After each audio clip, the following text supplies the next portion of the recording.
identity with identifiers, genetics, and variable outputs. It also adds males as a requirement for breeding and variable offspring numbers based on animal type. Oh, and it increases how many animals you can see in each pen, up to 200 from the base game's 25. You'll be managing a bustling barnyard where cows have family trees, pigs have pedigrees, and chickens might just have opinions. They do. They're very ornery. It's a lively addition that makes your barn feel like a real animal kingdom, complete with all the chaos and charm that brings. This next mod, Cut Open Bale by Olaf.tnt, ditches the magic bale opening of the base game. Now you can manually cut the twine and the wrap and spread the hay. It's simple, but very satisfying. It's a hands-on task that mirrors real farming, making you feel like you've earned the cow's gratitude. Instead of bales instantly popping open, you're out there with a knife, slicing strings, and fluffing hay like a pro. It's a small detail, but it adds that gritty realism that makes you appreciate the little victories, like a perfectly spread pile of hay for your cows. The Real GPS mod by Bairn Gamers and Reppy Gaming is your ticket to in-cab navigation.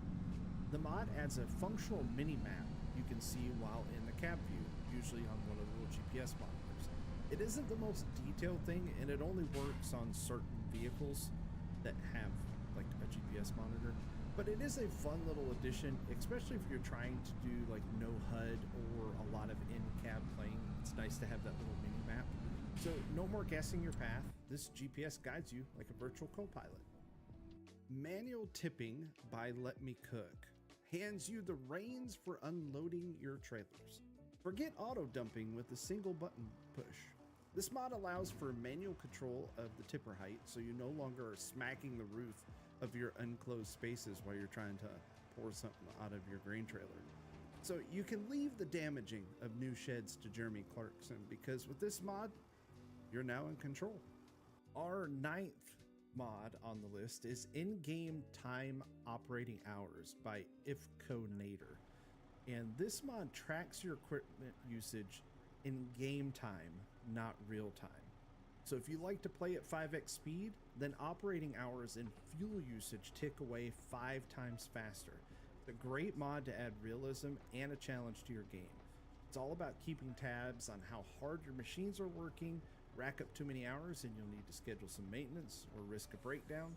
It's a smart way to make you feel like a real fleet manager, like a real farm manager, staying one step ahead of that inevitable wear and tear. We are halfway through with number 10, and this is the Enhanced Loan System by Chisel. This brings real-world financial stress to your farm. Like, we all need financial stress, right? Uses realistic loans, interest rates, schedules, and penalties. You'll need to budget like a pro. You know, it kind of changes the whole finance system. It's a gritty addition that makes every dollar count, just like actual farming. You want shiny new harvester? You might need to take out a loan, but watch those interest rates. They'll sneak up on you if you're not careful. It's all about balancing your big dreams with cold, hard reality of repayments. Farming just got a little more stressful and more exciting. Crop Destruction Anywhere by Nexurus lets vehicles crush crops wherever they may roam, not just in your fields. It's a realism tweak that demands careful driving, or you'll anger your neighbor. In the base game, you can plow through fields without care, but with this mod, no field is safe. Think twice before taking that shortcut through the corn, or it'll look like a monster truck rallying through. Perfect for players who love high-stakes farming and don't mind a little extra pressure on their steering skills. Enhanced Mixing Wagons by IfConator makes you a livestock chef. This mod adds a mixing timer, and it makes it mandatory for the wagon to be operating to shred bales and to discharge feed. It's a fun, detailed twist that elevates your daily chores into a culinary art form. I love grandizing these things. You're not just tossing in hay, you're crafting the perfect meal, balancing silage and grain like a pro. Mess it up and your animals might turn up their noses. It's a hands-on way to keep your herd happy and well-fed. And pretty much, simply put, now you have a mixing timer. It's just not like automatic. You actually have to mix it for a little while. It's pretty cool, and it adds realism. Silo fill type limiting by FS25 adds another layer of realism by limiting the amount of items you can place in a silo. So gone are the days of the quantum realm holding all your crop types in one single bin. With this realism mod, you can adjust how many fill types you want for each bin, and also increase fill types by adding silo extensions. So in other words, it keeps you from mixing the corn with the canola in Grandpa's old single silo.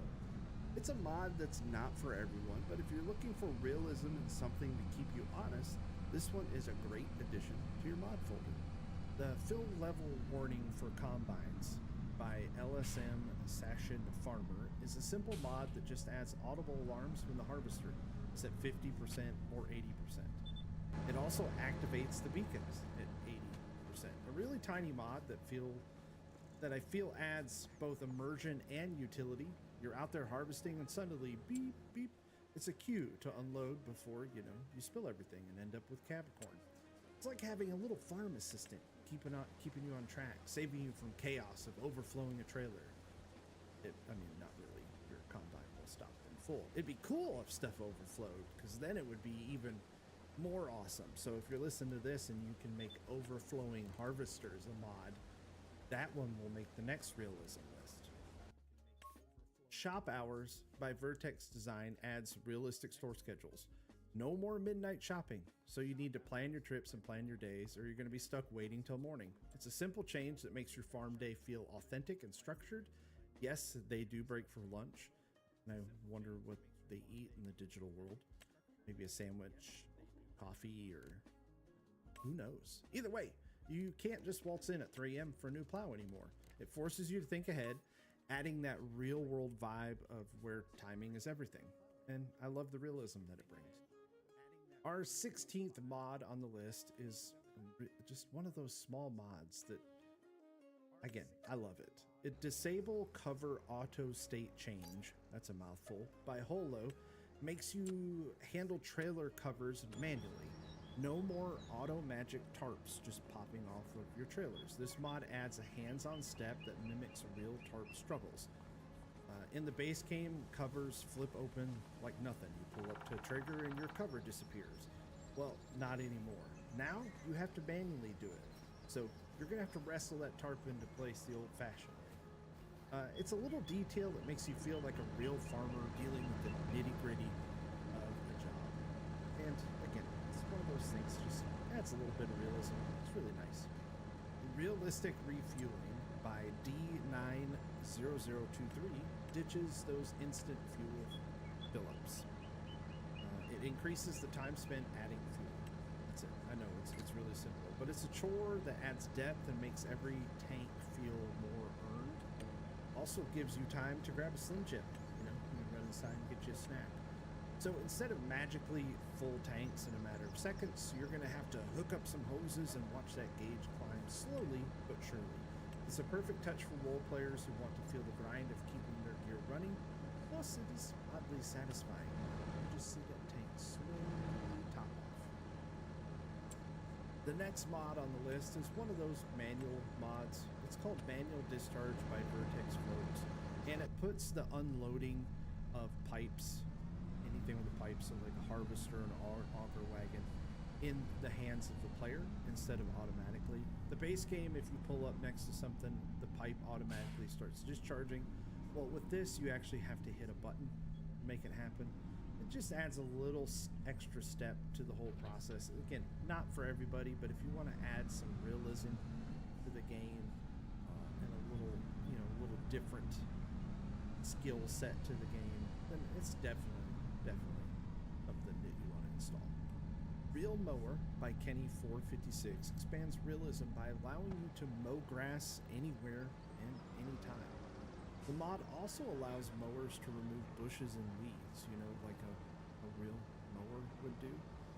It also has an easy to toggle on and off mode so that you'll keep your neighbors happy. That way you're not mowing their grass. If you can if you want to, you just shouldn't. There's no more limits on where you can tidy up, and this mod lets you turn your overgrown chaos into pristine fields wherever you please. It's perfect for that perfectionist who wants their farm looking sharp. And that toggle feature keeps the peace with the, virtual HOA, because no one wants to anger Karen. The last one on the list is a quickie. It's No More Auto Lift by Vertex Float, and this ends the auto equipment lifting when you connect. You have to control it manually, adding realism to the game. In the base game, when you connect, the equipment automatically lifts up on your own, but this mod puts you in the driver's seat, literally. It's all about timing and precision, making every move feel more deliberate. And it's for those who like the nitty-gritty of farming, every little step to be as real as possible. It's one of those neat little mods, just it's so stupid, but at the same time, it's impactful for immersion and realism.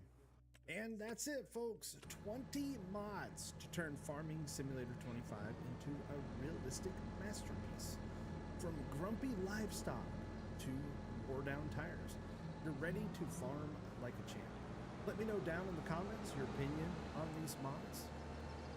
If the game needs more realism, or if you think I'm just, kind of crazy for making things way more complicated.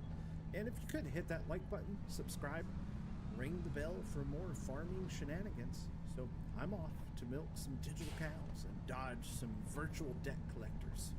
We'll see you next time. Stay safe, and thanks for watching.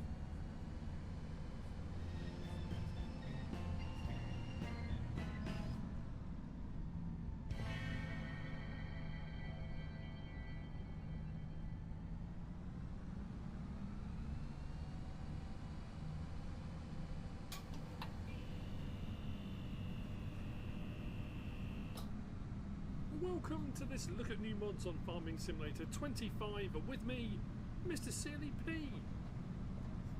Ladies and gentlemen, it's Wednesday the 29th of October. We've got some new mods and we have got some updates. We've got quite a few updates actually.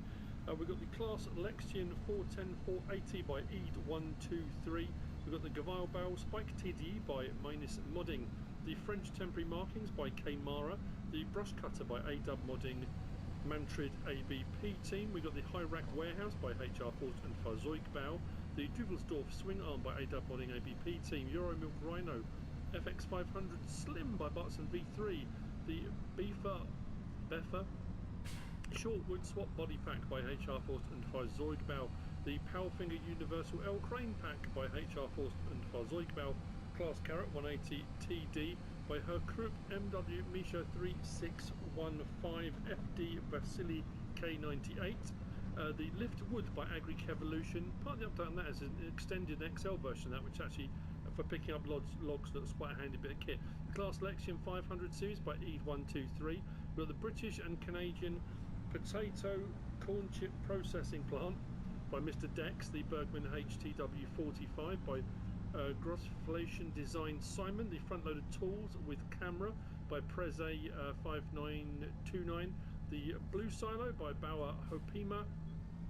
We have also got, if it will click over, there we go, the Fent 1000 Vario series by Paul. The Lizard Animal Barns by Mr. Hector. Temporary Worksite Signal by Kmara NRA. The Selectable Barrel Capacity Pack by GH66 Mods. Stroutman GS 1750 and 2300 by Agro Design Austria. Terradisc 10,001 T by Mirko GT and Lazy Distribution by Let's Be Having Moo. Have all had updates. Now I'm doing this a little bit differently today. So we're going to start off with, we've got the BGA Construction Set by Castor DS Agro Service. 58.65 megabytes download. Now, I normally have everything set out in front of me, but I thought I'd do it a little bit differently because most of this pack is, I say most of this pack is decorative. So we come down, down this bit here to our sort of decorative section and we come to others. If we scroll down, we'll go past the base game stuff and we come to all of this.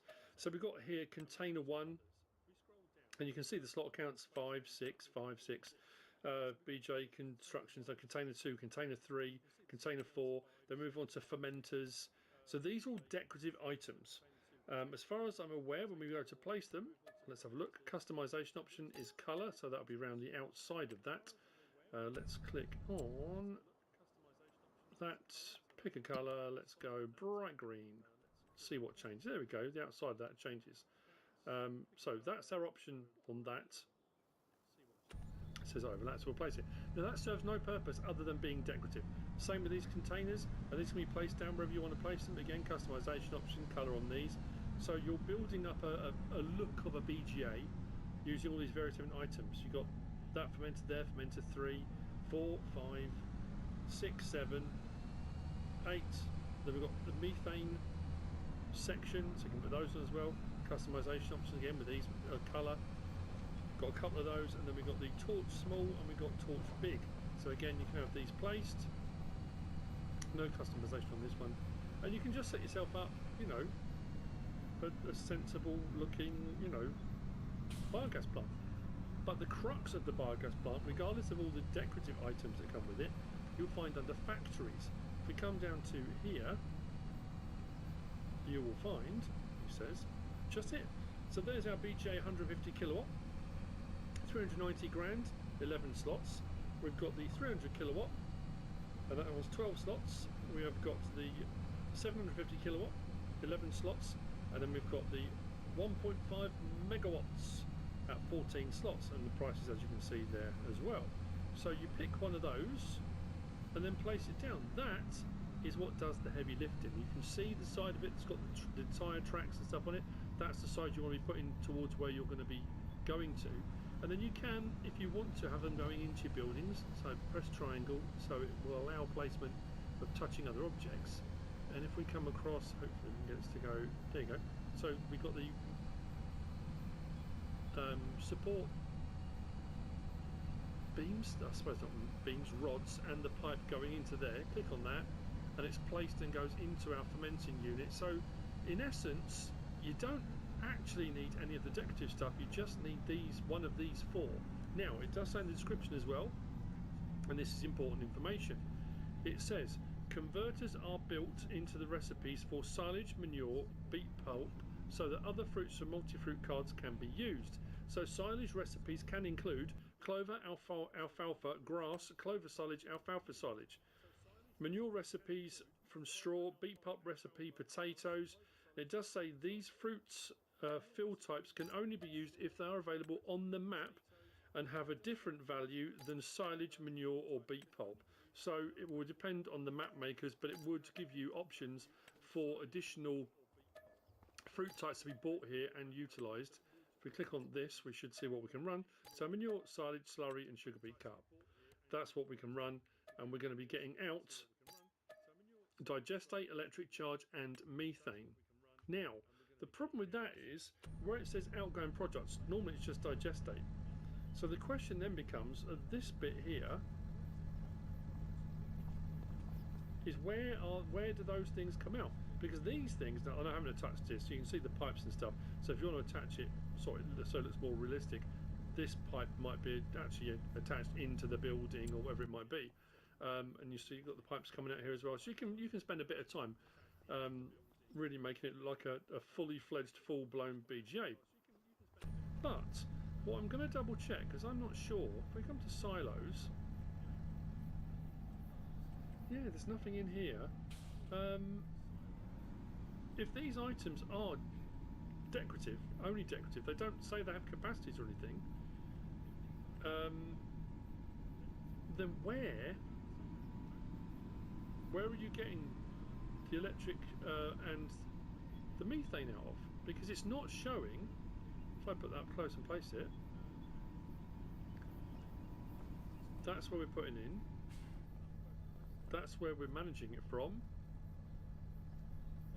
It's not showing. I mean, I'm assuming it's going to be here. It doesn't have an icon. Is that door open? Double check that. Doesn't look like it. Yeah, it doesn't have an icon, so none of these do either, which is a curiosity, isn't it? Does this come with, the other thing I need to check as well, let's come down to it doesn't say in the description, but let's come down to barrels. Nope. I suppose better check miscellaneous as well.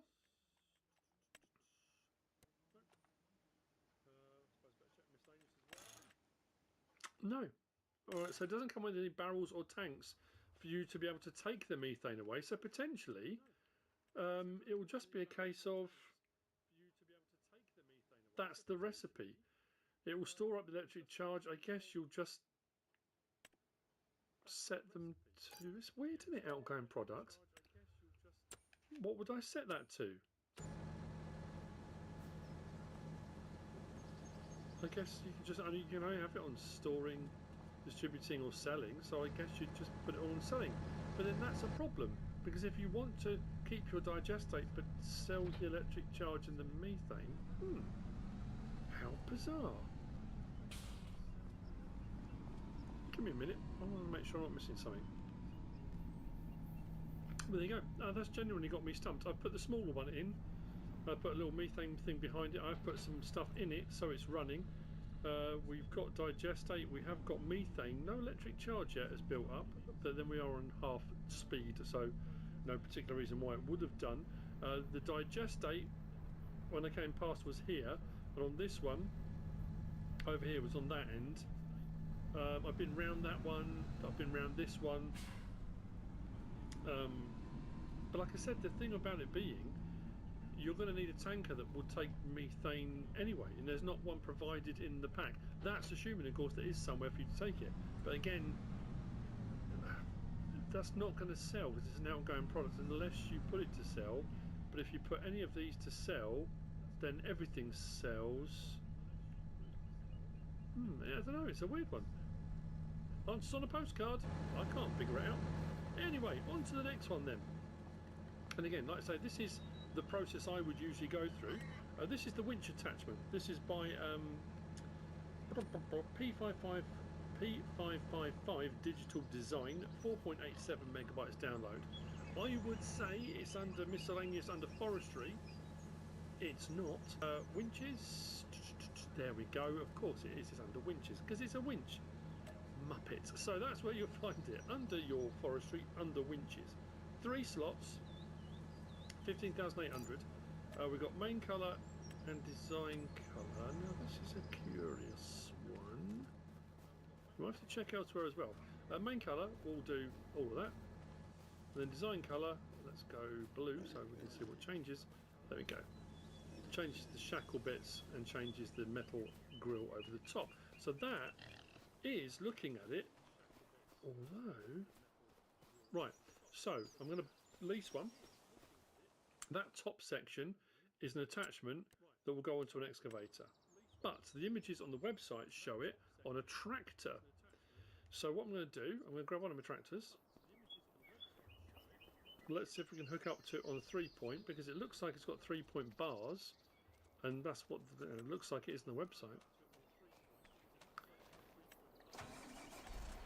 Not sure if you would put this in the front or the rear. I guess it doesn't really matter, because it does have another thing on it that this does, apparently. Oh, there we go. Ah, so 3-point bits on the top. Lift tool. Do we have any manual movement of that? No. X, lower blade, X, raise blade. Okay. So we've got enable ground state creation. If I press square, that turns the machine on. So that means when I lower this, I can use it for forestry operations, for sort of ploughing the ground, making roadways, that kind of stuff. So, but it does say you have to lower the blade. So if I enable ground state creation, let's lower the blade now and see what happens. So we'll go at the speed of the tractor. Okay, that's done that type, so more of a cultivated look. Let's raise it, and then we do lower blade, L1X, and put it down again. That will give us a ploughed look. Ah, there we go. Oh, is that a ploughed look, or is that... Well, that's gone way deeper. That is actually... That is... Look at that. That is nuts. That is actually taken the top layer down. The first one was just cultivating. This is actually... It is kind of ploughing, but it's not given a ploughed texture. I've never seen that before.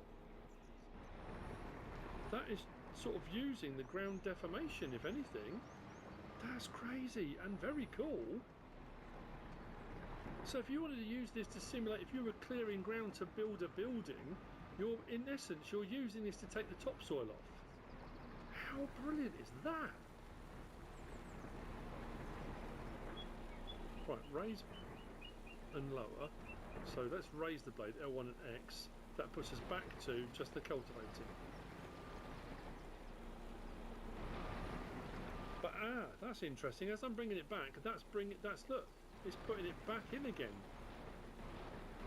How odd! I don't think I've ever encountered that before. L1, R1, L1, R1. Disable ground creation.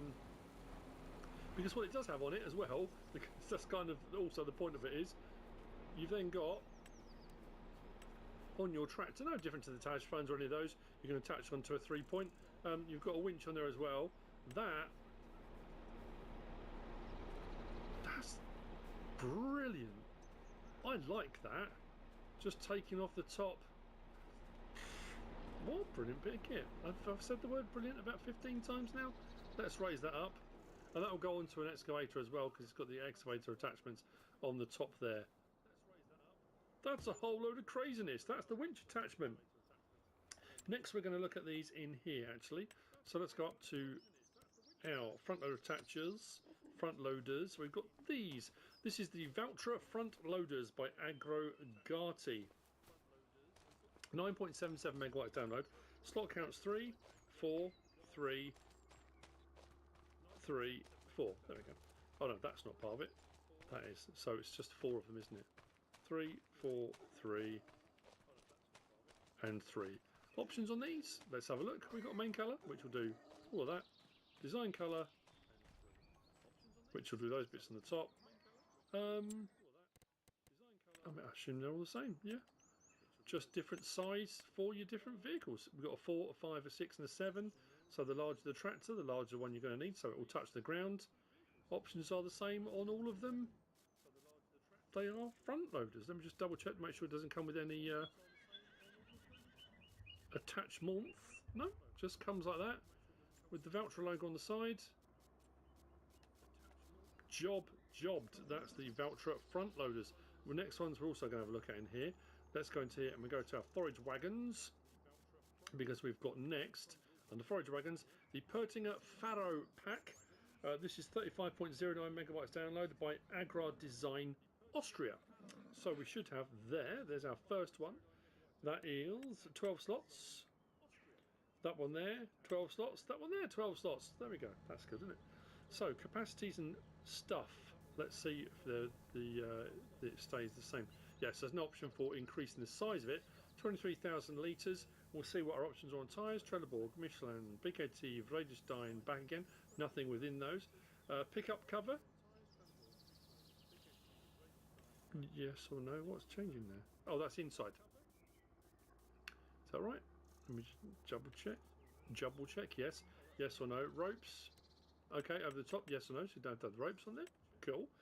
Logo. That'll be on the back section there. Will it? Yep, there we go. Silage additive tank, yes or no? So if you're collecting grass and stuff, usually a 5% bonus if you've got silage additive. Toggle back door manually, so you can open that back door up. And then you'll still need to unload, but you've got manual adjustment on that.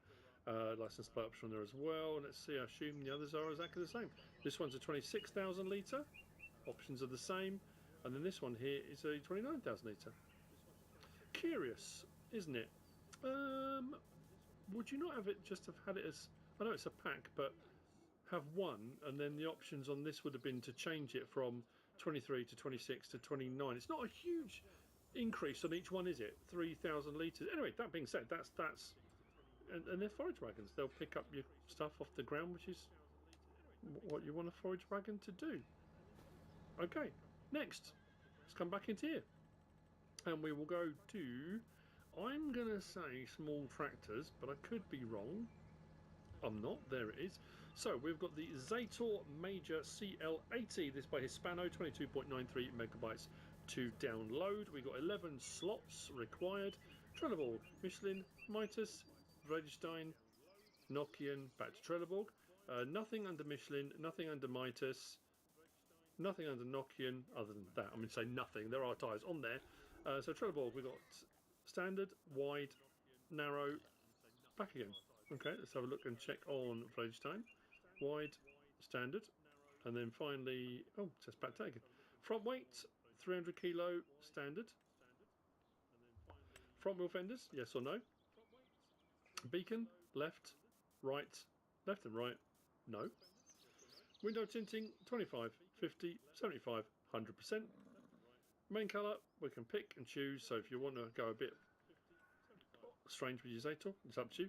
Do what you like. The next design colour will do, whoa, all of that.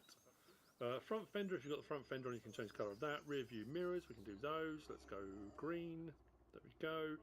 Rim colour, license plate option there as well.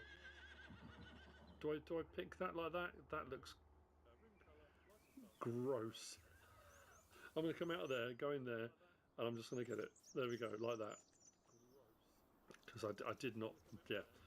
Woo, that's just to show the colour options. Good gracious. Now, Hispano mods, so far, like this, it'll be wing mirrors we can adjust. But this will be the one that proves me wrong. Beacons, lights, L1, right stick, yeah, we go. L1, left stick.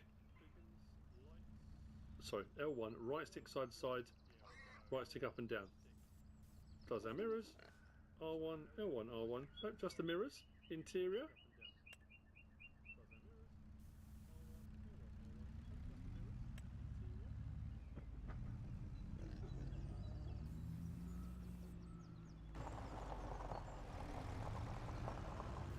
There you go. Fairly straightforward that. There you go, the Zator Major CL80. Next we have got Harvester Pack. Come down to our harvesters. Just here, we've got the Topliner 4090 by BFM Zorzi Manu. 41.69 megabyte download. You will find it. Is there multiples? Nope, just that one there. So, 129,500 for the base model. 16 slots. There's 16, is it not 18? Yes. We've got Trelleborg, PKT, Michelin, Fredstein, Pat Trelleborg. Standard, Standard 2, Standard 3. Oh, what's changing there? It's the rear tyre. Standard, Standard 2, Standard 3. Wide, Wide 2, Wide 3, Wide 4. Back to Standard. Let's just double check see if it does. Wide, Wide 2, Standard, Wide 2, 3, Wide, Fredstein, same thing. So Trelleborg has got the most options. Let's go for Wide 4. Why not? Configuration sticker, we got that one. Deutschfahrzeug, yes. Or no. Oh, okay. Windows, tinted, yes or no. Real capacity, so we have got capacity of 8,500 litres or 17,000. I mean, it's not bonkers capacity. I don't mind that. That's you know, I say I don't mind that. I don't mind the crazy ones. It doesn't bother me at all. But sometimes you'll go from like, it will say 8,500, 80,000 or 200,000, or you know, that's palatable, isn't it? You can live with that. That's not too bad at all. Main colour, pick and choose. Let's see what colours do change when we change them. That does that. Roof paint, let's go blue. There we go. Cabin paint, let's go yellow. That's all around there. Rim colour, license plate option on there as well. We'll do the same thing again with that. Let's click back on it. Let's go back to that, configuration that, capacity unreal, leave the rest the same, let's lease it, so we can have a look. Then we should have, under grain headers, just there, 8 slots, 6 meters, main colour, real colour, stalk divided colour, so we can change this if we want to. Let's pick one of those. Was there a corn header that came with this? I'm trying to remember. Don't think so, but there is a header trailer, which is just there. 4 slots for the header trailer, additional warning triangles.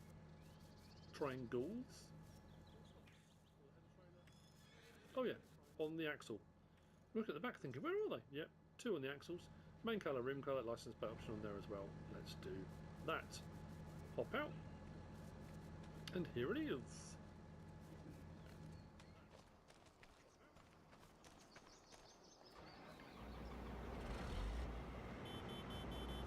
Beacon, lights, So L1, right stick side to side, door with interior light. Nice. L1, L1, R1. Oh, L1, R1, right stick up and down. Oh, does our ladder. Nice. Bit of manual adjustamente. Pipe out. Open harvester or unfold harvester. Oh, okay. Put that away. Sorry.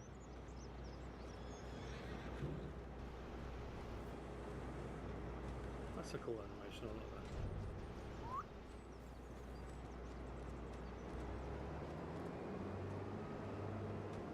that. Sounds pretty good. Oh, that's something I need to check, which I normally do. L1 and enable or disable straw swath. Right, so there is an arm that moves on the side, and I'm sure something inside is doing something. Turn the beacons off.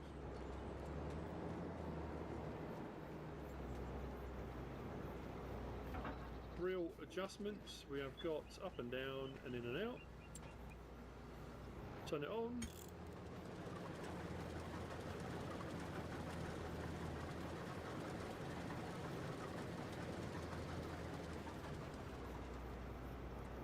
Interior. Adjusted L1. Oh yeah, look. Little dome lightage there.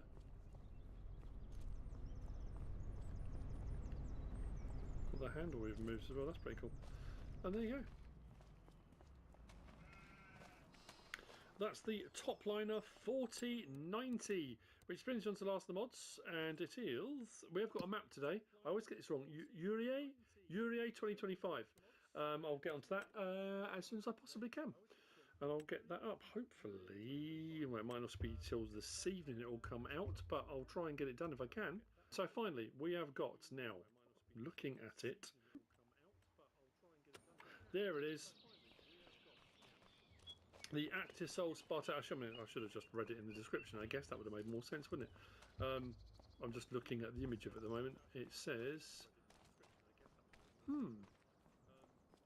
soil cultivation. Oh yeah, subsoilers. There we go. So under subsoilers, that's not a bad size actually, is it? 12 slots, 6 metre subsoiler. What other ones have we got? We've got a 6 metre subsoiler, haven't we? Should work a little bit differently to a plough, I guess. Tyre choices: Trelleborg, Michelin, PKT, Bladestein, back again. Standard 2, slightly different tread patterns. On those, roller, on the back we've got cage, Flexol, Texol, Unisol, Wellsol, back to cage. So depending what sol you're kind of partial to, do the colours look very bright to you? Do they look, dare I say it, a little bit cartoony? Do they seem a little bit too saturated? Is that the word I'm looking for? I'm going to go for the Texol. Don't know why. Licensed option there as well. Let's do that. 300 horsepower are required to operate. Let's grab ourselves another tractor. And let's give it a go. See what it does. Will it give us a subsoiling normally? Will give us a ploughed state with a cultivated look, but sometimes cultivators, subsoilers will give you a ploughed state and a ploughed look. But the fact that it's got this sort of cultivated section on the back of it would make me think we're going to get subsoiling, because it's got the deep shanks, sort of the rippers at the front, but the back is a cultivator, which makes me think it's going to be ploughed state, cultivated look. But we'd have a look to check. This shouldn't be deep or shallow cultivation because it's a subsoiler, so it should be deep cultivation no matter what. Let's drop it down. Well, that's interesting, because what will often happen is with mods like this, these are all the sorts of things I'm looking for when I'm prepping a map, a mod review usually, because that's the front section, that's the subsoiler, the ripper. What would often happen is that would go into the ground and that would look like it's ploughed, and then when this bit hits, that state would then change to the cultivated, but it's going cultivated immediately.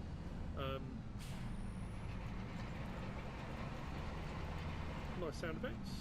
Bit of nodding on the shanks on the front, which is quite nice. Beak on the back too.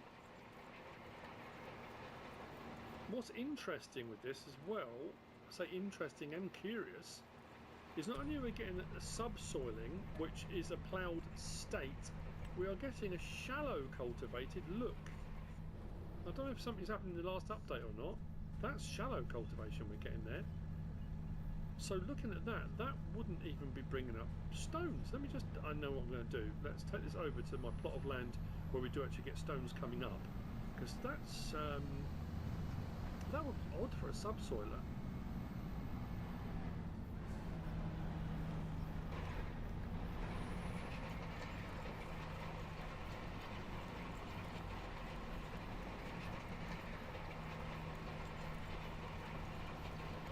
The bit I went over already had stones on it. No, we're not.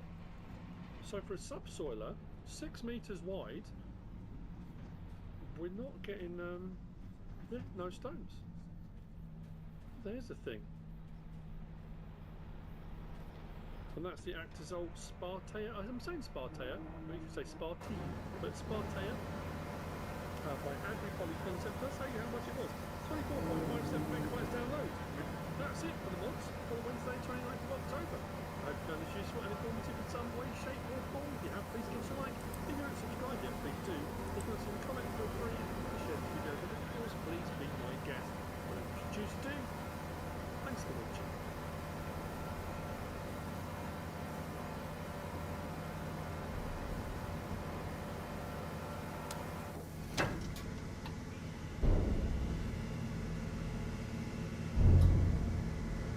To this look at all the equipment and machinery we get with the Highlands Fishing Expansion on Farming Simulator 25 with me, Mr. Sealy P. Ladies and gentlemen, I've got to be quick. There's a lot to get through. Now this is the equipment and machinery we're going to be looking at. All of it that's been added in, and there is a lot. So we'll get cracking straight along. Down at the front here with our Can-Ams. So if we go into our cars and bikes and down to here, added in, we've got the Outlander Pro XU HD7. That is 10 slots. We have got the Outlander Max XU, that is 11 slots. And then we've got the Defender DPS HD9, that is 8 slots. It's all saying one because I've got one out already, like any mod review that I would be doing. So we start off with this. Each one of them has this option. We've got an option for a snowplow on the front, which is very cool. We're all set up standard or crawler track. That's the same on the first two. We've got EU or US, which changes a few items and bits and bobs to make it more US-ified. Attaches, yes or no, on the back, which gives you a... oh, that's interesting. Attaches, yes. Ah, on the US one it didn't show an attacher, on the EU it has. Chainsaw holder, yes or no on the front. It says, there we go. And then license plate option on there as well. Now the difference is, that one will run at 37 miles an hour, is 50 horsepower. This one, you've got an option of 50 or 80 horsepower, still 37 miles an hour. This one's got a seat on the back, so you can have someone as a passenger if you want. Same thing with the snowplow, but this one we've got a 50 horsepower or 80 horsepower version. Again, speed stays the same.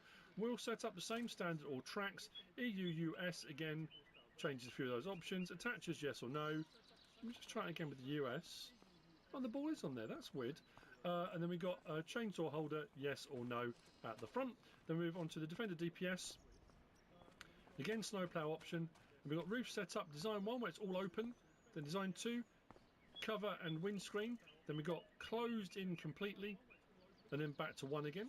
And then we've got extension, no or yes. Now it says 500 litres regardless. I think the extension is if you're going to be putting logs and stuff like that in there. So hop on, you'll notice as well, it automatically puts a helmet and goggles on. Safety first, people, safety first. Lights on and off. There's no tension belts or anything on it.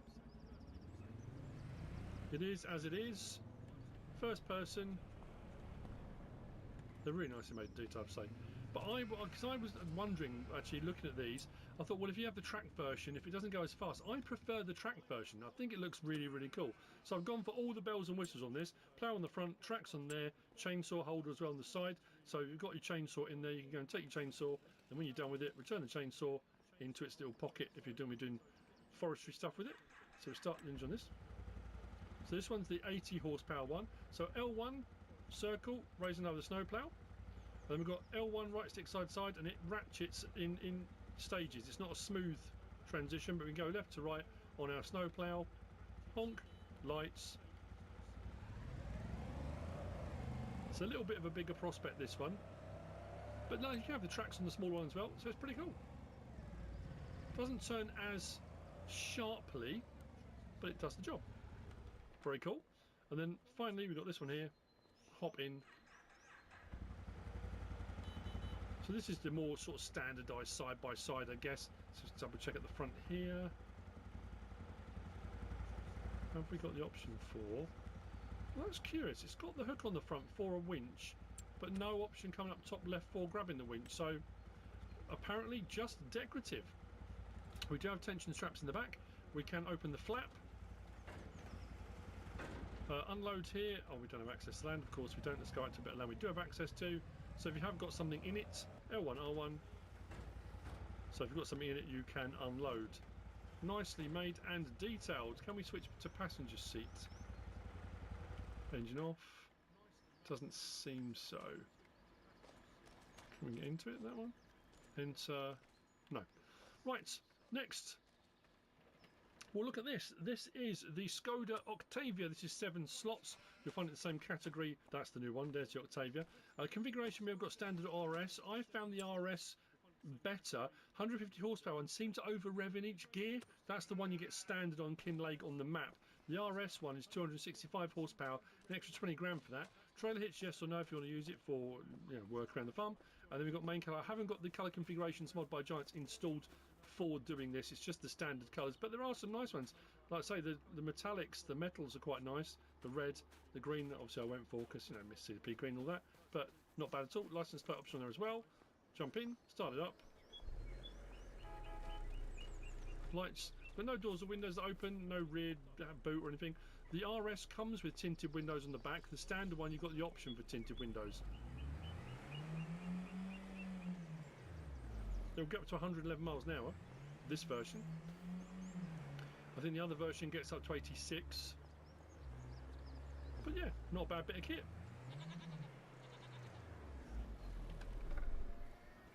Stop that just there. That's the Skoda Octavia. Next, we're going to work through the tractors that we get. So obviously JCB making a return as far as tractors go. We have got some JCB gear in game, but this is now making a return. So we've got the Fast Track 2004 WS Series 8 slots. This you'll find on the small tractors. It is just there. Options on this. We have got 130 horsepower, 139 horsepower, 150 horsepower. That's the biggest horsepowers you can get on that one. But it's lovely. It sounds awesome as well. Trelleborg, Michelin, Continental, Mitas, BKT, Vredestein, Nokian. Back under Trelleborg, we've got wides, narrows, rear narrow twins. I like the fact a lot of the tractors in this pack have got narrow twins, which Giants don't tend to do as standard, which is pretty cool. Rear twin, and back again. Not all of them do. The Michelin there starts on wide, then goes to narrows, rear narrow twins, and it works through the twins, so it doesn't have standards or mediums. So you'll go through, you'll find the tyre choice you want, and you'll find a set of tyres you like. If you particularly want a narrow sort, you might have to change your tyre option. That's up to you. Beacon lights, we've got design one, left, right, both, off, front loader, quick, power, off. If you've got precision farming on, a Acera Pro compact, so you have the wing mirror mounted sensors. That's the same on all of them. I won't say that out loud on all of them, but listen. It sounds great. Now we do have the option on this, so we're an all-wheel steer, crab steer left, crab steer right, front wheel steer. I think it comes front wheel steer standard, and then I put it on all-wheel steer. Listen to that. Beacons, interior. And I keep saying this. I did a live stream earlier. I've done a few videos. I've done a map tour. I've done a guide to rod and reel fishing, a guide to the fisheries. This is not just the map. Kinlaig isn't just the map. The Highlands expansion is an expansion, and there's so much stuff. And all of it, apart from that, I say all of it, most of it, apart from the map and a couple of bits and bobs, are transferable onto any other map, whether it's a mod map or a Giants map. If you've got the DLC installed and selected on that map, you have access to all this stuff. The Highland cows, the constructables, the buildings, most of the stuff is all available. Have I left the lights on something? Yes. So there you go, there's that, and it's lovely. So next up is the Deutz-Fahr. Deutz Series 6230 TTV. This is 9 slots, again small, no, this was medium tractors, sorry. And the medium tractors, just there, is where you'll find it. So we've got Design Standard or Warrior, if you want. Engine setup 216, 230, 216, 230. Wheel brand Trelleborg, Michelin, Continental, Mitas, BKT, Vredestein, Nokian, back to Trelleborg, we'll show you on the Trelleborgs. Wheel weights, wides, which puts the signs on there as well. Wides and weights, narrows, rear narrow twins, again. Rear twins, back to standard, and then all the other tyre configurations. Things are available. Front leather attacher, quick, power, no. Acera Pro Compact. We've got the option if you want to go for that, which I love that colour. If you're going for the Warrior and you want it in the Warrior Black, you can go in that, but that's pretty nice as well. But I have to say, that is by far my favourite Deutz-Fahr colour. And then rim colour option, the grey or the black, like so. And license plate option there as well. So, jump in, start her up. And you can tell, sometimes you drive the tractors around and you get various different mods, and they all tend to sound very samey. They don't in this pack. This has got a very different sound to other fast track. Very nice indeed. Beacons, lights, sorry, horn. We've got no option for moving those signs in the back, fold them in or out. So that's the first of our medium tractors. We then move on to this one here, the JCB 4000 Icon series, which is 10 slots. You notice, like I say, I've got twins on that. That's an unusual one. The base game version we used to have that never had twins. It was those big chunky tyres. But the fact you can have narrows as well makes that a much more versatile bit of kit. And they all look just... oh! People have been asking about the 6000 series. Is that a part of the Highlands expansion? It's not.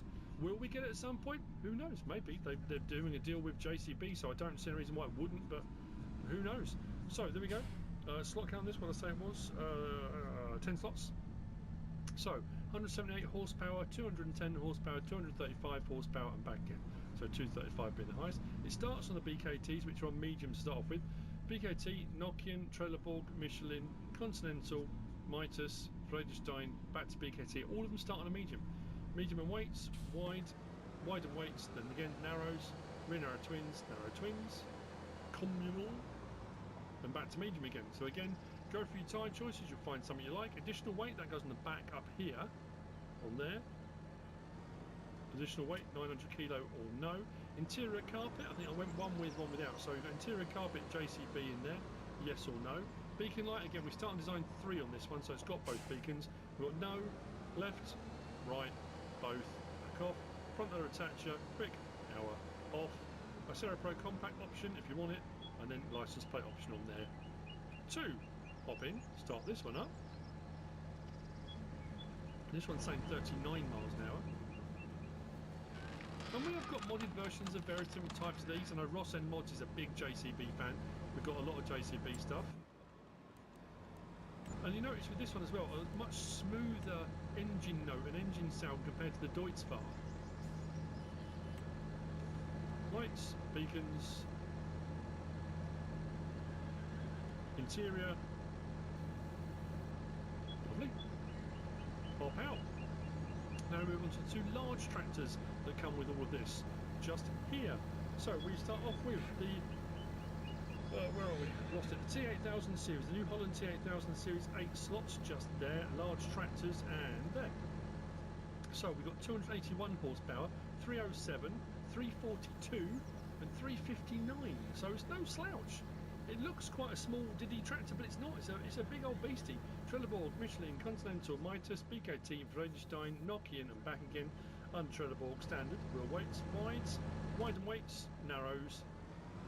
Rear narrow twin, rear twin, back again. Same with the beacon lights, we've got 2, no, left, right, back to both, and then the Acera Pro Compact again if you've got the precision farming on with the license plate option on there too. This sounds glorious. Listen to the idle.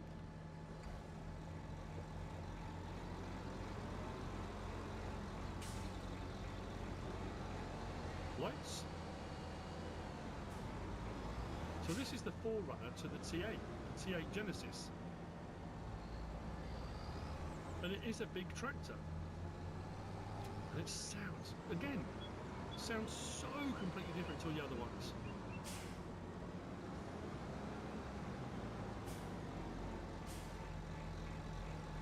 I just love that tick over. I love that tick over.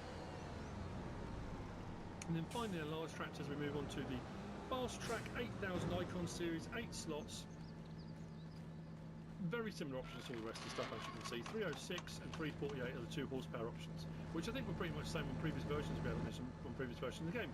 BKT, Trelleborg, Michelin, Continental, Vredestein, Mitas, back in. So BKT, if you go for the standard, you've got a smaller front wheel and a larger rear. And I think that was pretty much standard for the previous versions of this. So the fact we've now got options for white and weights, narrows, rear narrow, narrow twin, and then rear twin, twin. I like that as an option for this. Additional weight on the back of this, we've got 2 options. We've got a 900 kilo and we've got a 1,600 kilo weight on the back if you want. Interior carpet, yes or no? I didn't show you the other one, did I? Beacon light, again, design 2, none, left, right, both. A Serapro compact license plate option on there as well. Jump in, start it up. Lights, beacons. Again, no doors or windows. No, the giant stuff doesn't generally.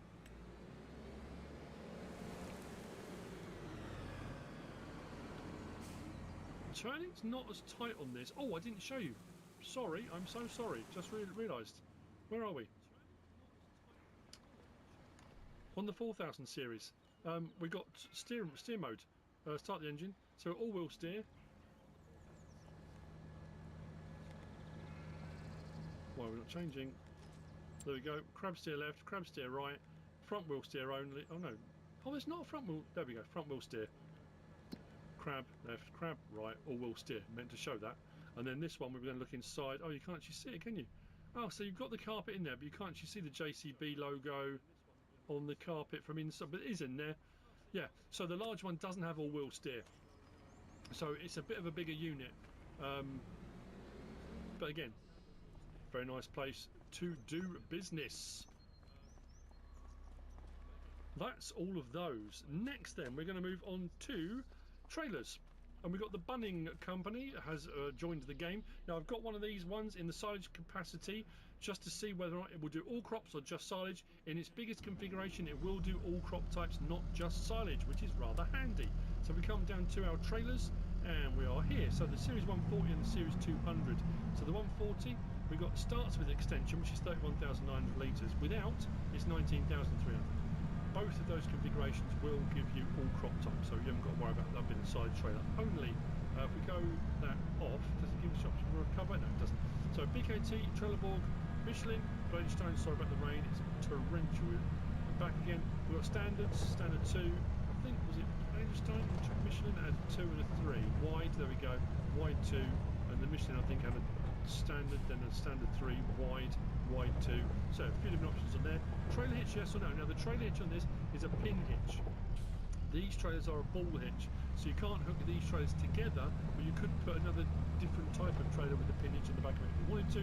The main colour, we've got the Bunning Blue, Bunning Green, Bunning Black, and then you've got whatever other colour as well, so you can pick and choose your colours for your Bunning trailer should you desire. The next to that, we've got this. I do like this. It reminds me of the Stewart trailers. They've got a very striking look. I mean, there's a lot of companies that do this sort of style, but it looks like a Stewart trailer. So BKT, Trelleborg, Michelin, Vredestein, back to BKT. Trailer hitch option, yes or no. Cover, yes or no. So you don't have to have the cover on if you don't want it, like so. This doesn't have any other configuration size. It's 26,700 litres. Colour options, sorry, are the same as the previous version. So you can pick and choose what you want to do for your colour, like so, and license plate option on there too. So what we'll do, let's just grab a tractor. Let's just move this round here a second. So we have got the option, when you put the beacons on these, you've got the beacon that flashes on the back, which is quite cool, and reflective strips left and right. I don't think they're indicators. Oh, they are indicators. I wasn't sure if they were. Are they reverse lights? Oh no, they're at the bottom. We do have the option for tip side back, tip side grain door, tip side back. Oh, should have put them all out here, shouldn't I? See how much stuff, there's so much more. going to really speed up. We've got a lot to. I mean, that's the thing about it, you know. Like I say, if you were looking at a DLC coming out, if somebody said, look, there's a DLC coming out and you've got 25 new pieces of equipment and machinery, I would look at that and think, well, that's actually not too bad, is it? But the fact this DLC comes out with all this equipment and machinery, and buildings, and constructibles, and productions, and a map, and a new animal type, and and a new crop type, I honestly think it's well worth every penny. Even if you don't come and play on the Kinlaig map, which I have to say, and I will say this now, if you haven't watched the map tour, because I've done a map tour on this as well, I personally think it's the best map Giants have ever made. It's beautiful. So cover open and closed. Beacon option on that as well. As you can see the trailer sticking down. They're nice trailers. Have I got this on tip side back? Let's do tip side grain door on this one.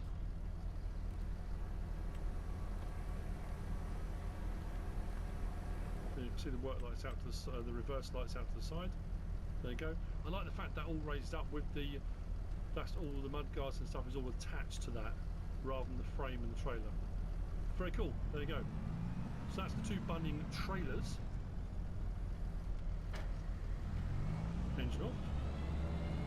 Next we move on from the trailers to what we're going to go to now. Oh, seeds and planters. Right, so over here we have got the Vegstadt Proceed V24, 16 slots, 6 metres wide, and I looked, this was on seeders, and then I looked at the planters, and I thought, oh, what?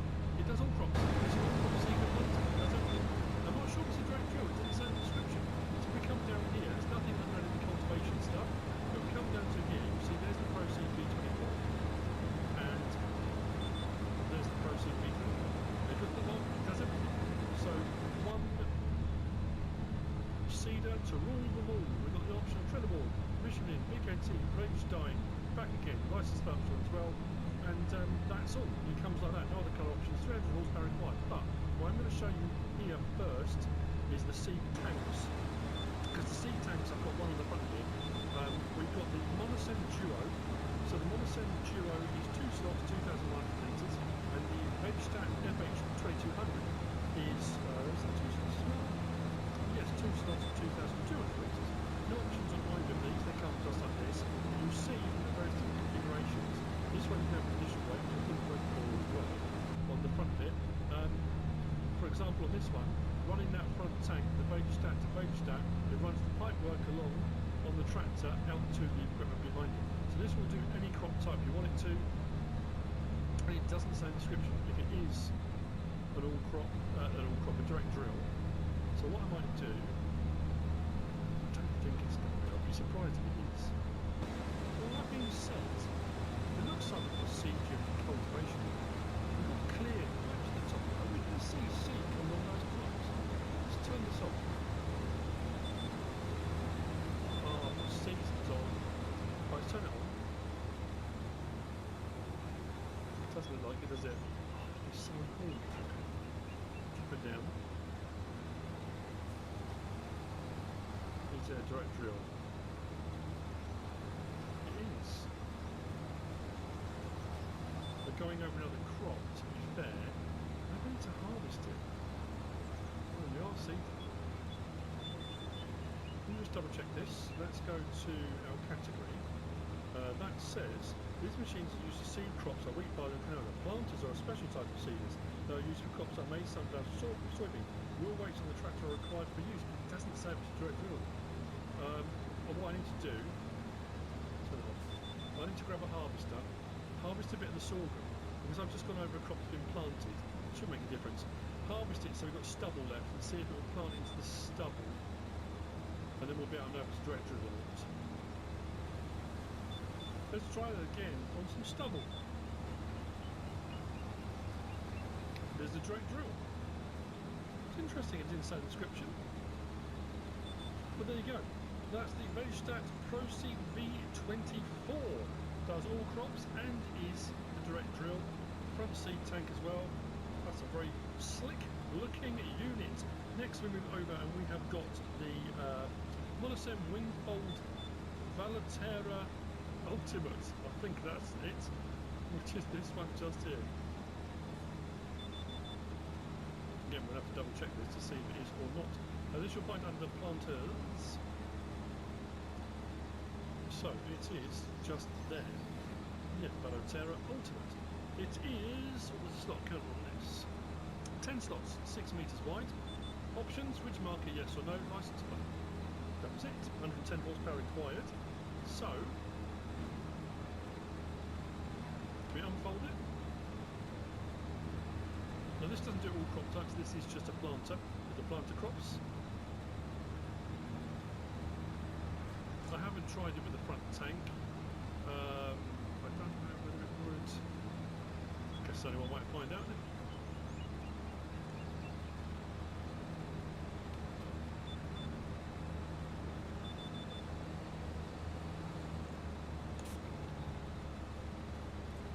So we do have ridge markers. Oh, I didn't show you that one. Open cover. Very cool sound effects. And the cover rolling as well. Ridge markers up on the D-pad, left, right, or no. We have got GPS now, so we wouldn't necessarily need to run that. But let's see if this will give us pipes if we.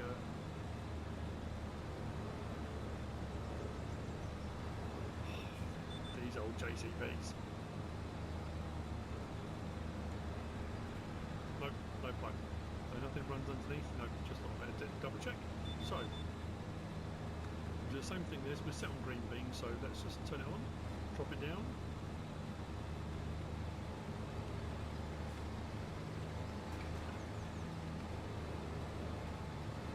So they go planting. That's weird. It seems to do. Oh, it's where the tram line's on, that's why. Is this a direct drill? No. There you go. So we found something out. It was planting, doing what it should be, but it's not a direct drill. Good to know. Let's stop that one there. What one have I missed?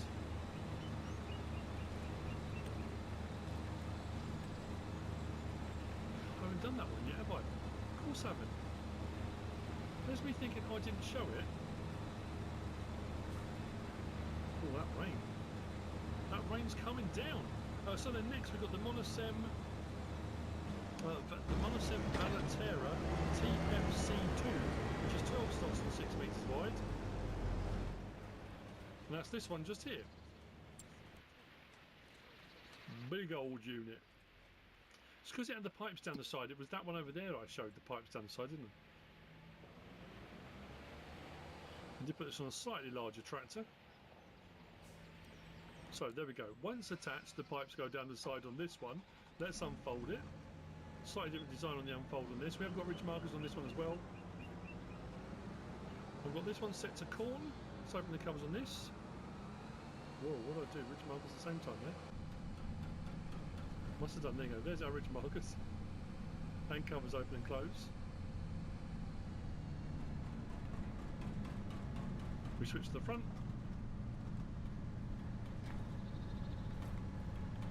Lights on that as well. Cool. And indicators. So again, we'll check to see.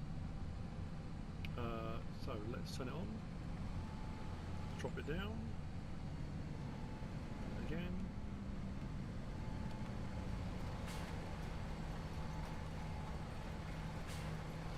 Is it a direct drill? I didn't show the covers opening on the other one over there, did I? Am I going to get all this into 60 minutes? I hope so. There you go, not a direct drill either. So the seeder slash planter is, the two planters aren't. Let me just jump in here. So I didn't show the covers opening and closing this one, did I?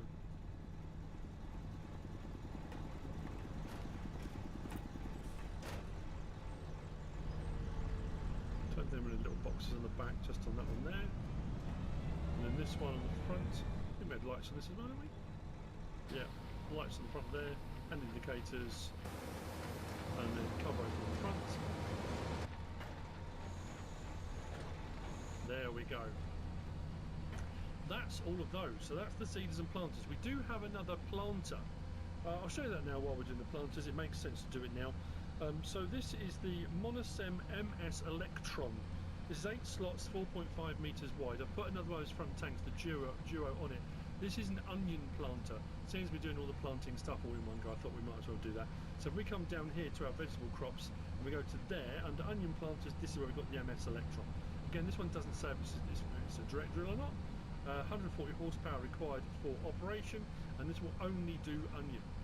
None of the others will do it. This is onion one. Now this does have a capacity of its own. If I take off the detach the front tank, you'll see it's got 27 litres. Normally vegetable planters don't require much. I thought I'd put a front tank on again, just see if any pipe work would run down the side, but it doesn't. So let's unfold that. So if you are doing onions, which is the new crop type, and this puts them in strips. You've probably seen a lot of video clips of these doing their thing. Let's turn it on, drop it down. So you get like 3 strips of 5 as it goes. We do have ridge markers as well. Ridge markers, we go left, go right, and off. And again, GPS is available. Let's whiz across and double check. I wouldn't have thought this is a direct drill, but it certainly doesn't have to check these things, does it?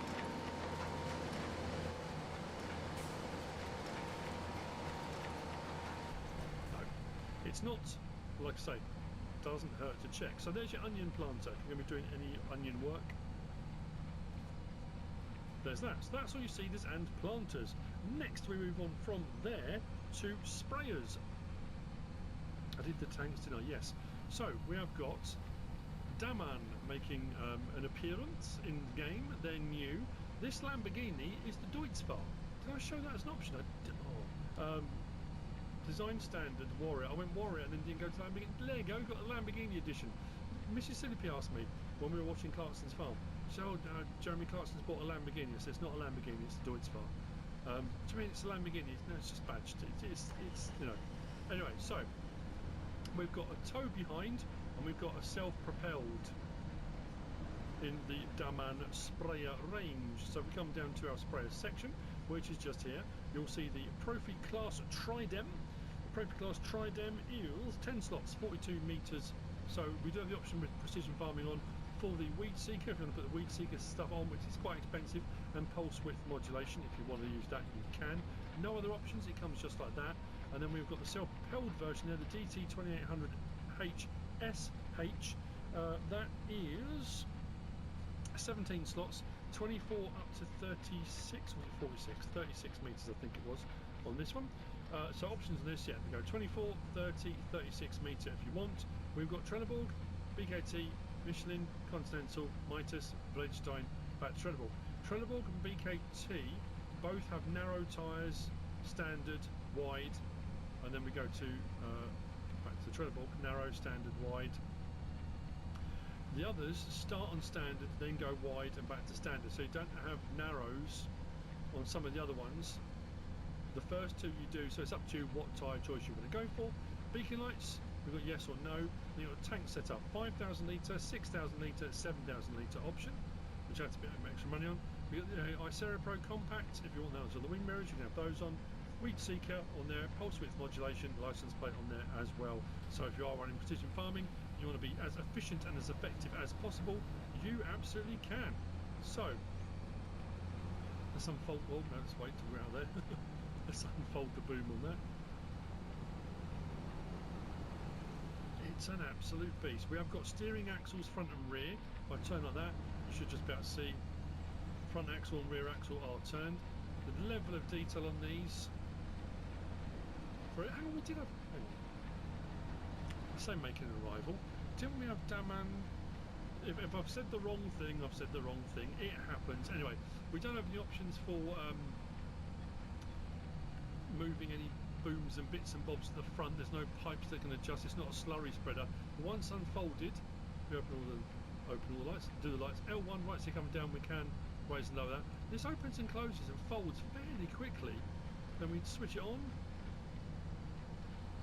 And as you can see, if you've got your pulse width modulation and all the stuff, it will only spray where it needs to spray. And we obviously haven't got a crop in the ground for liquid fertiliser, but it's a big old unit. 20,000 litres. I say it does fold and unfold fairly quickly. not bad. Self-propelled unit over here. Again, we'll have a quick look round. Very nice indeed. Again, once you've got all the sensors and bits and bobs, if you want to go for those. Unfold this. That is rapid. Now we haven't got herbicide on this, so I think we had some weeds on part of this. I don't know if it'll work, but again, once unfolded, we can raise and lower the boom. So we've got options for adjustment on the boom. The wheel track doesn't adjust. We have got steering, so we've got all-wheel steer, front-wheel steer. There's no crab left or right, just all-wheel or front-wheel, so it makes it nice and smooth for nice tight turns at the end of fields and stuff. Lighting, beacon or beacons. Have we got a beacon on the back? Doesn't look like it. Look to the lights already. Interior of the cab, not bad at all.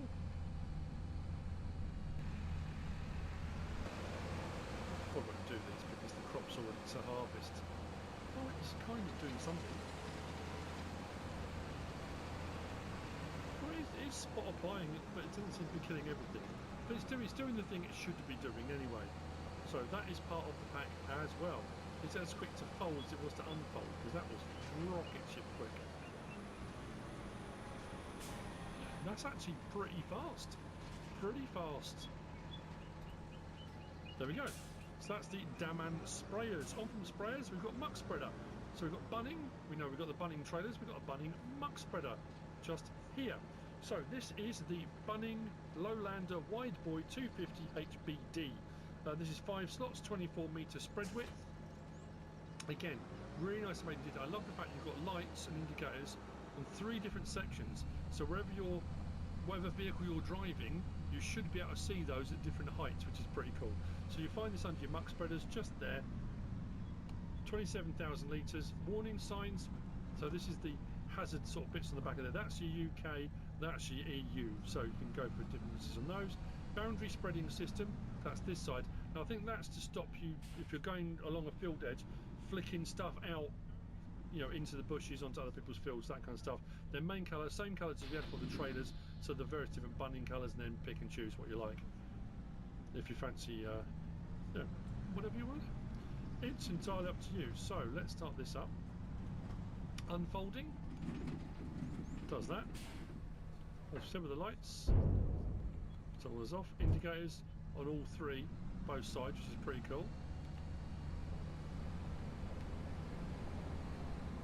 It is a big unit. A big unit. Turn it on. And there we go. We are spreading the muck in a bunning style.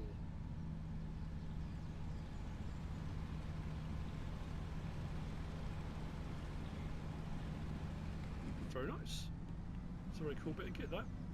I've been saying that about everything because it is all very cool. I'm loving all the stuff in this pack. I think it's a phenomenal pack. I'm going to keep saying it, and that's not me being a giant shill. I genuinely am really loving all the stuff in here. And this map, I'm going to say it again, is phenomenal. If you're wondering, if you're considering, is it worth the money? It absolutely is. Next, we've got this. You might see some images in this of recent months. So on the fertiliser spreaders, this will do fertiliser or lime, I think, or fertiliser in it. This is the Agri Spread AS2100C SCS, 4 slots, 16 to 36 metre spread width, it says. If we go into our fertiliser spreaders, and you'll find it just there. So we've got Willbrand, BKT, Trelleborg, Michelin, Vredestein, back again. Nothing on that. And Trelleborg, Standard, Standard 2, back again. Michelin, Standard, Standard 2, back again. Vredestein, back. Then you've got Wind Boom, no or yet. Sorry. Wind Boom, no or yes. Then licensed option on there as well. So, if we turn this on, we do have the option for changing the spread width. It says 36 metres. Let's unfold. Folding is not allowed. Let's turn it on. Well, yeah, that's going out to a massive width. I think, is it maybe just for line? Is only line that's for? You know what I need to do? I'm going to get another one. we're going to put lime in it, we'll unfold it. I'm assuming the lime spreading doesn't go up to 36 metres, and it's to stop the lime powder going all over the place, so it won't unfold because we've got solid fertiliser in it. Let me just go and get another one, and let's try it. Or reset this one. It's exactly what I thought it was. You can see the sides of that rippling as you're driving. So once you've got lime in it, it will let you unfold. And it's to stop, like I say, the powder from just becoming this dust that goes everywhere. So what should happen now is, although that, yeah, so that isn't spreading out anywhere near as far.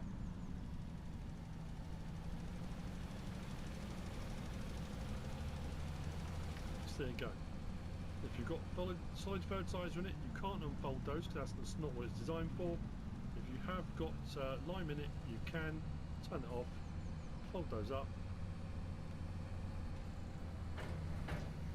There you go. The Agri-Spread AS2100 SCS. Next, we've got these two, which seem a bit at odds with everything else. I'm not quite sure why. We've got the Class Rollant 520 RC and the Class Rollant 630 RC Unirap. First one is 6 slots, second one is 7 slots. These both only do 125cm bales. They won't do a selection of. They are balers, we know what balers do. I'll just do a quick show of what they do. You'll find them on the round balers, just there, 51,500, 114,500. Options on these, we've got Trelleborg, Wallenstein, back again. And then you've got the option for the Rollertex Pro or MT. License plate on there as well. Then the Unirap, which is a baler wrapper. We've got Trelleborg, Michelin, PKT, Wallenstein, back again. Standard, Standard 2, Standard 3, back again. And then other options within. We've got Riley wrap on there, so we've got our white, black, green, nature green, MT, so you can fill up yourself if you want to. Rollertex Pro or MT, again, fill up if you want to. License plate option on there too. Like I say, no other options with regard to sizes. They just run what they should run. What we need to do is attach it. That would be a good idea first. Unfold the baler, lower the pickup, turn it on. We have got automatic drop on. Like I say, I mean, a baler's a baler, but I get to use the JCB again, or another one of.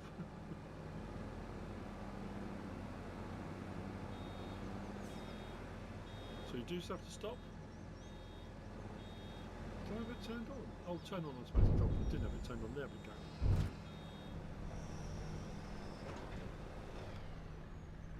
As straightforward as it gets. Right, let's go and grab the Unirap. Listen to it.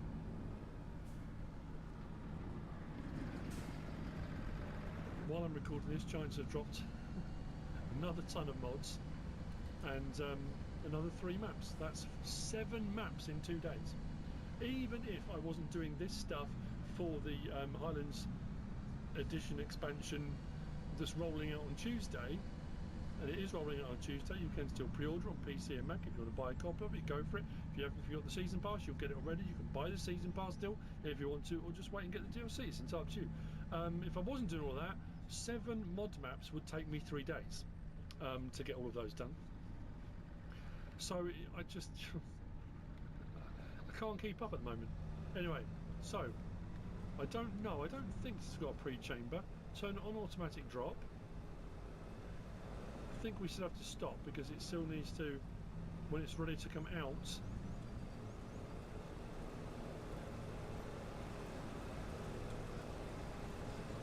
Yeah.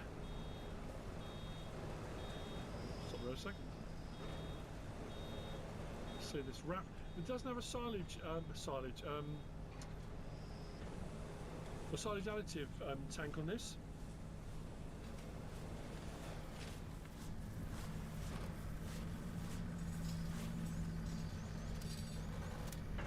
And there you go. There's no option for a bale end turner on it either. It comes just as it is, like so. There you go. So that's the Class Rollants, the 520 RC and the 630 RC Unirap. Now we move on to our onion stuff. So we'll have a look at it all first in the purchase menu, then we'll have a look at it on the field. So we have got the Grimmer Veritron 470. We'll have a look at that. We've got, that's 20 slots. The Holoras UMR 300 FC, 4 slots, 2.8 metres. the Holoras UR205, 4 slots, 2.8 metres. They are these. So one is your home topper, the other one picks up, cleans, and you've got the option, it's kind of like a windrower. You can tip left, right or centre. I've got it on centre, but I'll show you those options in just a minute. And then we've also got, we've seen the Monosem Electron, which is the planter, we saw that already. And then what we'll also show you under build mode, under factories, and here, and I've got one of these out.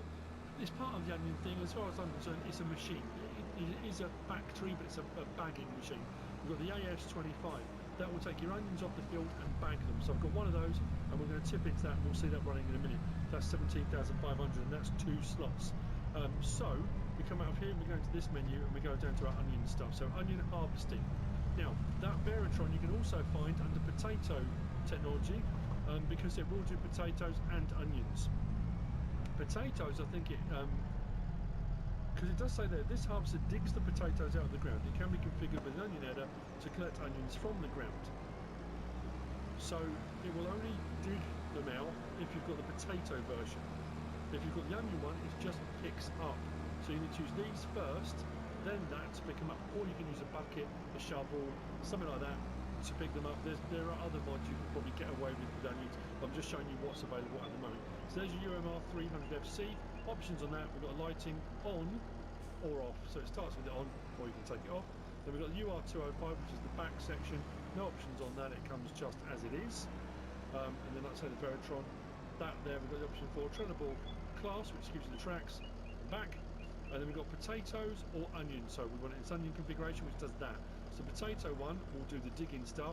The onion one takes all that away, and it is just the pickup with the license plate option as well. So what we'll do here, start the engine, which I already had running. We're on the front, so lights on there,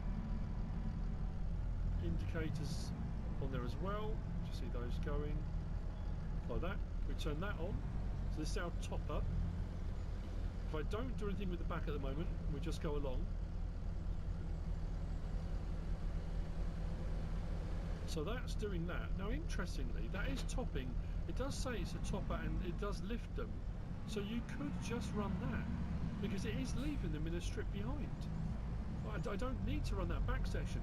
The back section does say it gives them a better clean, and then you've got the windrower. So I switch the back now. We've got turn on windrower, but R1, you've got toggle work mode. So at the moment it's on middle. That closes, that's left. That's right, and then it opens again for middle. Let's go left for a moment. So what we'll do is we'll turn that on, drop that down. And now what should happen is, there you go, so those onions that were already being done will drop out to the side. Excuse me. Do I technically need to run the other thing? Probably not. I think this is just supposed to give them a better clean, but that's what that setup looks like. And then what we'll do is we'll switch over to the Veritron to pick some up. So here's our Veritron. Unfold. It's a big old unit. I went for the tracked version, as you can see. Our lights, indicators, beacons, if you've gone for beacons on it as well. If you've gone for beacons, it comes with beacons, but there you go. Interior, it actually sounds really cool in here. It's got a nice, got a throaty sound to it. So we switch it on, we lower that pickup, and that's what it does. It's a very big, expensive bit of kit for just picking up onions. Would you be better off with a wheel loader and a bucket, with a large bucket, and come along and scrape them along and pick them up? Potentially. I haven't tried that. I don't see any reason why I wouldn't. And we've got the oh, what's that brilliant mod? The forage pickup mod, forage pickup header. I don't see any reason why that wouldn't work. Maybe some extended testing needs to be done on there. And then this will carry on going. This has got what was this? A 9,600 litre tank on it. And then we have got the option R1, right stick up and down, and right stick side to side. So side to side does that section, and up and down does the end section. So you've got a bit of adjustment there for whatever you're tipping it into, if you want to adjust the angle of said dangle. And then so we go back to inside. In essence, that's what both of those machines do. The topper picker upper, the second cleaning windrower bit, and then we've got this which then picks them up and stores them. But I say there are other ways that you could probably find to do that if you don't want to fork out for one of these big old machines, but that would be entirely up to you. Once that's all done, we can then move on to having a look at the AS25 bagging machine, which is this unit right here. So we click on that, onions will come in, 50,000 litres, and it will pack them up and out the other side. So what we'll do, I've got some already prepared. If we back up to there.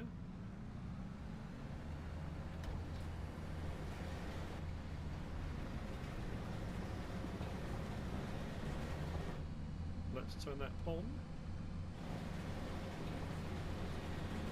So that's doing oniony things.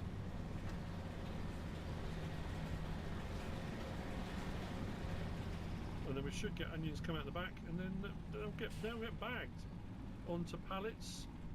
How long is that going to take? We're on 3 litres already. I might need to speed up time so we can get one out. I mean, I can show you because we can actually go to the warehouse buy point and you can buy them.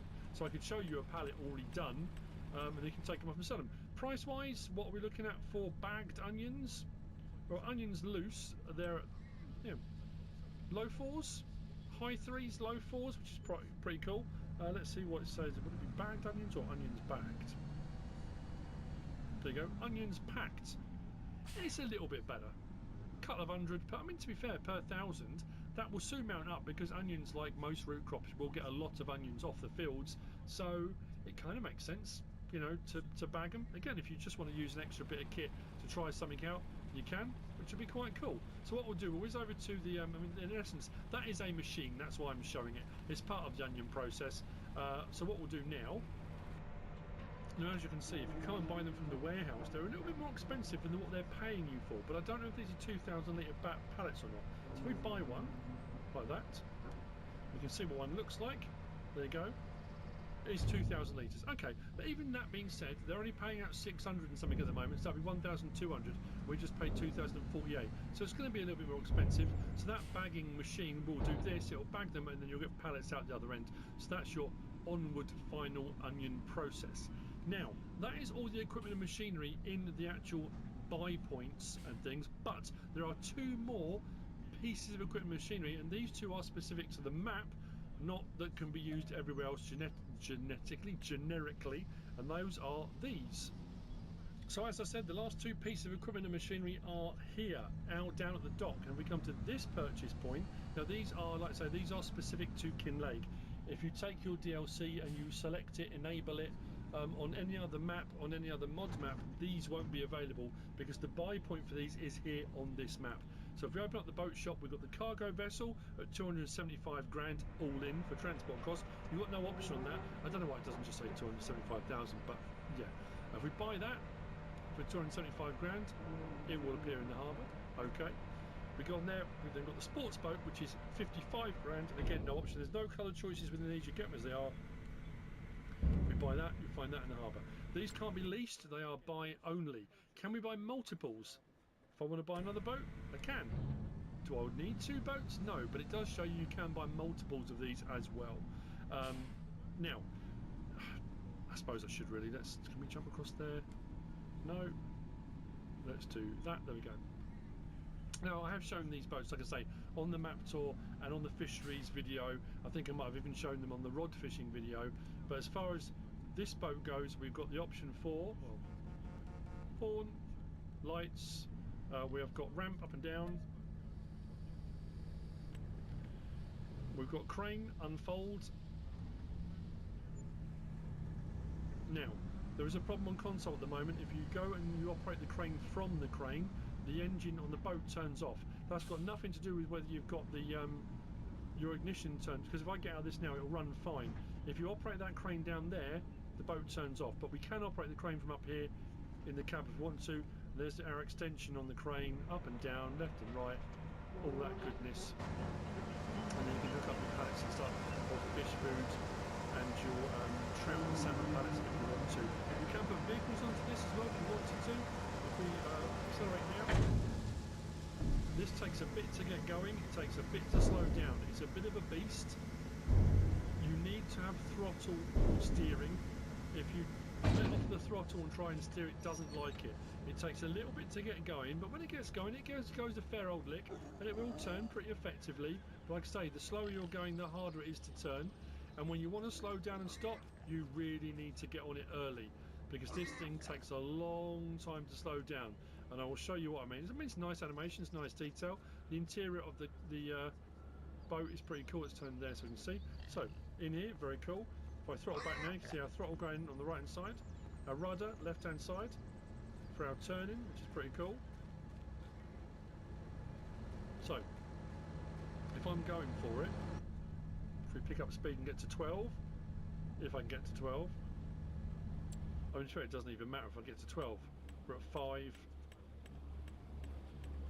6. If I know decide I want to stop, so I'm going to brake now, braking.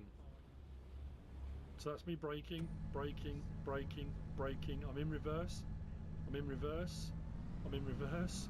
It's still moving forward, still moving forward, still moving forward. Now it's stopped.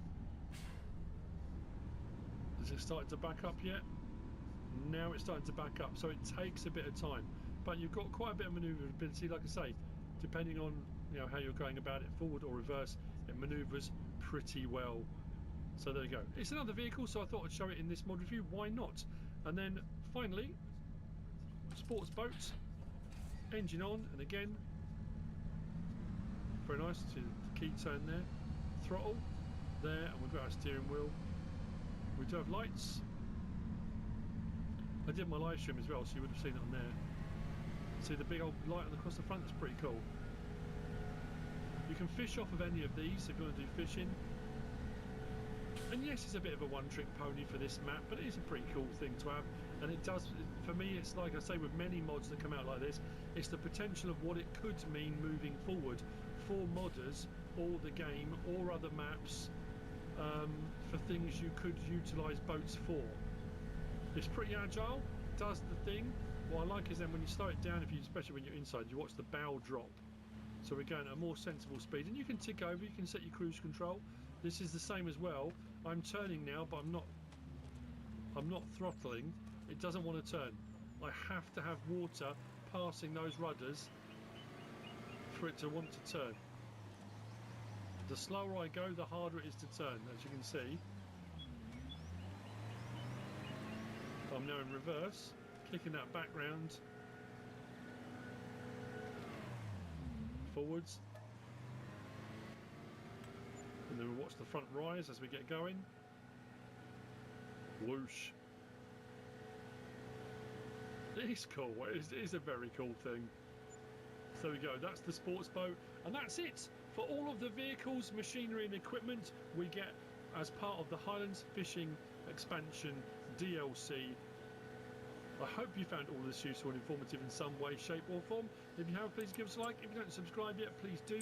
If you want to leave a comment, feel free. And if you want to share this video, then of course, please be my guest. Whatever you should choose to do. Thanks for watching. Whatever you should choose to do.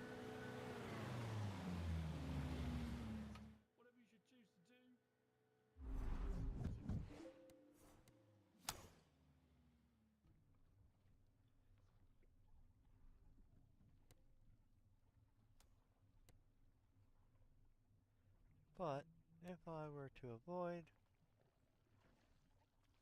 these,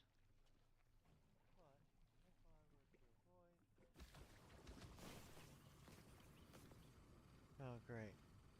Well, let's take out this guy.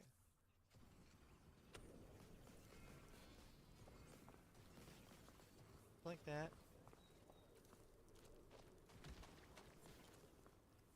Then we can take out these guys. Oh, come on. I know it's heat.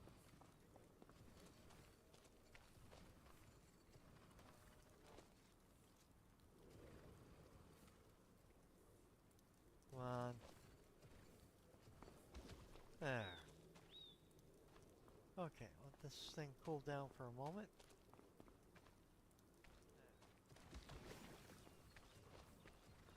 There.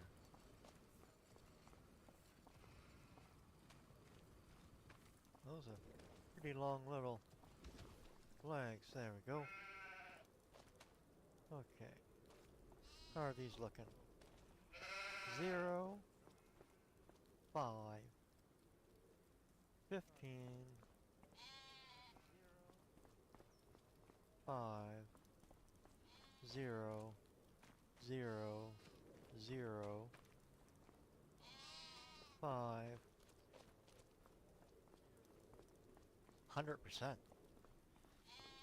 Not what I was, definitely not what I was expecting.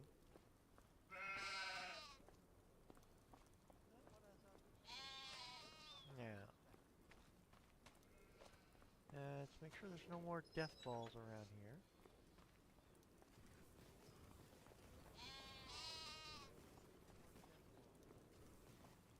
Okay.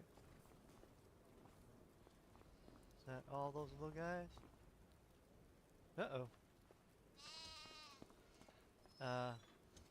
Backpack's empty.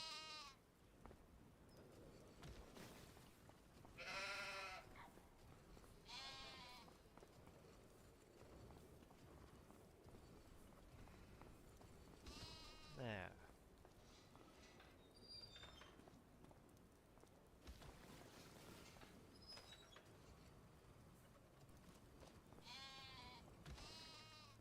Alright. So let's try and see about clearing out this area.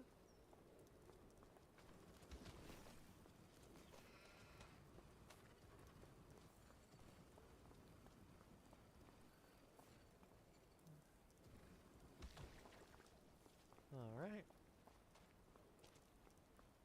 Let us cool down and...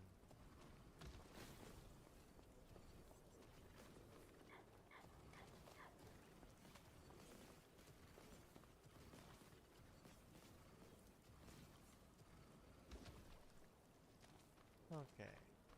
35 more units of fuel. Then I'm gonna have to recharge it all.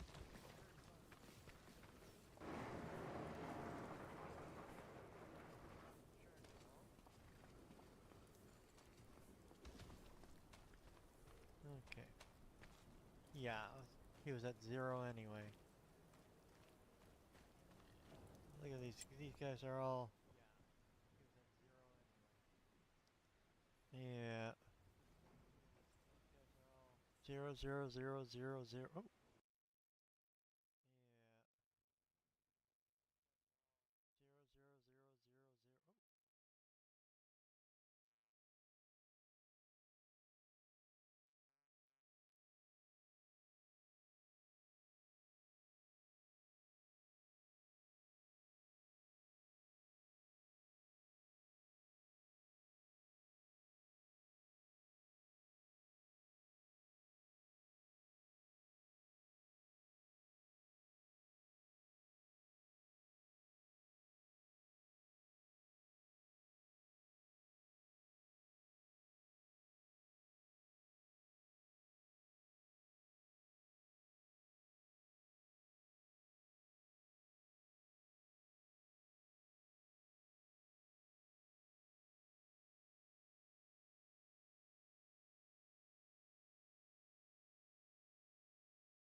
Ladies and gentlemen, it's time to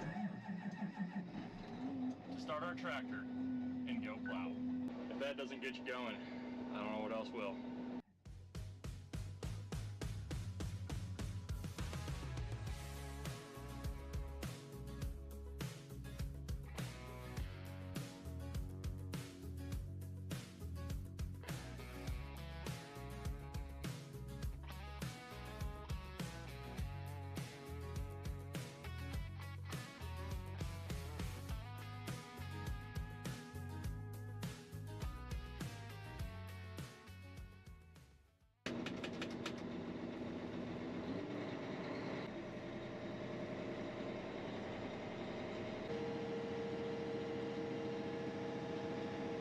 Hogging up the road in my plower. Shaka-laka-laka. miles an hour.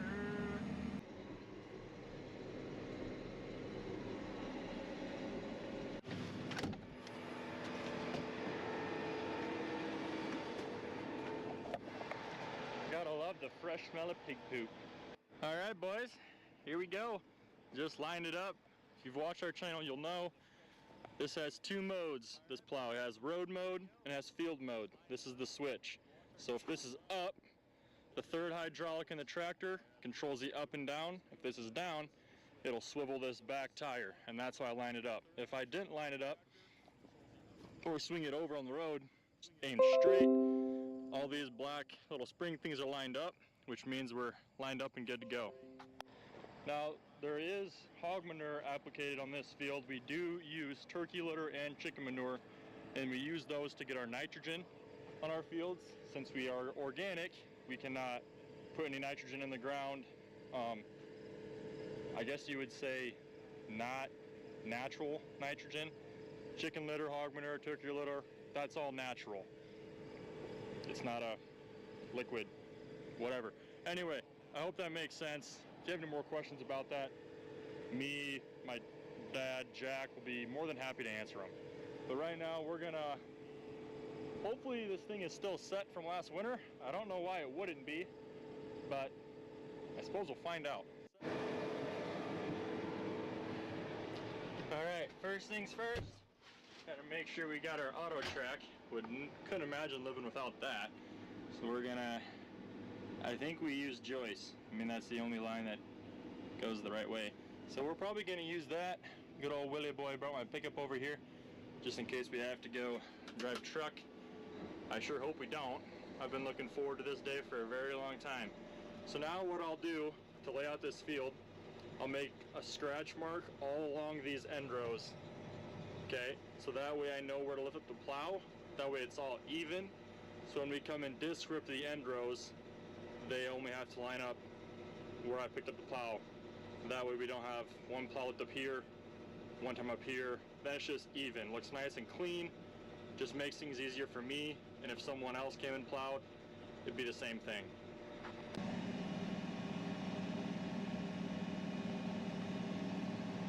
Another thing with an implement this long and heavy, you want to make sure you go very slow across any bumps, no matter how small they are, because there's a lot of moving parts on this plow, and the last thing you want to do is have it just bouncing around, which isn't really good for anything, but especially when you're pulling a probably 70-foot long implement, and it's only bouncing on 4 tires. So you really want to make sure you're not bouncing around like crazy.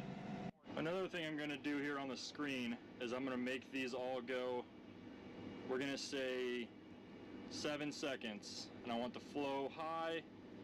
This way, when I get to the spot I want to put down, number 1, number 2, number 3, all control the plow up and down. So if I all have them the same, it'll be very consistent. When I get to the spot I want to put the plow on the ground, everything will go down at the same time. I'll push 1 down, then I'll push 2, then 3. I won't put them all 3 down at the same time, because like I said before, I want that line, that scratch mark, I want the plow to be lifted up right at that scratch mark and have just enough time to turn to make the next pass, if that makes sense. I'll take a video of it with the drone, and it'll make a whole lot more sense then, I think. First pass. I don't even know how fast it's supposed to go. I'm used to having a red tractor. This is awesome. Alright, so right now, I'm going 9th gear, RPM's wide open, and I'm going about 5.5, 6. We're gonna hop out, and we're gonna see how deep we're going. We wanna go about 10 inches, around 10 inches deep. So we'll hop out here quick and check, but right now I think it's doing a really good job.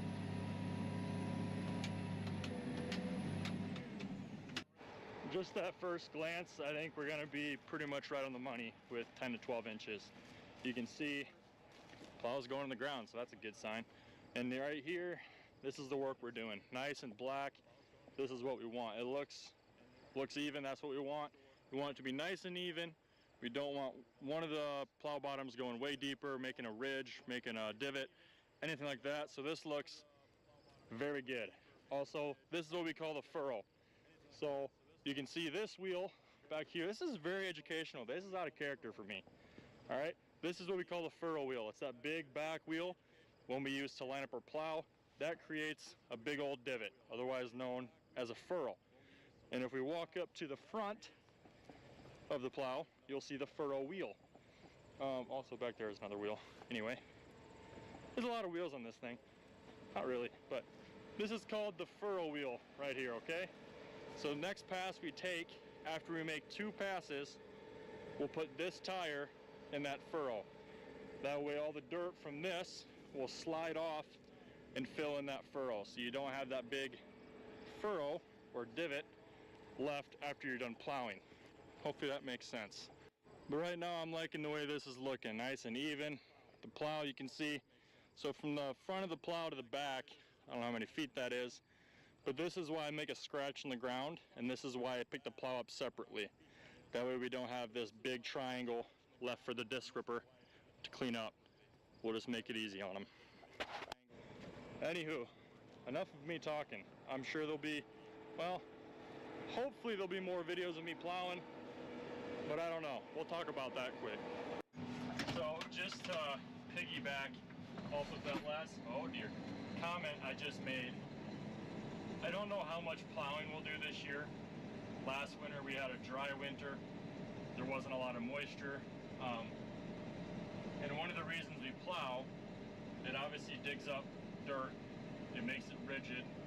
That way if we have a wet winter or wet spring, it dries out much faster. Unlike the disc ripper, you have the disc obviously that level it out a little bit more. The chisel plow, this does a much more aggressive job. This is a pretty aggressive form of tillage. So if we have a wet winter, plowing will be really good for the fields that we did. It'll dry out quicker, have a better seed bed, all that good stuff. We can go way more in depth with it if you want. But since we had a dry winter last winter, we're kind of thinking that plowing's really slow, honestly. You use a lot of fuel, and if it's dry, it's almost worse for your fields to be plowed. So with all that being said, nothing's set in stone yet. We have a lot to figure out. Obviously, fall's just beginning. We don't know anything for sure yet, but the plan right now is to not do as much plowing that we've done in the past couple of years. And in the past couple of years, I mean, I've probably plowed close to 7 to 8 weeks consistently the entire fall. So if that gives you any idea of how many acres, you know what, I'll just say I've plowed probably a total of 4,000 to 5,000 acres the past 2 years, maybe a little bit more last year, between alfalfa, corn stalks that are going to soybeans. So we've done a lot of plowing, and we've realized it's a lot of wear and tear on the plow itself. Obviously the tractor hours add up, and the fuel costs. There's many things, but with all that being said, it does benefit a lot, especially depending on the year. But if it's a wet year, we get a much better weed control, much better kill. So there is benefits to plowing. We do believe for our organic farm that it is a benefit, but it also depends on the year. And I don't know if you guys have figured out, but nobody can predict the type of weather we're gonna have. And if you have, please email me. I'll leave my email in the description to let me know what this weather is gonna be like the entire winter. Okay, so I've actually shifted down a gear. So we're only going in 7 at 5 miles an hour, in between 4.5, 5, because the plow is bouncing up and down, and I don't like that. I want the plow to be even. I don't want it to bounce at all. So we slow down a little bit. That seems to be working. I'll probably hop out after this pass, make sure everything looks good, and then we'll keep on going.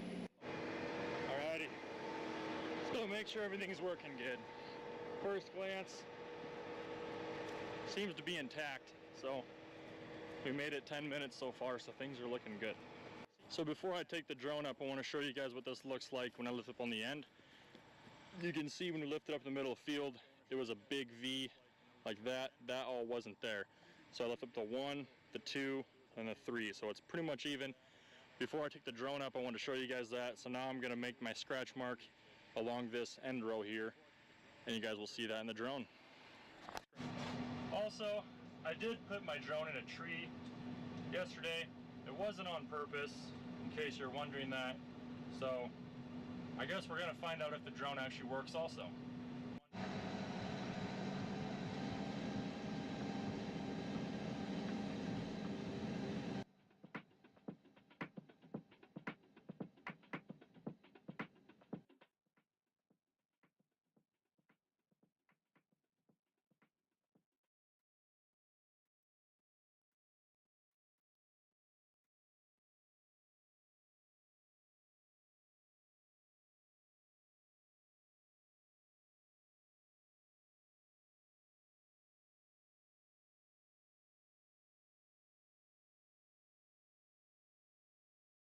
The drone does work. Yes, I land my drone on top of my tractor. It's the easiest way to do it. Anyway, I'm also going to throw in some videos I took of it running across the field, so enjoy those.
Alright guys, little update. Things are going great. I mean, we have, I would say, a solid 15, 20 acres done. Maybe more, maybe less. Everything's working good, so can't complain. We are going to go drive truck though for the corn guys, because we need truck drivers, and this is not as important as taking corn out of the field. Sam, have him go down where I broke through.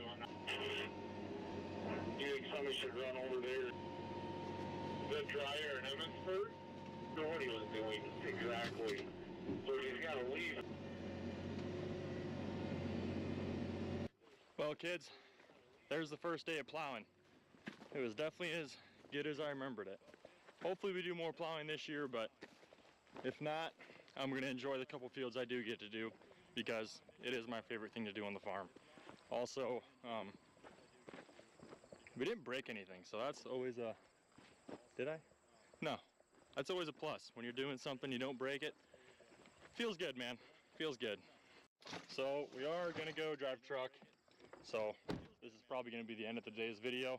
Hope you guys enjoyed. Hope you guys watched the first part of this video where we actually put together the plow, maintenance, changed stuff, all that fun stuff. If you did, I suppose I already know if you liked it or not, but if you liked today's video, leave a like, subscribe if you're not subscribed, and you already know. We'll catch you in the next one.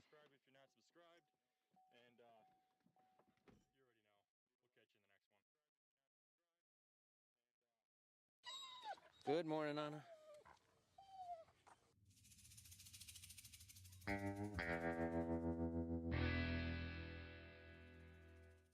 J. Mike, what were you doing down in the cornfield? I think we might, maybe, start harvest today. But first, ranching chores. Which consist of opening this door. Come on out. Come over here and finish your pumpkin guts. Isla did a whole bunch of pumpkin carving. Finish them up. Got two ladies making breakfast for us. One over here waiting. All right, I'll leave you alone. Morning, Larry. Morning, Chicken Jockey. It is potentially going to be the hottest day that I've ever harvested anything. We are supposed to have a high of 87 degrees today, which is unbelievable for this time of year for us. It's just what we need to help dry the fields out a little bit because we've had so much dang rain all summer long.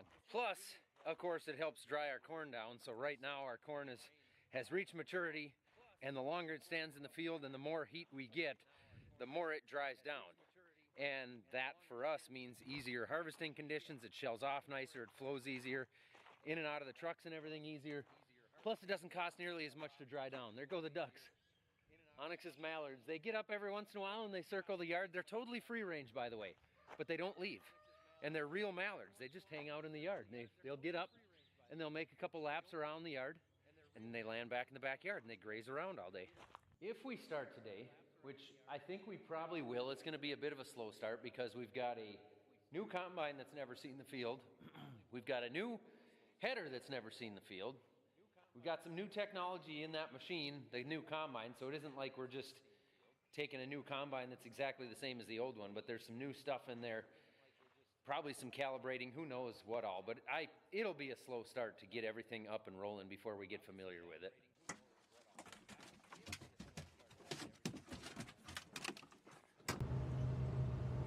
The dogs and I are going to go check out the bean field that I hope goes today. It's only about a mile up the road. If this one doesn't look ready to go, we've got another one 5-6 miles north, but I'm really hoping this one goes because it's just always nicer to start everything close to home in case you need tools or you got to run back to the shop, whatever. They're a little bit ugly. This end of this field is always wet. We've got iron chlorosis problems, which allowed the water hemp to come through. You can see the green leaf areas there where the beans have not completely finished off yet. A little bit nicer when I walk out here, but overall, I don't think we're gonna have an average bean crop. I think we'll be below. This is an ugly spot in this field for sure. Ish. Part of it, not every field is awesome, but are they dry enough? It's early. Beans are always a little tougher in the morning, but these ones are not. They would go right now. There's no dew. There's a breeze, plenty of sun. Yep. They would go right now. So the question then is, do we grind through these green spots and blend them off? Or do we go to the other field?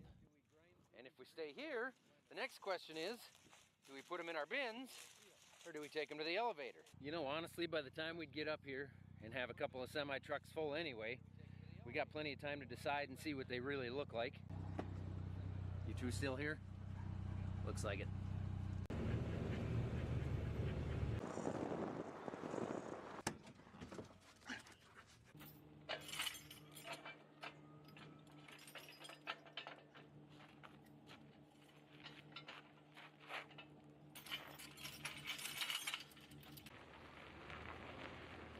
Just staging it for a quicker getaway when Dad gets here. If you listen closely, you'll hear the German Shepherd start up with the combine. If you listen closely, you'll hear the German.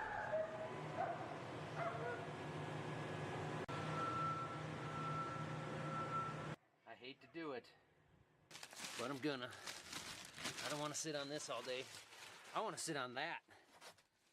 But I'll leave this one. I'm gonna spend a minute here going through some of the automatic settings that I know about. So I'm gonna open up the grain tank. And if I go up here, I've got my harvest automation settings right here. So I've got my ground speed, which I currently have off. That's gonna predict the yield and the throughput and change the speed. I've got my harvest settings. I have that on and terrain settings on. So it should automatically sort of predict or know what the grain is coming in and make adjustments on its own to everything that does all the threshing. So we can put clean soybeans back here as efficiently as possible. But it's not something I've used for a while. So we're gonna get used to that hopefully, and then we'll do the predictive ground speed. Is that what they call it? Ground speed automation, yeah. We'll get used to that. little later. We haven't even started yet, and there's been a change of plans. We're gonna go to a totally different field. And it's about the easiest one because it's right here at home behind the shop. It's got the same variety of soybean in it as that last field I checked on, and they look like about the same as that field, so why not go right at home? We gotta go 6 more feet about. Another 2 feet right there. Maybe just creep an inch.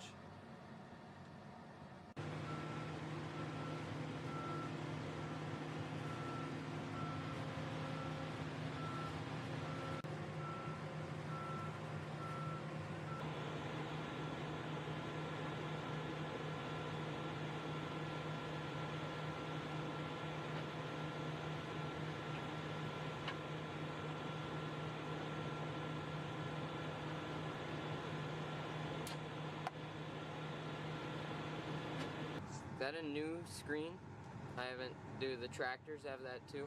Yes, this is the Gen 5 screen. No, that. Oh, that's new. Yeah. I think the new tractors have one like that, but we don't have any that has that. Okay. We saw the dog behind us, so we should be good on the head.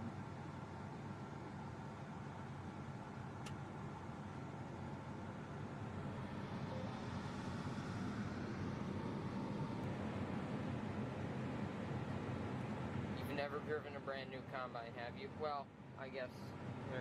There you. No, Almost broke your first sickle section. It's pretty tiny. It was. Do the wind systems come on most of the new headers now from Deere, or did Prairie come out and put this one on? Prairie came out. Don't you watch the videos on it? I don't. Speaking of that, we have to go back. I have to go out and turn the wind system on. I kind of figured that the way they were piling up on the thing that it wasn't on. Well, we made it 30 feet so far. No problems yet, other than I forgot to turn the wind system on. And there we go. It's got a wireless box now, so you don't have to hook and unhook any cords or cables or anything. It just Bluetooths up into the cab on the control box. And it's got a solar charger on it, but you don't really want to leave it on for 12 months out of the year.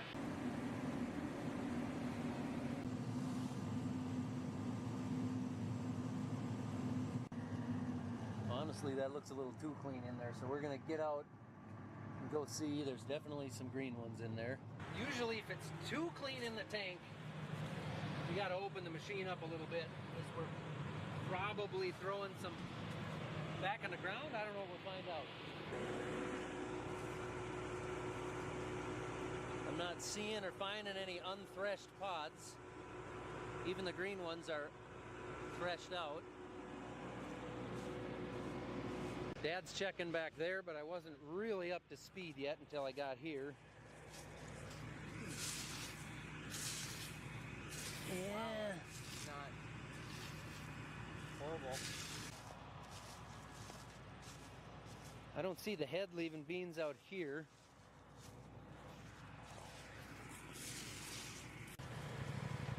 What'd you see? I was going a little slower back there. I thought it looked really good. There were, I saw 4 or 5 thrown over, but I dug quite an area. Yeah. There are a couple more big and swelled up yet. So I'm getting some of the big swelled ones that I can find on the ground.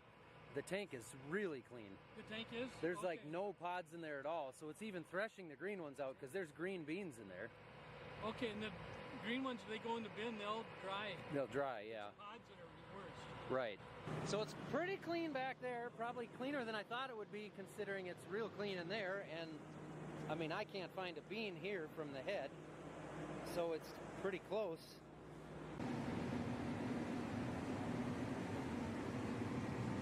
The yield monitor is definitely not correct yet. It's going to calibrate itself and figure things out a little better. Where the beans are decent, they're showing 12%, which is what I would definitely believe, but every time we go through a green patch, they jump way up, which is normal. Well, isn't this kind of fun?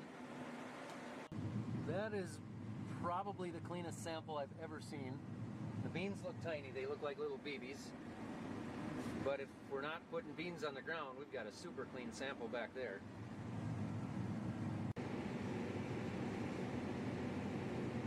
Now there's a much more believable yield and moisture. Mid-40s, that's much more of what I would expect out here, especially on the ends right here. The monitor climbs up pretty good in the wet spots, but they're 11 to 13%. That's what I heard. And they're tiny. The guy said 10% green beans in there with it. Yeah.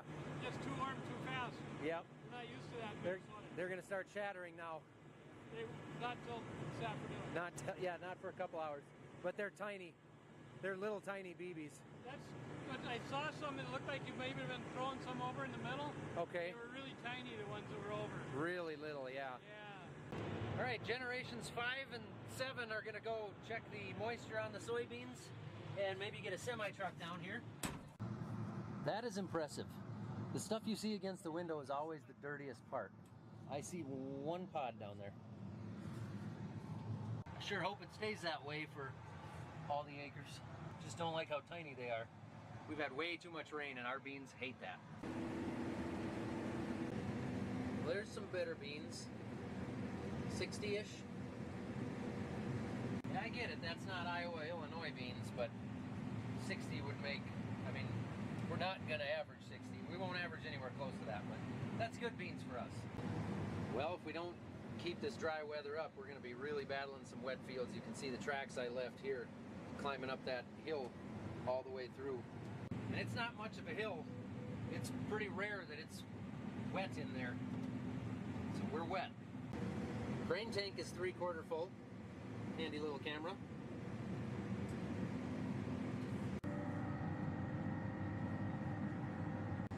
There we go. It's the first dump of the season. Yeah. Oh, look at that. Just want to make sure you're talking the field right here. Before you pull in here, Onyx, give me just a minute. I'll open up a little more room for you.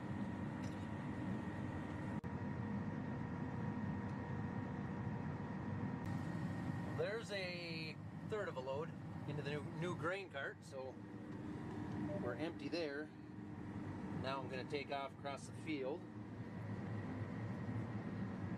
Got some of the ends off. We're getting some stuff moving here. I finally broke through right through the middle of the field. There's some more uglier green spots through here than I expected. That sample that Dad and Onyx took in was 11.5%, so that's good. But you can see, oh man, that's wet. That's really wet, heavy straw right there. But this is, I did purposely kind of stop in a wet spot here.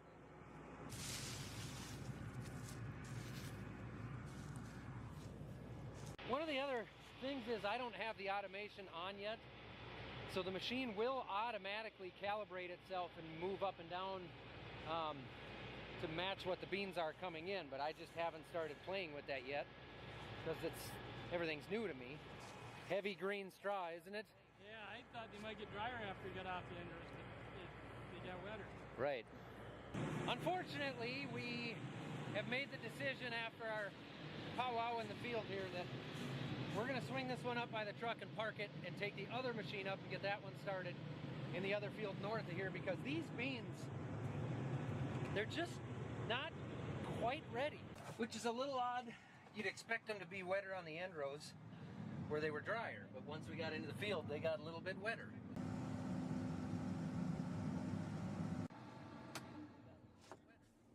We kind of expected a slow start anyway, so this isn't a big surprise, but it's hard once you get moving to stop a machine, especially when it's 85 degrees and sunny out. From one machine to the next. Yes, it makes it a little bit easier because this way, you know, we're kind of getting one machine started at a time. The other one was the one I was concerned about. We've had this one for a long time. This one should be easy, but I hope I didn't speak too soon.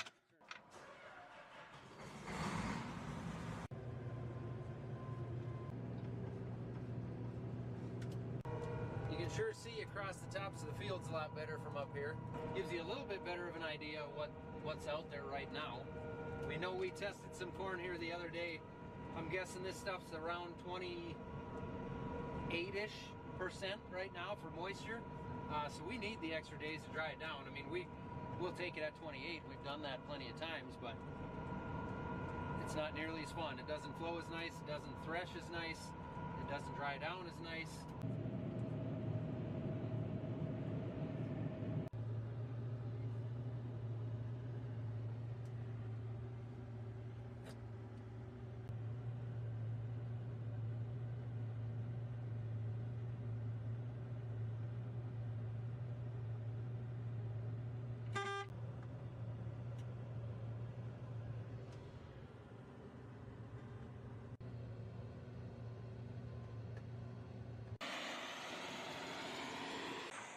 wanted to run his machine, so he's gonna start up with that one. Onyx and I are gonna take this trailer home, probably come back with a Ranger and just make sure things are going good.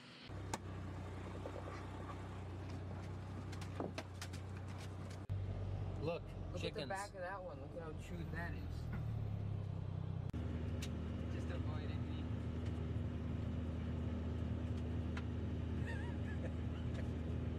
Your dog's got stinky breath.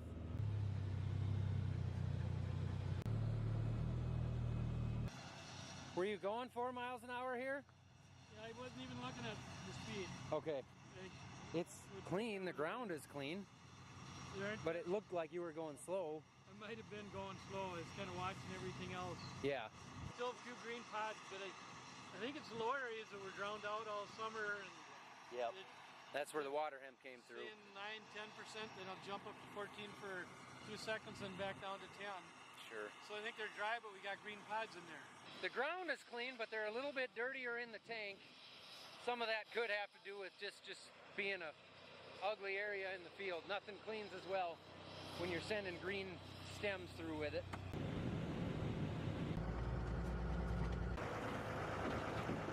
It's not muddy on top, but it's definitely a little softer here than normal, so probably make sure we don't overheat the trucks too much.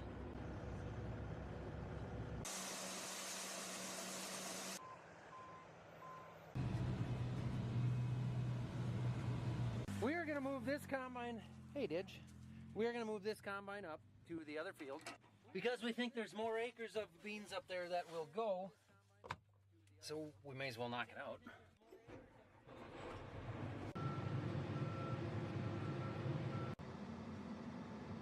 10 feet, slow down. Well, I had to run back home again. Our pumper truck is here. So for those of you who have been around for a while, you know we got to pump these pits every year. So we've already pumped 2,000 gallons of water out of this one and the truck went full. It's just water. It's stinky water, but it's just water. So they're down around yonder, dumping it in the prairie grass. And when they get back, we'll finish pumping that one and move to this one.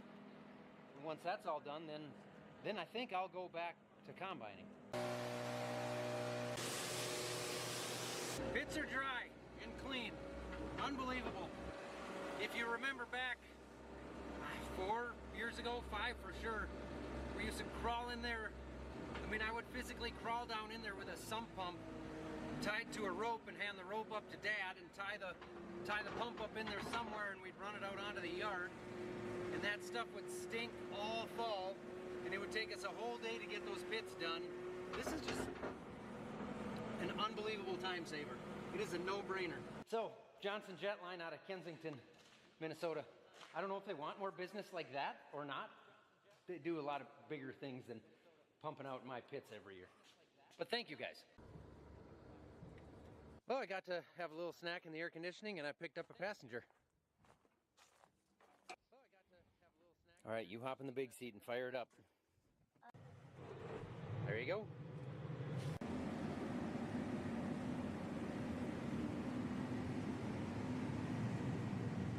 Okay, I'm empty.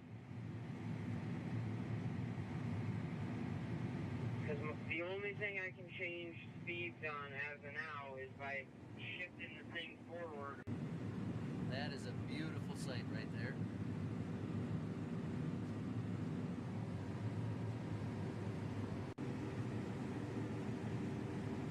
Well, that's not good.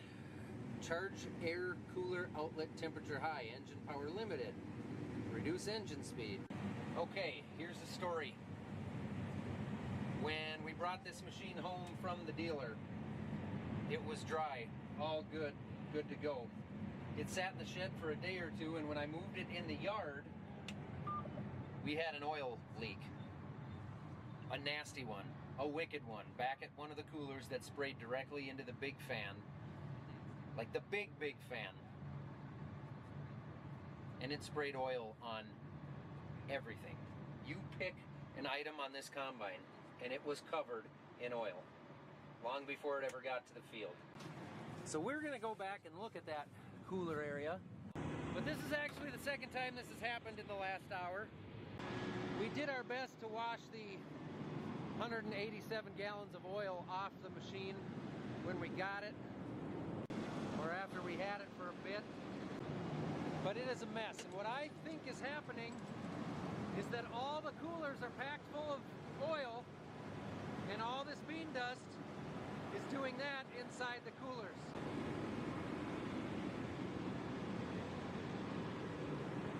See, that's oil, and that looks like we still have a leak.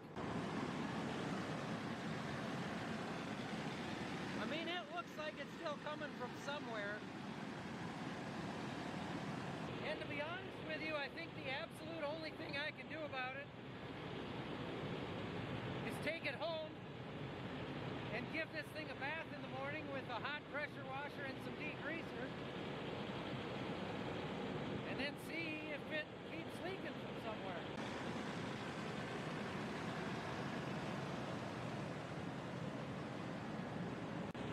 It's gross and frustrating. I think we need to get it home, put it on the concrete, and wash it all out really good tomorrow morning, because it's going to keep overheating. I think there might still be an oil leak up there because there's a lot of wet spots, but I don't think you'll ever find it until we wash it up and see where the new stuff's coming from. Okay, do you think we want to drop the head just in the field and take it home tonight then? Yeah, we got to bring it home and put it on the concrete. Okay. But it's 7:30 at night now anyway, and this thing did it again, so there's definitely an issue of some sort. Could just be a sensor, but it's not. So I'm gonna unhook this header, bring it home, and plan on washing this thing in the morning.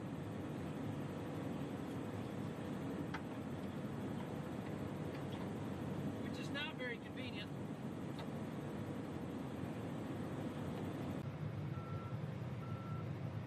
Want me to follow you home in this, or are we just gonna leave this here tonight? Because it's not, we already have enough vehicles to take back. I think on that cart, get it, you can fill it to whatever you want, but try to get it so you can tarp it, and then you can bring my pickup back. Or are you all good? I'll run this thing home then, put it on the concrete. Yep, I'll do one more hopper here, and then I'll be done for the night. We can leave the cart. No mind, I'll bring one truck home. All right, I'm parked on the wash pad for the morning. Let this thing cool down a little bit, and then I'll climb around on it and wash a bunch of oil up in the morning. So that won't be fun. And then I got to drive into town immediately after that, because at 10:30 I get a cortisone shot in this shoulder, and that won't be fun either. But once that cortisone kicks in, it's going to be fun, because then I'll have some use of this arm again. Has anyone out there watching ever had surgery in your AC joint? I need it in both of them. Got arthritis in both sides. I was kind of hoping I could hold off on that like another 20, 30, 60 years or so, but it's gotten pretty bad. So I don't know. What's the recovery like? How bad is it? I'm contemplating doing it in December, if I could at this point. Well, a little bit disappointing here at the end, but we got a lot of things moving today. The beginning of harvest is always just kind of slow like that. There's a lot of just moving pieces. There's so many moving pieces to keeping the operation going. So it was slow, but the beans aren't necessarily 100% ready anyway. So kind of like every year, we jump the gun by a couple of days and work our way through, work some bugs out, and we'll get going here. That old bin site will be making noise before we know it. Good night, chickens. 19 of them. That's good. That's what we started with this morning. I always like to check at night. Nobody's lost. That's good. Anyway, thank you guys for watching. I really appreciate it. Check you next time. See you, bye. Toodles.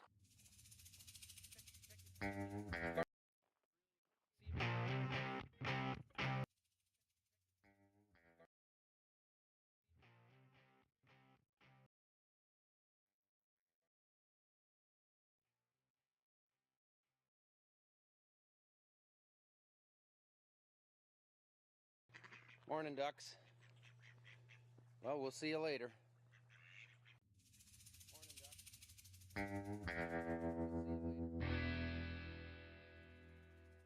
Morning, dogs. Little bit of a gloomy one this morning. I wasn't expecting that. Who's gonna come out first? Oh, come on, chicken jockey. That one right there, she's usually the first one out. Well, if you watched the last video, you know I gotta wash the radiators and coolers and engine bay out in the new combine. We had an oil leak a little while ago when we first got it, and we had it washed up decently, but once we got in the bean fields, all the bean dust stuck to it, and I think it's causing an overheating issue with the intercooler, not cooling the air down enough that's going into the turbo, so I gotta clean that out. I'd really love for Anna to be able to do it for me, but you know, no thumbs.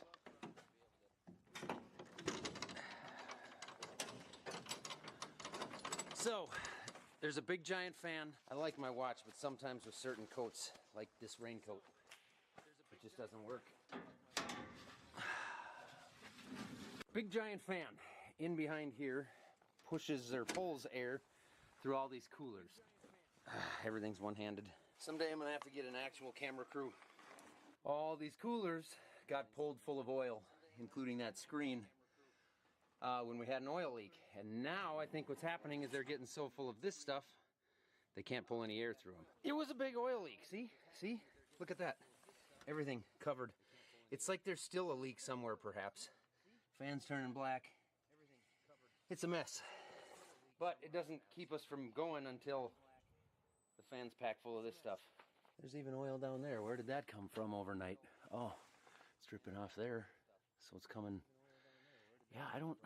So the other thing is I'm hoping to get it clean enough that when we run it later today, we'll be able to see if we still have a leak or what the heck is going on here. I'm probably not going to really video any of this because I'm climbing around on an oily, dusty ladder, which is like driving on an icy road that has a skiff of snow on it, and pulling a water hose with a pressure wand. Anyway, I got the engine bay washed up top. Everything's dripping down here, but I think the coolers were never really packed full of bean dust, but you can see how black it is where I haven't hit it with the washer yet. That's where I've gotten to it with the washer. I think more of the problem was actually on this screen out here, because the coolers are fairly clean other than the oil that got through. That screen seemed to do its job and keep all the dust from getting in there and packing tight in the cooler. So I'm thinking maybe there wasn't enough air getting through the screen to get to the cooler. So anyway, I'm washing it all up, but I feel pretty confident this is gonna do it. So that screen is sealed off pretty good. It did its job. Everything else is still a mess though.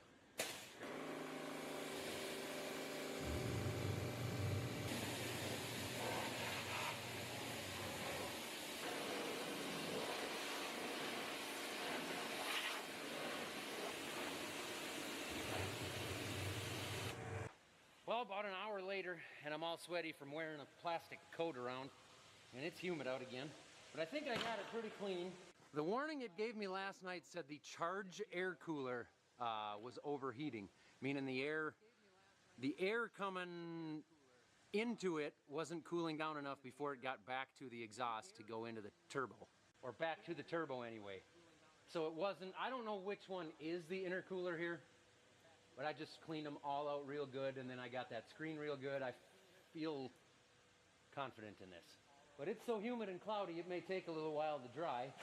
Not that we can't go harvest with it. However, I got to run to the doctor because I'm getting my 5th cortisone shot in this shoulder, which is going to be lovely. It's going to hurt like crazy, but it's going to be lovely tomorrow. Meanwhile, Dad's got the pits going. We're dumping beans into a bin back here. And it looks like everything must be going good because I haven't heard otherwise. Hi there. Is it running okay? Yeah, they need to show you how to switch, or have you show me how to switch from like spraying to the planting to the field now. But now I got the application. Which one are you looking for? For harvest now. There we go. Okay. Oh, there it is. Okay.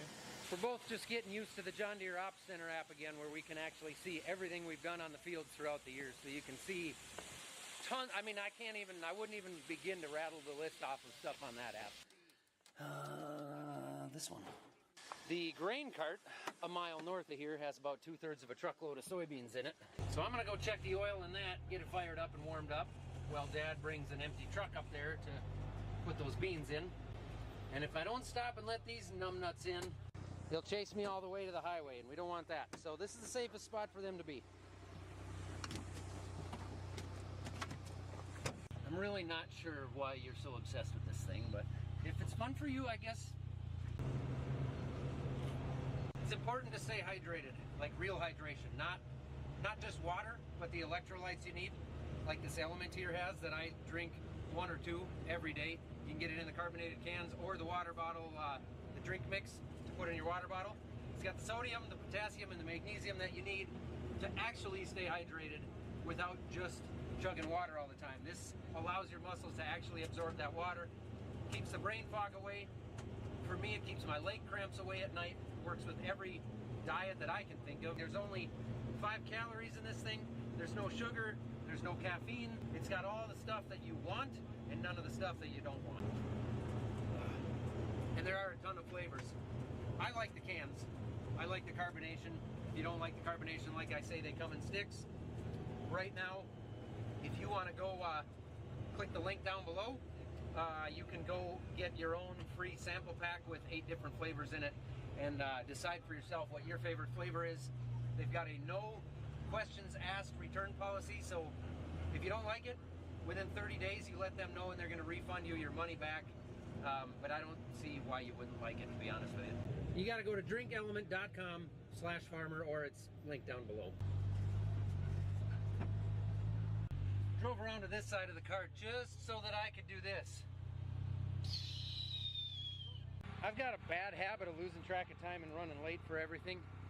So Dad's gonna dump that cart. All I did was come up and start it for him, but I gotta get to the doctor.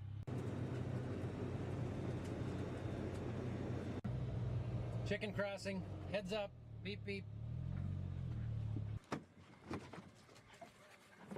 Cortisone shot done. Time to get back to work. Definitely a little bit sore. He pushed a high volume in there with a lot of pressure because the joint was so full of fluid, so it really pressurizes. It does not feel good.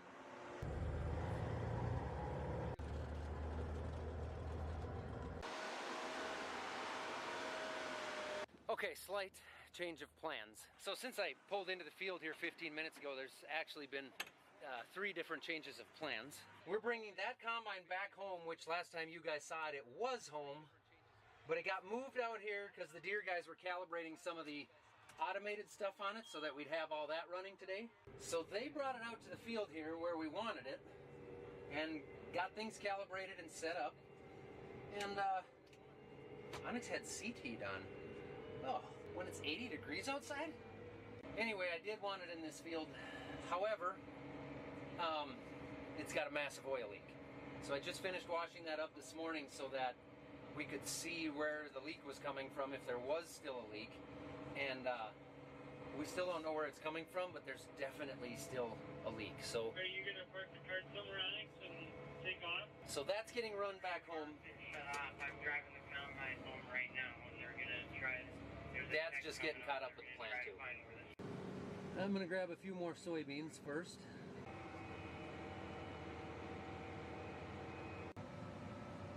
Just topping it off a little. Brought the grain cart home. We ran up to the field, grabbed pretty much everything else except for Dad and the combine and one truck we left for him. That's going to finish that field. And I'm going to dump this load of beans and the little bit that's left in the cart into the bins.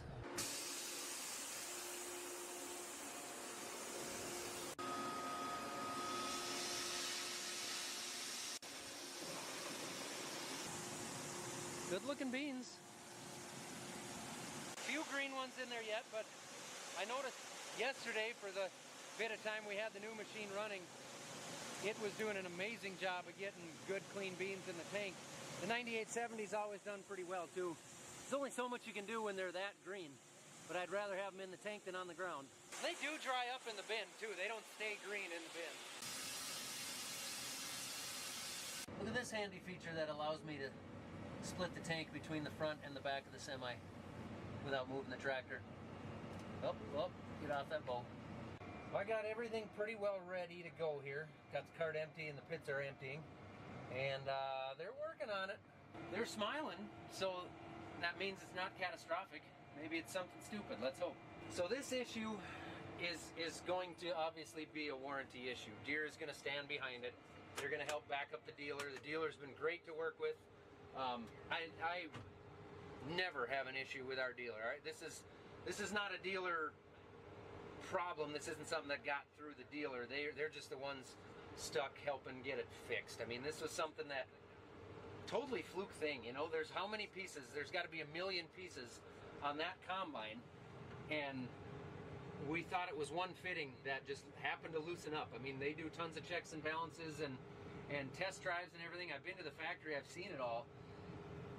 Just a weird deal that it made it here without having the oil leak, and then as soon as we got it to the yard, it sprung an oil leak. We tightened that fitting up. I don't know, I'm gonna go find out now as they're looking at it if it's the same fitting, if it blew an O-ring, or if there's something else going on. I don't know. Yeah, it's frustrating, but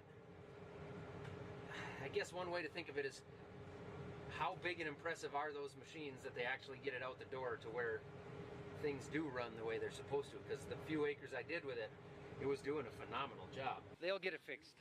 They'll get it figured out. It's just bugs. Everything's always got bugs. Too many moving pieces on a farm. Sounds like it's just a fitting, so I came back to grab Dad's header here and we're gonna move everything home. But it sounds like it's a fitting, a big fitting going into one of the coolers on the other combine causing the oil leak. And it's of course going into a cooler next to the big fan. So the fan grabs it and sends oil everywhere, so it's hard to find, makes a big mess. It sounds like it's probably the same fitting it was the first time. So why that would have loosened up twice now, I don't know. No, I'm not doing that. Okay. We're just gonna hook it up and get it done.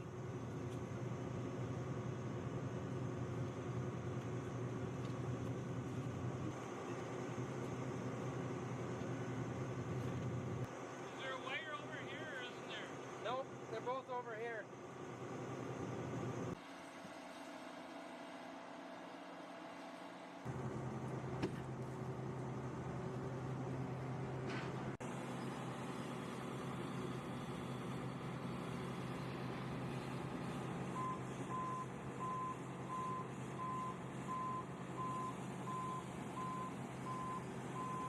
Again, we're just watching the cradles here basically to make sure it's in the right place.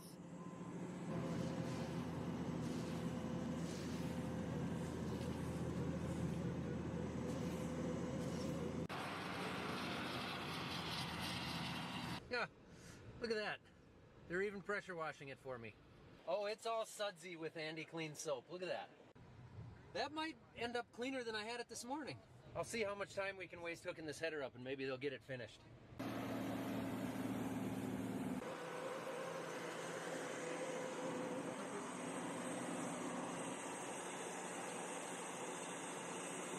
Man, that goes quick with 2 people. Let's harvest. Okay, we've been out here for about an hour. I did not record anything because it's beyond me right now, but there's a lot of cool stuff happening. We have set up harvest automation and speed automation, I think is what you call it. So I got Colton and Teddy here helping me out. And we just did a drop pan test to verify what our losses are actually at, just to make sure and calibrate the losses on the machine. Full of beans? No beans. Oh, there's a half one? No, that's a no beans there. I got nothing. Well, how do you calibrate nothing? That's a John Deere combine. You seem not genuine when you're dressed like that. So, I'm not wearing a John Deere shirt, so I'm just gonna dig around here. And there's a couple in there, but I'm pretty certain they're coming from the head. It's hard to capture everything, so although there's one, and this straw is a little bit wet yet, so conditions are a little tough. We got the oil leak fixed. It's still a little messy, So we got that fixed, and I'm going to show you what the tank looks like up here. So you just saw we got almost nothing going on the ground. Here's a couple, there's a couple. So what we have on the ground back there, I think is 90% from up here. And with soybeans, there just is some shatter like that.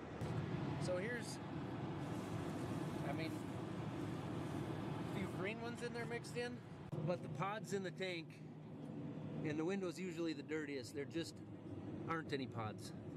Like I say, some green beans, but there's not foreign material in there, no pods. Now we got our machine sync set up, so Onyx is in there running the grain cart. He is synced to me, and I'm running speed, what do you call it? Ground speed automation? Is that what it is? Predictive ground speed automation. Predictive ground speed automation. So if I exit out of my camera here, we've got this really nice area of this field here too.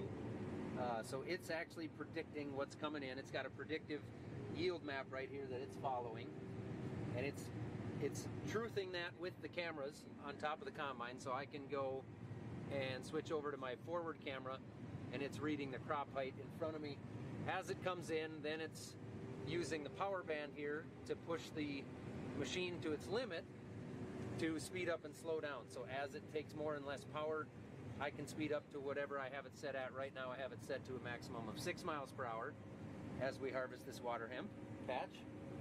And it's going to speed up and slow down throughout the field to make things more efficient as we're taking in more and less crop. So the other automation that I have running is the harvest automation. So this is actually adjusting the entire machine based on the parameters I've given it. So I've given it acceptable levels of foreign material, broken grain, and grain loss. And it's using the cameras to understand how much of each is in there. Let's see, so I can click,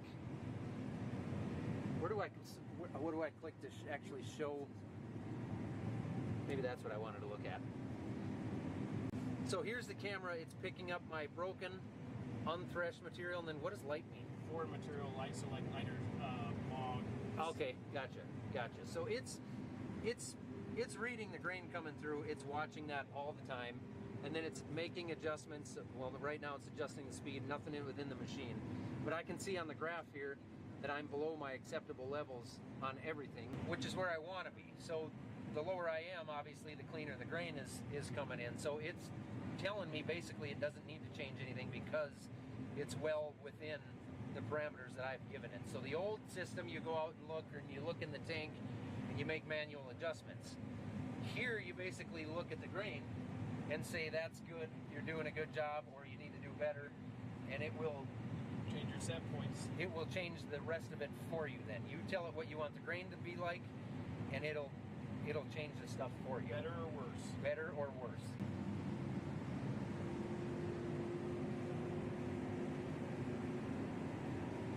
We finished another field here, so this field was like 70 acres. It's been a couple of slow days here with some setups and some breakdowns and stuff, but as I said in the last video, it's always a little bit slow in the beginning. We got 200 acres out now, and we're gonna load these things up. We're not gonna move tonight. Obviously, it's kind of, by the time we'd get anything moved, it'd be dark out, and we're not gonna move anything tonight. Regarding the automation stuff on here, which was a little overwhelming for me at first, but once we got it all set and you really see how everything works piece by piece, it's really cool. And I don't mean just cool because it's some new piece of technology. I mean it's cool because the return on the investment I really think is there. It's doing a great job of cleaning the grain, getting the grain in the hopper, and it's doing it efficiently by speeding up and slowing down when it needs to maximize the power of the machine and push the capacity all the time. I think that's going to be huge, especially in a year like this where our fields are variable because of all the rain we had throughout the year. We get to those low areas where spots are drowned out and weedy and there's not a lot of crop there. You know, I had it set to a max at 6 miles an hour because to me, pushing that 40-foot head 6 miles an hour is fast. As I started to get used to the speed, I kind of felt like maybe I could pick that up, 6.5 or 7. Eventually you get to a point where the head can't keep up. But when we get into corn, you know, we're so used to you pick a speed and you go that speed. But when the crop is so variable like that, I think it's going to be huge. Once we're used to letting the machine do its thing, it's going to be more efficient. And that means efficiency with getting the crop off the field faster. It's less hours on the machine. We're burning less fuel. You just everything that comes with that by being consistent is going to be an improvement. So there's no downfall to that. Everything just gets better and better, and as you learn the system, you learn and trust the system and the machine, it'll only get better, especially as they develop the technology behind it and they keep using the systems and bringing more information into it. It's only going to get more efficient and more accurate as we go. I can't imagine having to try to explain that to my great-grandpa, who's not around anymore, but explaining to him what we're doing here with these giant green robots. That thing also has automated turn automation, auto track turn automation. I didn't set it up because I felt like I had enough stuff set up on that thing today, but it'll raise and lower the head and turn the machine around for you. You literally don't have to do anything. Autonomous stuff is so close. Like I keep telling people, it's like it's already here. You just have to be in the cab to ground truth it and make sure everything's going right. But it is so close. That's it. All right. I'll quit talking now.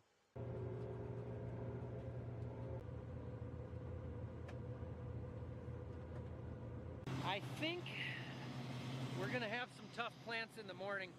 We had a lot of dew last night and a lot of humidity today, so that means the plants, this part, is gonna be tough to work with in the morning, which when we're moving 5 miles north, we're moving this much equipment anyway, it's gonna take some time, so there'll be a lot of moving, and then hopefully it'll be dry by the time we get everything moved there. And everything's gonna need to be fueled up, because we're not moving everything up the road until everything's full of fuel, so I may as well get this fueling while I walk back down there to that other machine, Suppose I'll also have to fill up the DEF with, just kidding, this one's pre-emission. I amuse myself.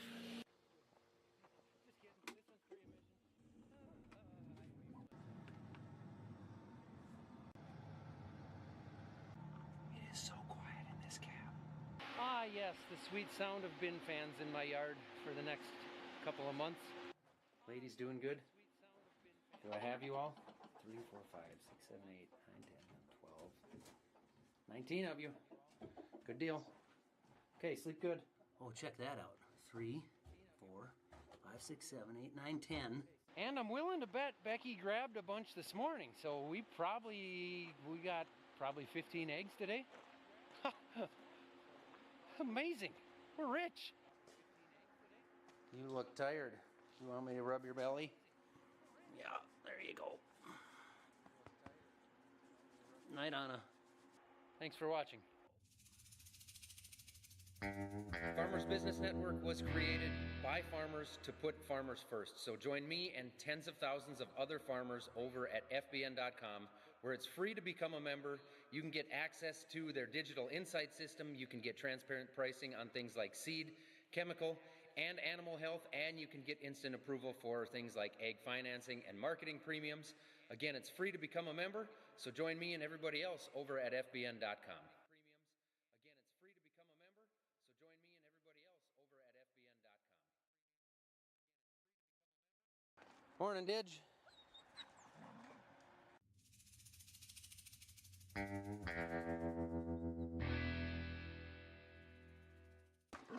a little morning wrestle session. Get her. Nope. We don't listen to that command anymore. Morning. This guy's fueled. That guy's getting fueled. Dad started it before I got out here, so we're full. In the last couple of videos, if you've watched, we have been fighting an oil leak on this one. Seems like we got it fixed. Everything is pretty dry now. A little bit of soybean dust sticking to everything because of the oil spray. But I think we got it fixed.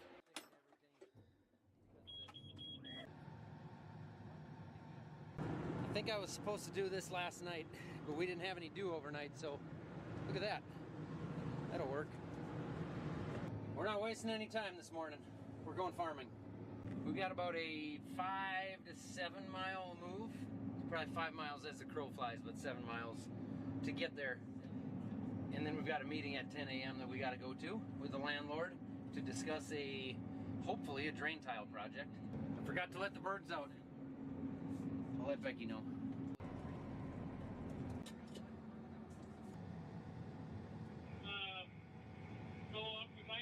I think you gotta back up a little bit.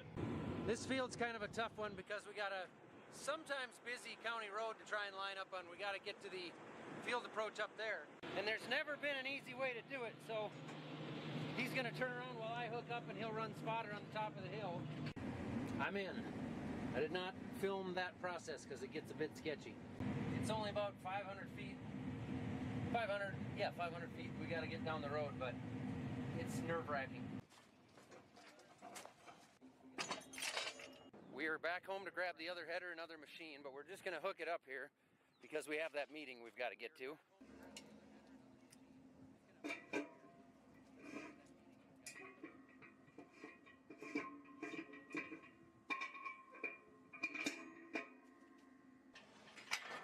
Okay, we got about 15 minutes here. Dad's gonna look that header over, check on the knives, and I'm gonna see if I can connect the new iPad to the new grain cart. The scale and all the controls for this grain cart can work through an iPad, but I didn't have an iPad new enough to run the system until it came in the mail.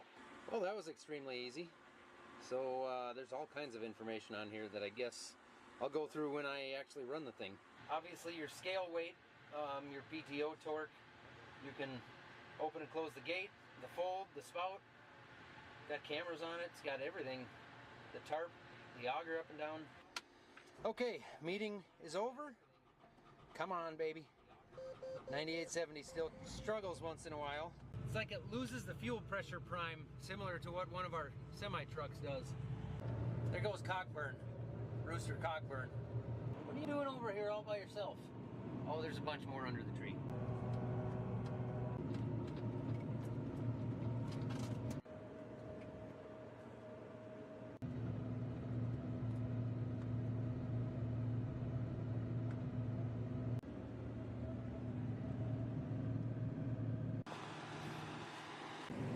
Finally, we're back at it.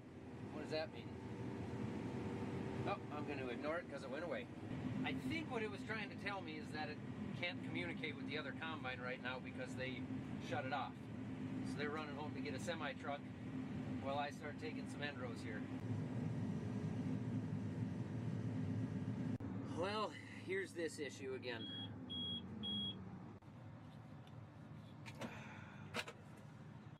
Things I'm going to point out about this while I stand in this hurricane wind. It's hot out. It's 85 degrees. This machine should be fine with that. You can adjust this big panel out to allow more air into the fan, which I did. It didn't help, so it's done it 3 times now in about the last 5 acres. There's also a lot of good-sized hills in this field. It's just a hilly field. Also had too much rain and we got water hemp patches. Our beans look like crap this year. So get used to me saying that. I'm not complaining about it, I'm just pointing out I know they don't look good because they're not. That big rotary screen is clean. The coolers, when I open this up, look pretty decent underneath. I don't know. What I do know is every time it happens, I let it sit for 5 minutes and then I'm good to go for 10 minutes. Our dealer is on the way already. So Midwest Machinery's got a guy coming out to take a look. He will know exactly which cooler that is because there's so many of them back there. And he'll take a look and see if there's something else maybe to it.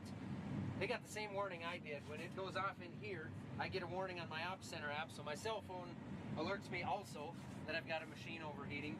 It also lets my dealer know that they've got a machine out there running that's overheating. So they're well aware of what the same things I am, basically.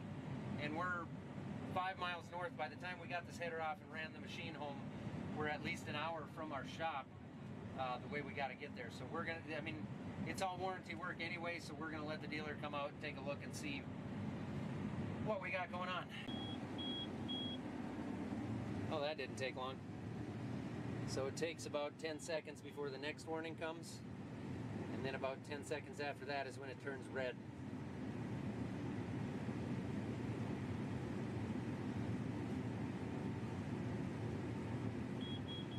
There it is. Better shut it down now.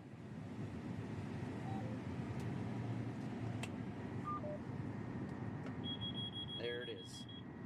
Idle down, machine off. I got an idea.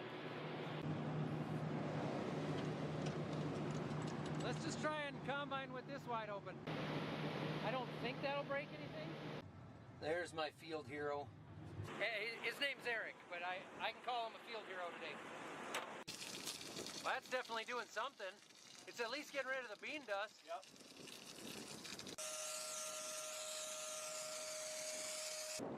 Oh. Can't get it there either. I can, but you ever seen oily dust? Yep. Oh, that's what they be careful.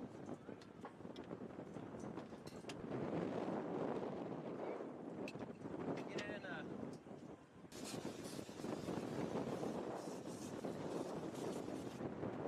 So that's the middle, you're way low there. Oh, but then you can't get it because it's all the way up here. It's under the shroud for you on that side. Oh, sure. Well, You might only be able to do the front. put it in here, maybe? Yeah, that's the one. That's it. Now the fan's in the way. Does that spin by hand? I think if we fill it once more, I can climb up here and lay on the deck and we can get to the top of it from up here. What's it look like from in there? Is it a mess? Yeah.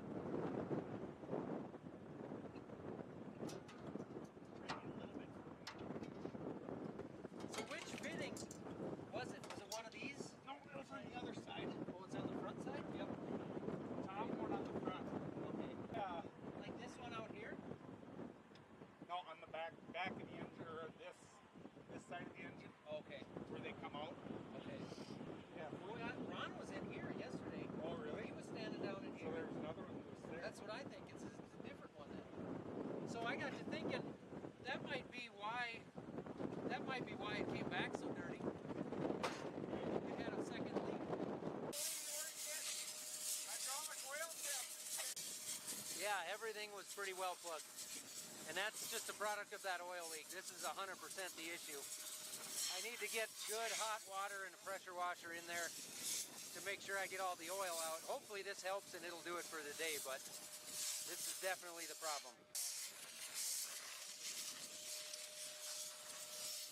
At least one of us is getting something done.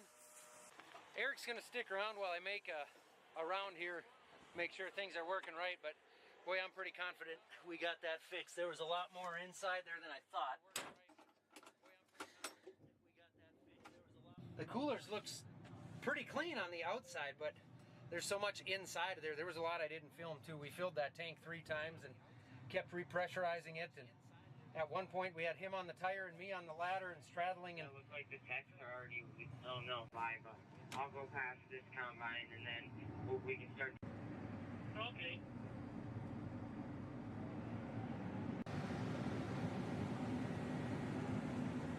there was a way more stuff packed in the coolers than what we could see from the outside. So he had one of those like fire water bottles like we used to cool down the race cars. We charged that several times and did the best we could, and blew it out with an air hose. Okay. Hopefully that works. Yeah, mine was getting right up towards red, and then we stopped in the load and it came down pretty good. But I think we're going to fight it whenever it's 90 degrees off. Yeah, I think before we go up to the shooting park, this one needs to go home, and we should probably pressure wash all the coolers out again. The way this is going, I don't think we're going to get done with this field today. Do one of the machines need to leave tomorrow morning and go to the shooting park because of the open house there this weekend? That's such a beautiful sight.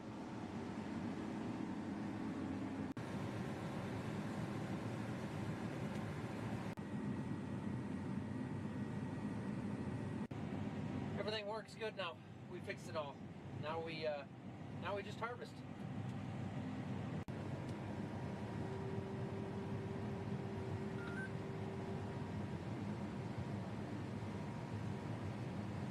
This S7-800 is a full auto machine. I'm running machine sync right now, so anything this combine does, that grain cart is going to track.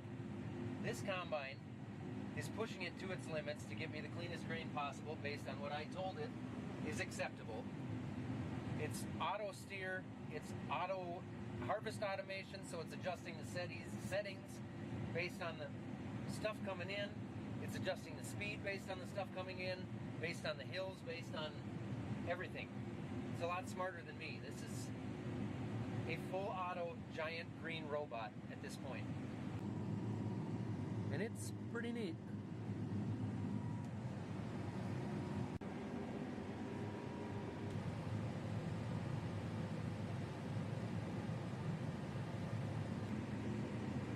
End up not being able to see. Pretty dusty, isn't it?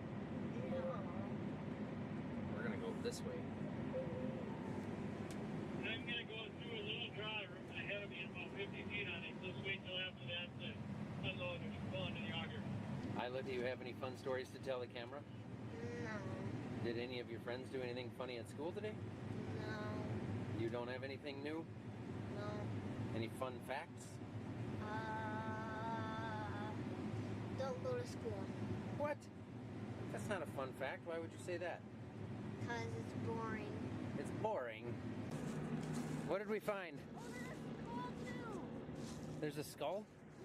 Yeah. Isla and I found something interesting. It appears as though it used to be a bird. It must have fallen straight out of the sky. Came from up there. Huh. Are you okay? All right? Oh, I found the interesting part. Took me a minute. I was right. Took me a minute. Hold on. Here's the rest. Not. You wanna taste it? That looks too small to be a pelican. Well, it's not a Canadian goose. Clear yet. The window isn't clear yet. You're looking at the one out there? Yeah. Eric just called me and he was wondering if we wanted to run this machine down to Glenwood, or they can come out to our shop in the morning just to put a wrench on all the fittings and make sure there's not going to be another leak. But I told him it's kind of we're in go time and we don't really want to run it home. Yeah, if you could do it here, that'd be fine. You shouldn't need it to shop for that anyway, I wouldn't think. No, but like he said, you know, he would like to clean it up too, or he thinks it should be cleaned up right, because like he keeps saying, you know, it's a warranty issue. It should be on Deere, so the dealer should take care of it all. We shouldn't be burning any of our time doing it. But like I told him, you know, it's go time. Yeah, yep, especially tomorrow when we're up here right now and going the other direction. I don't think we're going to tomorrow for sure. Maybe when we get home in the west quarter, or Monday if it rains on Sunday.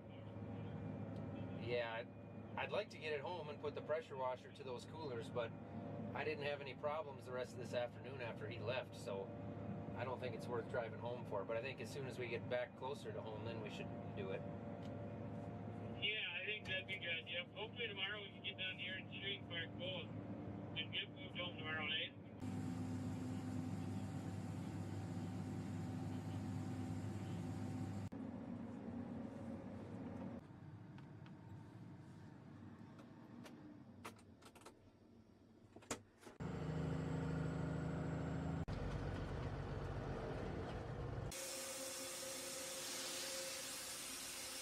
Okay, we got that truck dumped. We got everything home that needs to be. Got the combines up there, kind of got everything shut down for the night. I want to give you guys my honest opinion here so far on this machine. So I know there's been some real frustrating moments between the oil leak and the overheating of the coolers, which all come from the same situation, being that fitting, or maybe there were a couple of fittings that ended up loosening up that somehow or another got through. It wasn't leaking when it showed up here at the farm. When we got it, it was dry. Everything was good. And when it sat in the other shed for a week before I moved it over to this shed, and I moved it over to this shed and was starting to do a few things with it, and that's when the oil leak showed up. So I don't know, for whatever reason, that fitting or those fittings loosened up after the fact. Our local dealer's doing everything they can to try to help out because they know it's a new machine, it shouldn't have those issues. At the same time, there are a million things that can go wrong with a machine like that, and the fact that we've only had the one thing is pretty good. So we got that. I think we got that bug worked out now.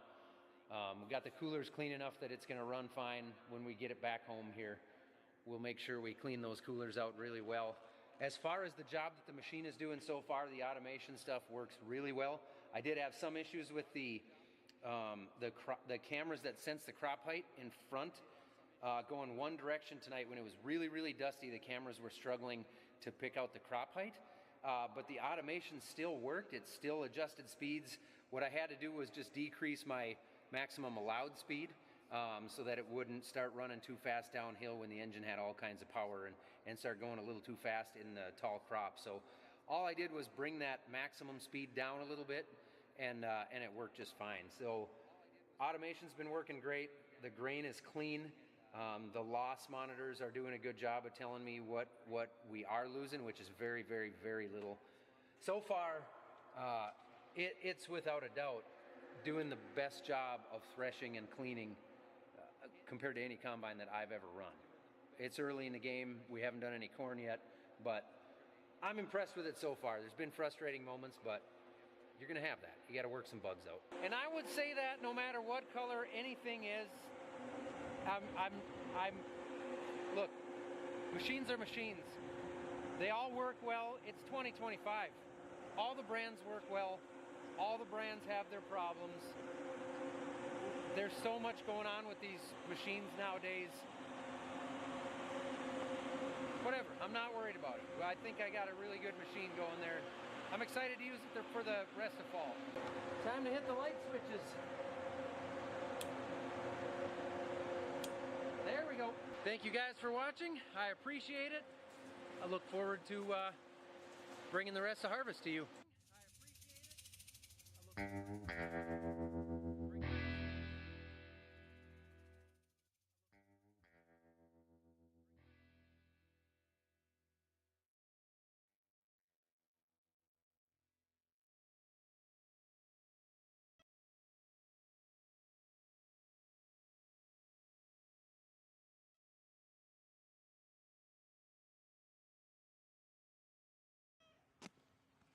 Morning, buzzer. No.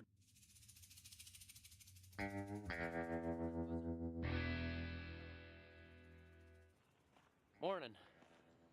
Morning, Tiggy. Any idea where the dogs are? Release the birds. Come on. Come on, it's nice out. There we go. Morning. Where were you? I gotta run down to the mailbox. Hop in, let's go for a 300-foot ride.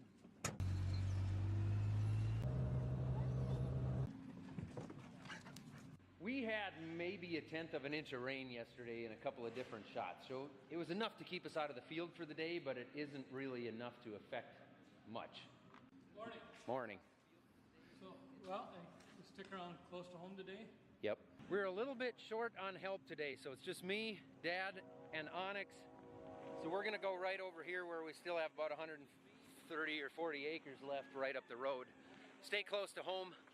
That way we don't need 2 truck drivers. I can run truck and still be in and out with the grain dryer.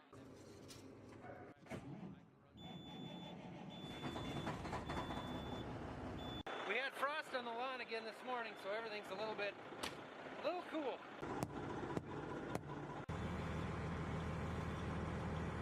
I've got fuel running into a truck and they're only a half-mile away, so I'm gonna go make sure everything's getting started just fine. It will be.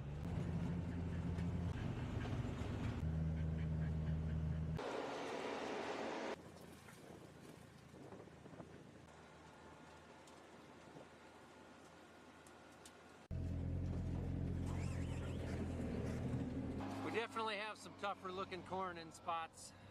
A lot of this field just being one of them. Way too much rain again all summer long.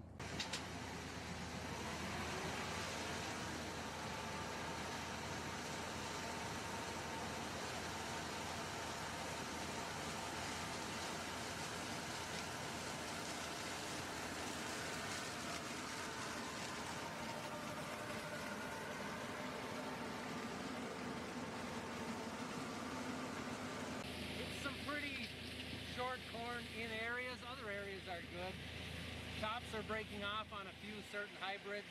We had one hybrid where the top actually broke off earlier this summer before pollination, and for some reason those ears never filled out, and it's easy to say, well, because they didn't pollinate. But corn is all self-pollinated. They should have still pollinated from the plants around them. So I don't know. If you're an agronomist out there, chime in on that. The tops broke off above the ear before pollination, so obviously there's no tassel. Why did the cob pollinate halfway and abort the rest of the cob? Or I guess I don't think it aborted it. I think it just never pollinated. It's got like 3 inches of tip back on the ear.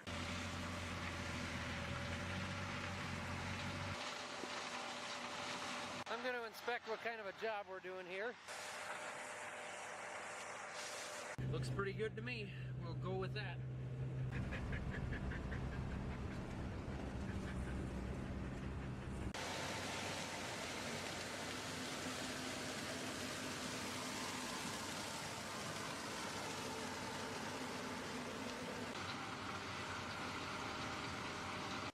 I gotta do it. I gotta do it.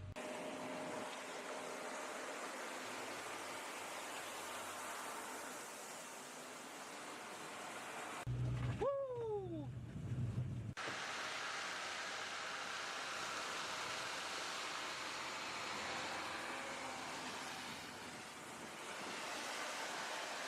That's enough playing around. We better get back to the yard.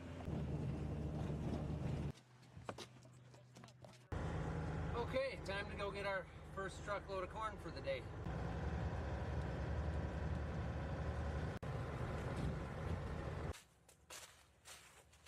My combine guy and my grain cart guy switched places for the afternoon, so we got Onyx in the combine and Dad in the grain cart. It's hard to find good help.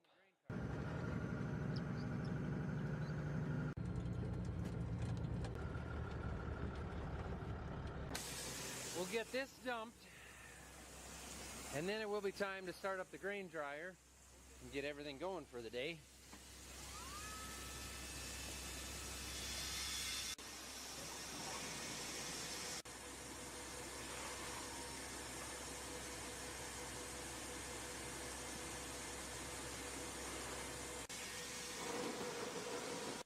Well, that's not bad.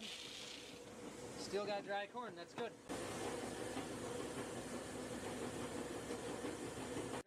We're in business.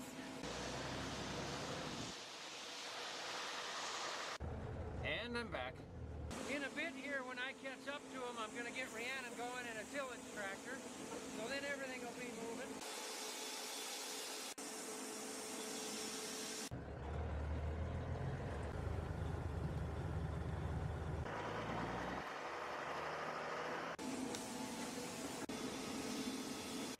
Time to get Rhiannon going in the tillage. She gets to run the big horse.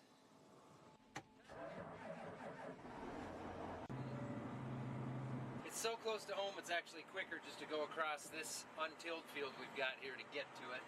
We haven't tilled this soybean ground because we're hoping to put some manure on it this year, so it's going to be a week or two before before the guys get here, which will be good because the ground will be colder then anyway. It's better to put the fertilizer on at that time with the nitrogen in the hog manure. So they'll inject it into the soil, and that should be some good manure for next year. We got a warning on the combine going off. Something about the threshing speed. I don't know. So I just drove the tillage tractor right up to it. What's it do? The rotor doesn't turn. Start it up. Yeah. The fan speed and everything starts as soon as they're dry, but the rotor isn't turning. Well, that's not good. I pulled a couple of covers off, and unfortunately, that rotor is plugged. I think what might have happened, I don't know for sure, but what may have happened is the combine operator had it on idle when he dove into the corn. He was on idle, which doesn't throw everything through properly. I think that's what happened here. So I'm gonna see how far it'll let me open the concaves. I don't know how far that'll go. What does that number go up to? Looks like 55. They were open quite a ways to begin with at 34, so we'll see 49, 51, 52, 53. Sometimes this will open it up just enough to get things moving. Come on.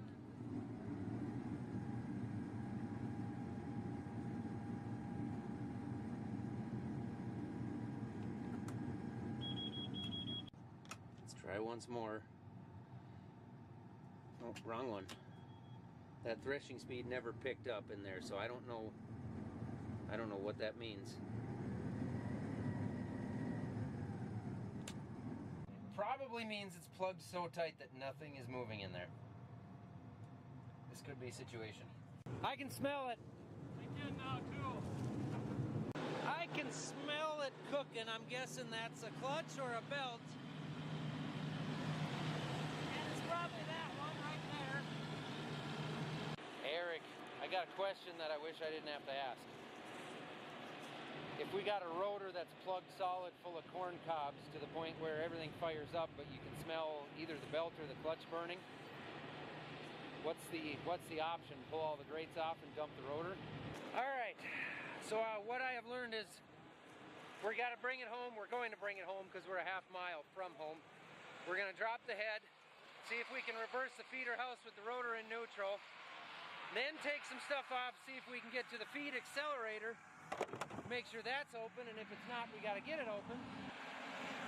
And then from there, we got to pull the shields off, probably pull some grates, get some of the cobs emptied out. So this is going to take a couple hours, hopefully only a couple hours. In the meantime, I'm going to get Rhiannon going. All right, you two, wait right here. I'm going to get her going in the tillage piece here, and then I'll take the Ranger and the dogs home.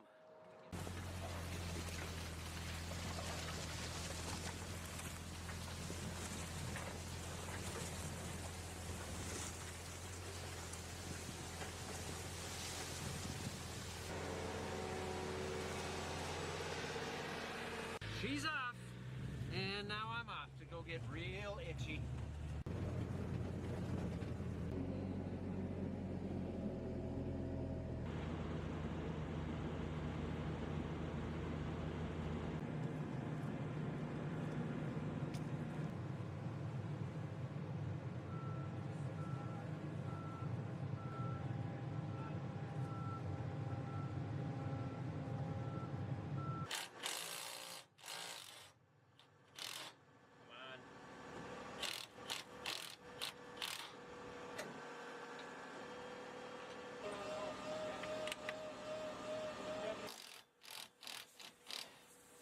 Okay, so we got the concaves popped open here. We're gonna pull these grates actually out. If I can do it with one hand, just like that. Get some sweet footage of me hammering this pin out. Okay. Don't lose the pin though, because I don't have one. Now you made me nervous. Here, bro, try to hold it level. Don't lose the pin, huh? You, how do you recommend I do that? Put a vice grip on it and hold it, somebody else could hold it. Onyx, There you come go. up here. Got it? Yep. This is the big rotor, the big spinny thing. This does all the threshing. It starts way up here, comes through the concaves up front, into the grates out here, and the grain kernels end up coming through these grates. Those ones down there, took them off so we can get in here, get all of this opened up. This is what it looks like inside there when things are getting threshed. We're just gonna get it out of the way for now. Basically make enough room so we can just push all this extra crud through.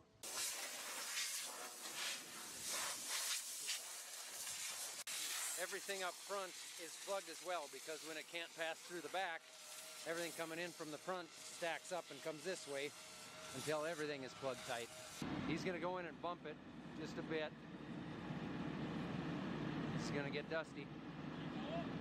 Yep. Hold it, stop! There's a pry bar in there yet. Okay, we got the giant pry bar out. Here we go.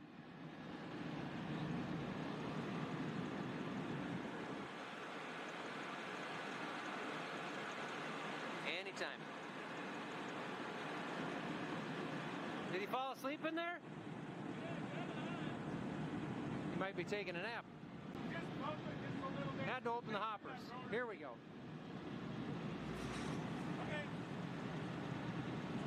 Rotor.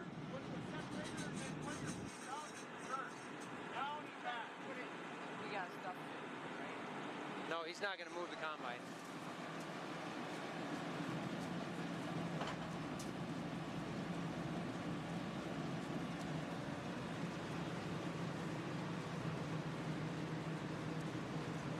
Is the rotor in neutral? Yep. Okay, so the rotor's not turning yet. Oh, I didn't know that was happening up here. Yeah, you're good. Okay, lower the feeder hose.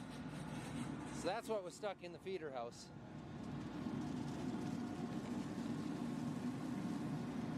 Actually, put it up, Nate.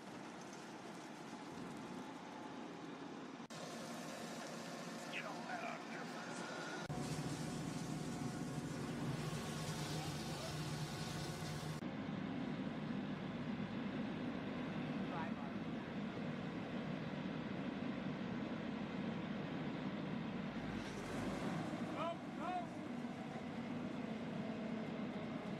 The rotor still didn't move. Wanted to go I there. can't believe it didn't go. Yep. We're gonna try it just a couple more times. You can try it once more. Go to half throttle.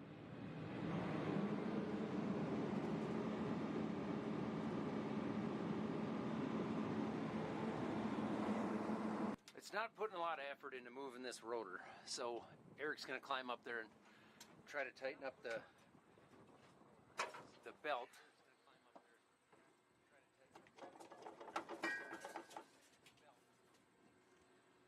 So it's this end that needs to get tightened up, or that end? This end's is not closing, and it should be. Oh, wow.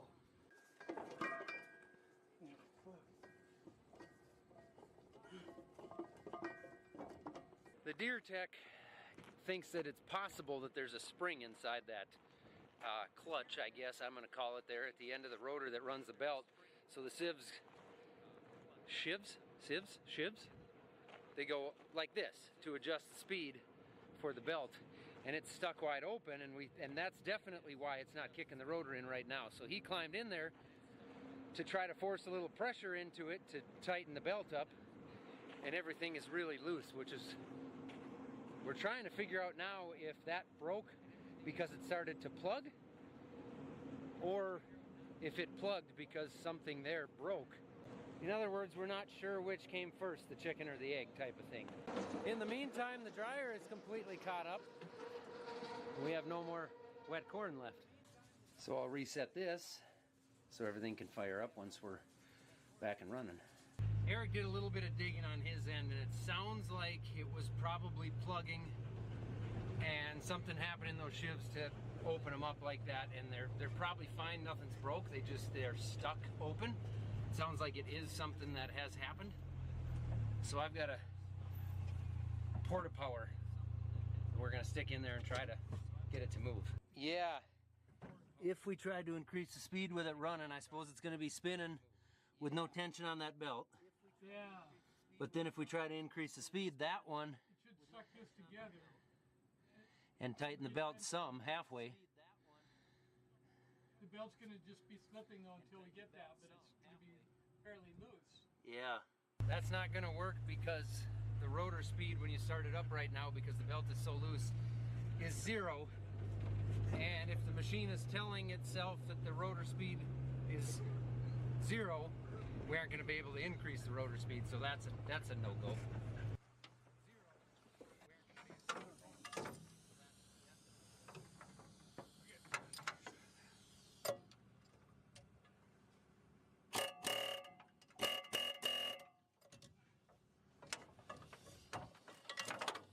I don't think it moved.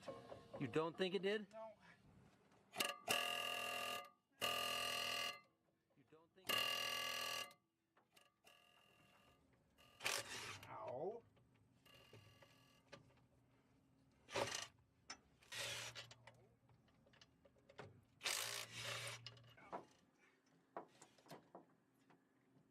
It's spinning?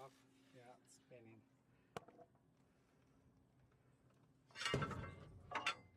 We did not get it to move yet, but we're thinking I've got another theory. I'm gonna wait and see what happens here before I say anything.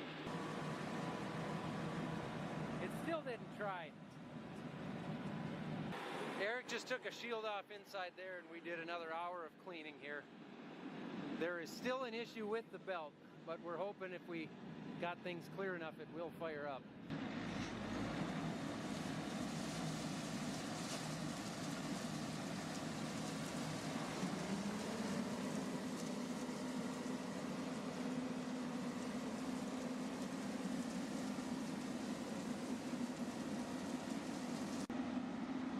Well, that's pretty clear.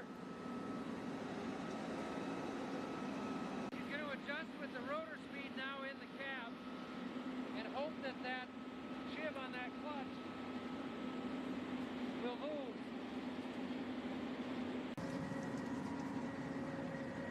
Doesn't seem to want to go down. It doesn't move. No, it keeps searching. That's what it did for me before. At first, it went up to 530 and I backed it down to 500. It went down, but then now it doesn't want to go down. It won't go less. Why? You didn't turn it up, did you? When I started it, I turned it as fast as. Oh, you did? Okay, so now it's stuck up. To try and get the belt. Yep. And the other pulley tight. So yeah, it doesn't want to go down.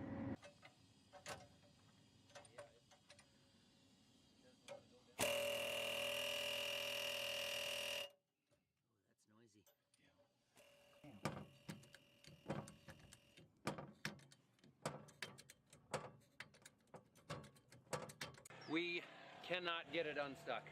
It's been so long. My watch actually went dead during that, so it's been 4 hours. We've been out here working on this. Not all of it on that clutch unit deal. We had Eric here, the tech from the dealer, because I called him when we were still out in the field asking him what the order of operations was to get it unstuck. I haven't had a combine stuck in 7, 8, 9 years, I'll bet, and that was with green straw, and Jim and I dug the rotor out. It took a while, but we dug the rotor out and we were back in business. Here we had the feeder house stuck and the accelerator stuck, and there was a lot more to it, so we called Eric because he wasn't on anybody else at the moment. He got out here right away. I mean, by the time we were in the yard, he was here and helped us get it unplugged pretty quickly, but then we noticed that clutch issue, technically it's a torque sensing rotor driven something unit. Anyway, the short of the long is that I'm gonna run it into town to the dealer. It's only 9 miles or so, and they're gonna actually yank that whole unit out tonight, get it taken apart and see if it just needs to be freed up or if something broke inside there or what, we're not sure. 5 to 4. Go ahead. I'm running the combine into town so he can pull that unit off at the shop. Hey, I'm almost thinking there's something wrong inside there. Your thoughts would agree with mine and Eric's. Okay. I can see bad grease, but probably not in 100 hours already, especially when you greased it a couple times and it should have come with grease when it was new. Yeah, it was packed full of grease, so it's got grease in there. Like Eric said, it should be designed so it can't cam over, you know, or over center in there. So I don't know. He'll crane it out in the shop and get it out, and I guess they can put a clamp on it and open it up. Okay. Yeah, I think that's the best thing to run it down there. A quick little backstory on this here. When we switched from soybeans to corn, that rotor speed, which is adjusted by the unit that we're having problems with right now, I couldn't get the rotor speed to slow down where I wanted it to the first day we started on corn. But I was busy focusing on everything else and getting everything going and everything moving that I wasn't too worried about it because it was spinning 450, 500 RPM. I wanted it down to 300 or so. It was turning too fast and it wouldn't let me slow it down, but it was at the end of my priority list when it came to figuring everything else out. Within the next day or so, it had slowed itself down. However, we've been watching it the last couple days because even without the automation on, it wasn't sitting still. It was fluctuating on its own from 250 to 350, which is a wide range. It should stay pretty dang steady, maybe fluctuate 10 RPM, 20 at the most. And it was fluctuating by 60, 70, 80, sometimes 100 RPM without being told to do so with the automation. So I think something might have been up with that torque sensing, rotor driven, whatever, clutch sheave unit thingamajigger. If it potentially stuck wide open somehow and didn't have enough pressure on the belt, that would cause the machine to plug much more easily. So if that were a problem and it were stuck open like that, that could potentially cause the plug. This is the first time any of us, Eric the tech, myself, Dad, we've never had a combine plugged on corn, so it would make sense.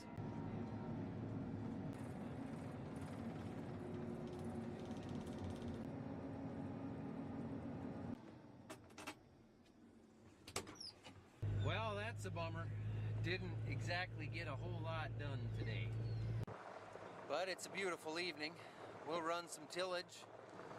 Sounds like boys at the shop will get that yanked apart, and hopefully later tonight we know exactly what the deal is. I think I'm gonna go hook our second ripper to our second 9570, and then we'll have 2 rippers going. We'll be able to cover some tillage faster.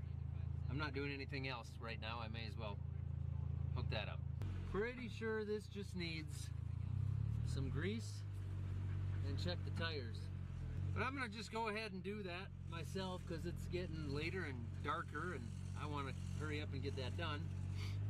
Plus my camera's about out of battery and I don't want to go in the house and get a new one. So thank you guys for watching. I appreciate it. These girls will see you in the next one.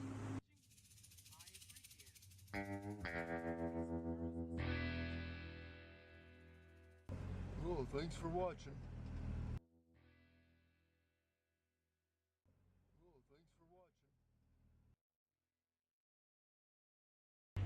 Good afternoon.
It's been a few days since we did anything. We've had 6 or 7 tenths of an inch of rain, and it's been off and on for multiple days. And it's just been foggy and drizzly and rainy and gloomy up until about right now. So we know the plants will go, things will harvest, but it's gonna be muddy.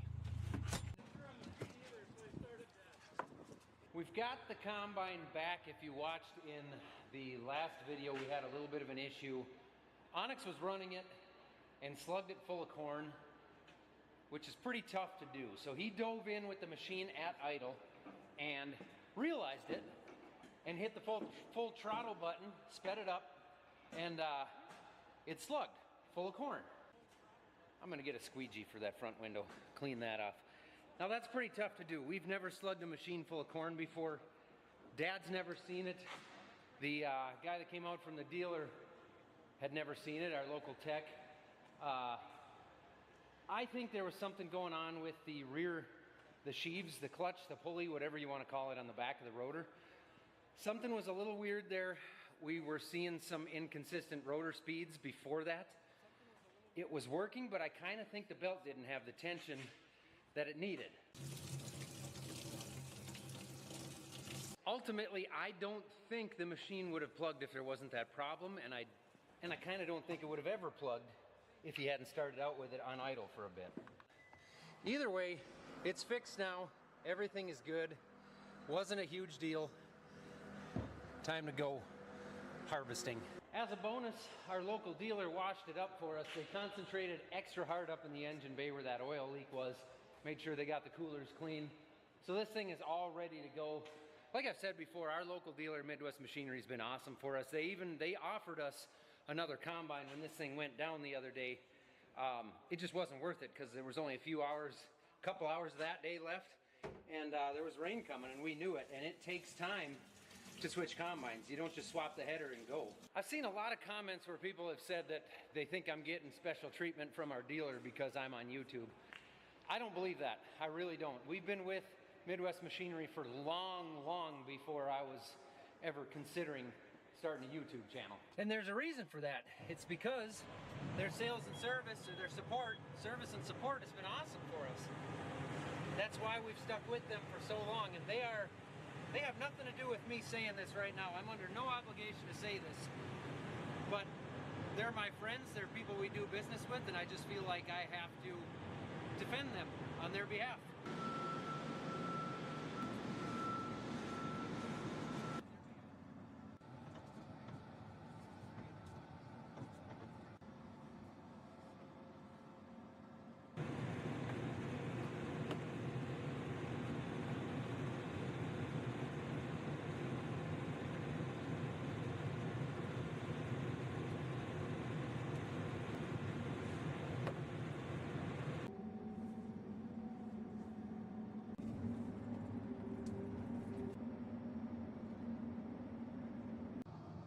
Opening the top, opening the front. Okay, switch fields, south quarter, searching for work groups. Resume. That's what I need. Gonna generate an auto path line. And here we go. No noises. Just the ones we should have. Killer corn right here in the corner. That's got to be 1.5 feet tall. There are cobs on it though. Gonna be a little bit sticky on the tires, but you do what you got to do. This is also a later day hybrid, so this is a 100-day hybrid, which is plenty late in our area. A lot of people, that's super early corn. For us, that's about as late as we go. So I expect this to be a higher moisture corn. It actually looks like it's yielding really well, and that tank looks pretty awesome. So far I'm happy. The moisture on it's showing 21. I would have thought it would actually be a little higher than that. So let's hope it doesn't get wetter, and the yield on it, if it's right, is pretty dang good.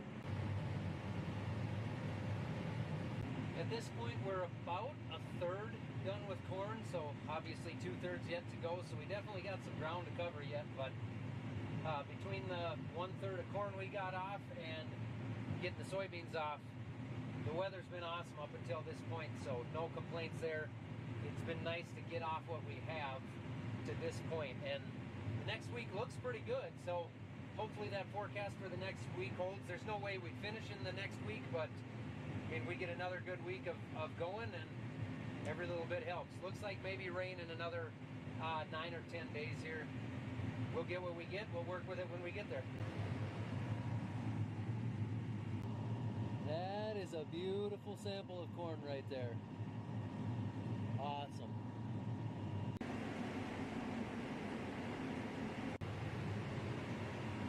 Ended up being a pretty beautiful day to do this.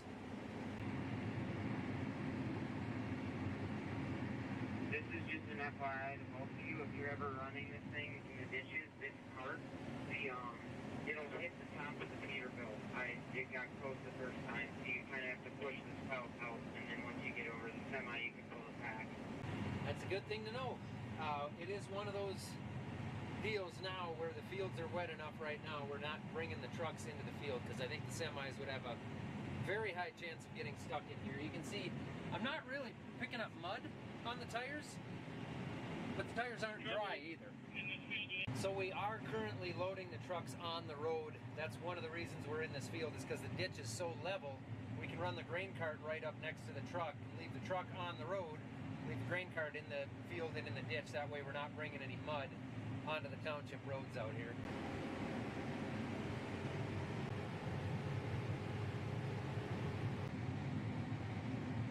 You know, I just cleaned that window a few hours ago. I got my duster with me. I'll do it again tonight, but they pick up dust so fast.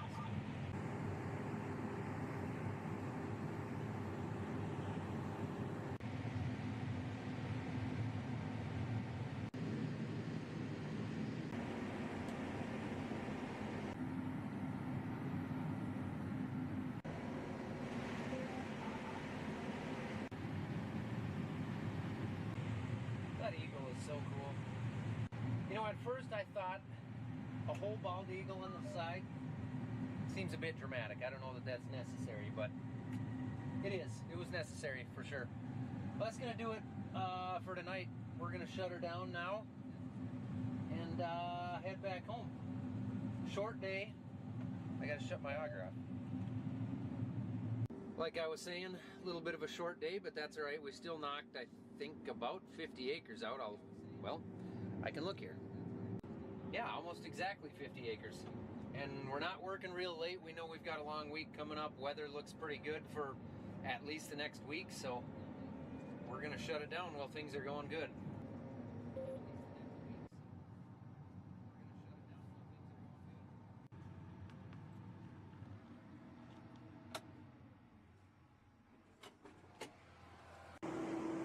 It's not the handiest way to load trucks because he's got a background of 90.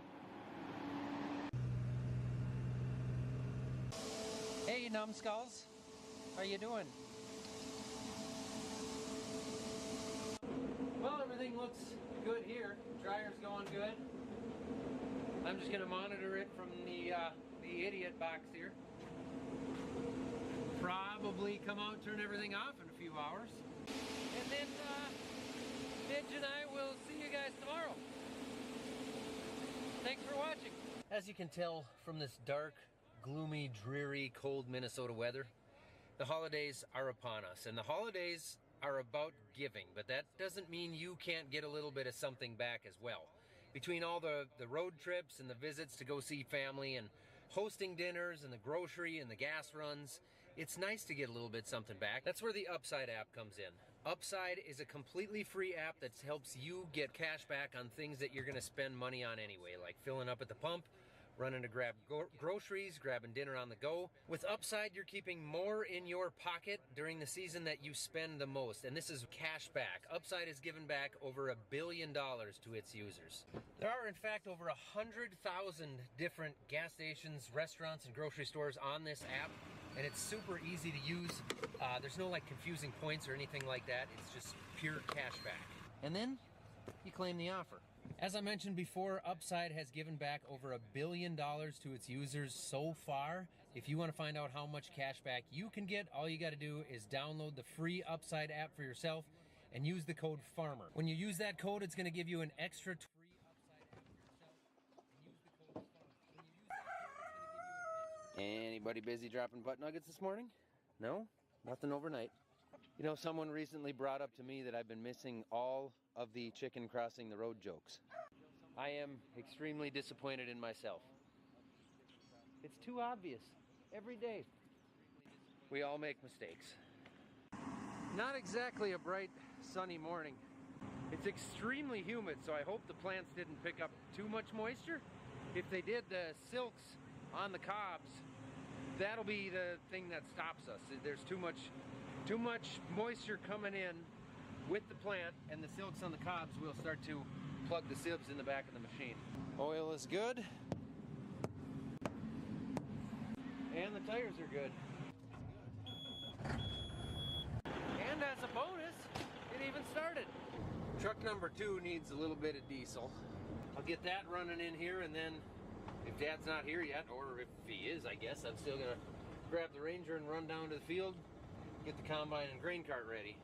We're kind of short on humans today. As I record this, it's a Saturday, and it's just gonna be Dad, myself, and Onyx. Hang on, I need 2 hands. That's what she said. So we need to run a field today that's close enough that one truck driver can keep up, and we have enough for sure to get us through today to do it that way. So we'll have one in the combine, one in the cart, and one running his butt off with a couple of trucks. Some days I'm not patient enough to spend the 10 minutes making eggs in the house, so a protein bar and a Monster Energy have to do for breakfast. I don't know where the dogs are, but they'll come running when they hear this.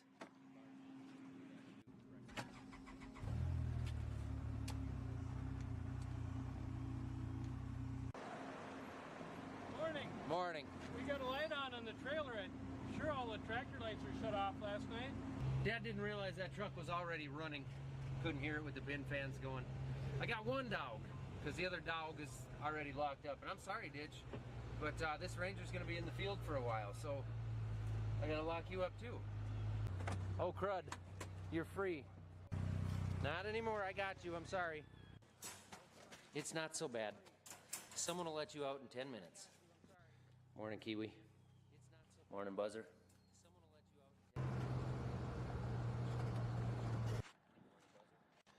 Definitely a little sticky out here. It's gonna be that way for several days. Honestly, at this point, as cool and humid as our climate is this time of year, it might be this way until the end of April. And I'm not kidding, not one little bit. Oil's good.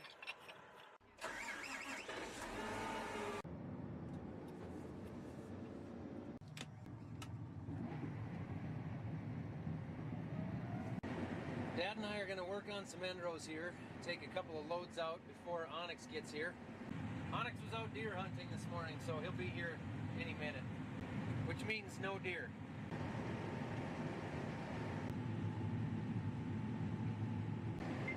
We got some nice corn down here along this ditch.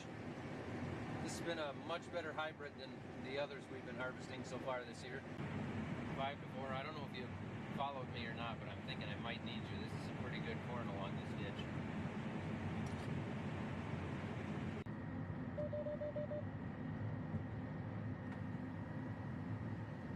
This tractor seems to shift slow. I'm sure it's rain, it's the transmission, but it seems slower than the older power shifts. But yeah, when I was in there the other day, I wondered if the programming, whatever you want to call it, in the transmission had gotten changed a little bit, actually.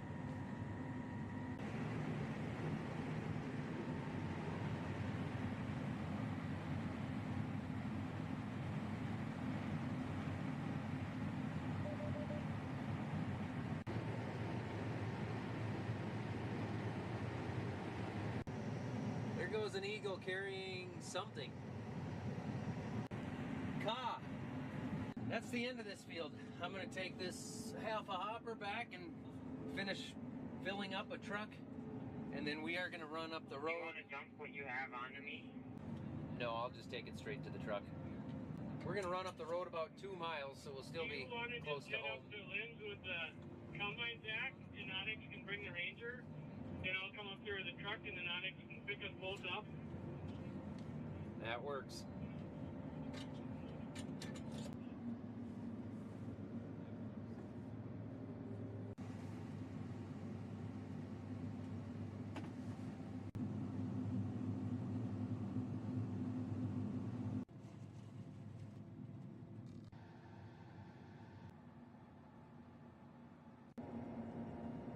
The sugar beet guys are still waiting to start taking the rest of their beets out. It's been too warm for them to take them.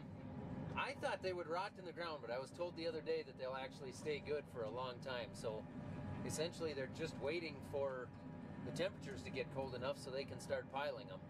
In our immediate area, there aren't many sugar beets. I'm really surprised they've got them here this year, because I know from farming that field for several years that there's a lot of rocks in that field. A lot of sugar beets in my region, north, south, west. There's a ton of sugar beets, especially up the Red River Valley, just not many right here.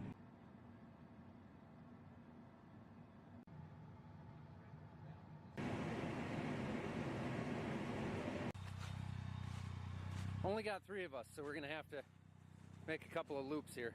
And then bring another truck up to Lynn's. Yep. And Onyx can take the grain cart, and I'll take. So they gave me a ride in the Ranger over to our Ranger. I think the coloring was off on my camera. I think I bumped that again. I do that once in a while. You would think a millennial with a YouTube channel would know how to work a camera, but I just don't. And I'm not all that interested in figuring it out. I push on and I push off.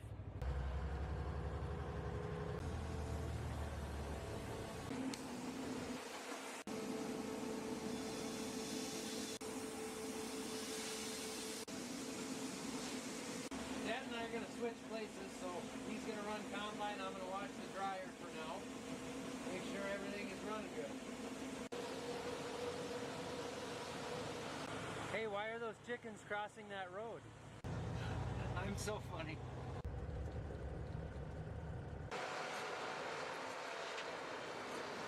Everything's always unorganized when you're first opening up a field, taking end rows out. Nothing moves nearly as efficiently. Again, we're loading on the road. In this case, we can't load with the cart in the ditch, so he's got to come out the approach here, load on the truck, and pull in down there. Luckily, it's not exactly rush hour traffic here. Yep, I think you're going to be under it by a couple feet. Okay, and I'm guessing the cart auger is about the same, so I'm thinking that might be okay too. It does sag a couple of feet though, you know, back here. Here's what we're thinking. So we have the corn on the north side of the road here as well. We have loaded from this ditch plenty of times before. We leave the trucks parked right here and load with the grain cart in the ditch, so we're not messing up the roads. The only issue is this: if the auger of the cart can fit underneath that, the power line there. So he's gonna pull 36 rows off right here, and hopefully it'll work actually to cross the road with the grain cart and load through the ditch.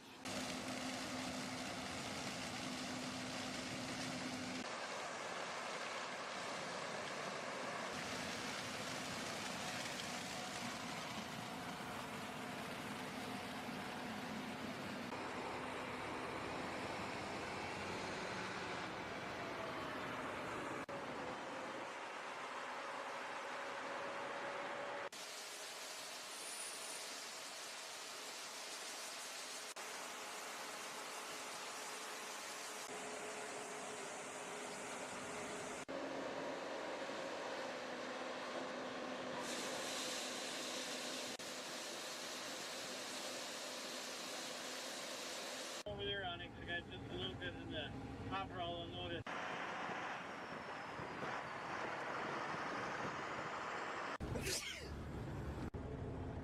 Heads up. You can stand there if you want, Rooster. You're probably not going to win against a loaded semi-truck. Down on shorter roads, I thought I'd get to the gravel road, but I kept down 2 parts.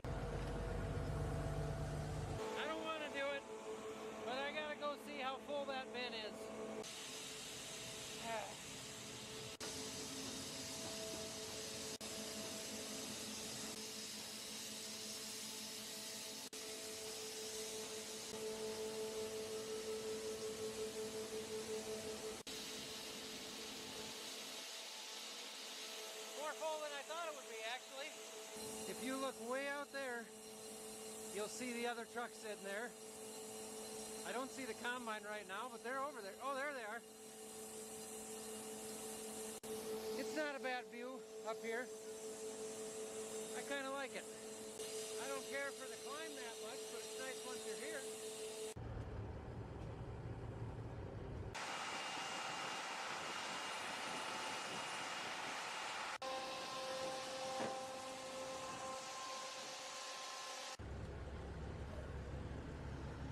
What are you doing? Got the egg. Are they in your pocket? Yeah. Oh, you're gonna try and ride that thing back to the house without breaking them? Yeah. Good luck. Done it before. You've done it before? How many were in there? Like 6, 7? yeah. They've made a pretty good dent in this field. I don't know exactly how many acres are out, but it's been going pretty quick. Now that they got the ends off and the short rows in the back, everything moves pretty dang fast. It's a good thing we're closer. I would never keep up.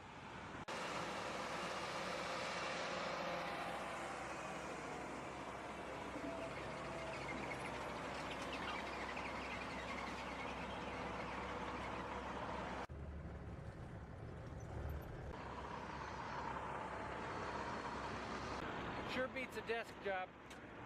At least for tonight anyway. There's definitely times where I would love to have a desk job.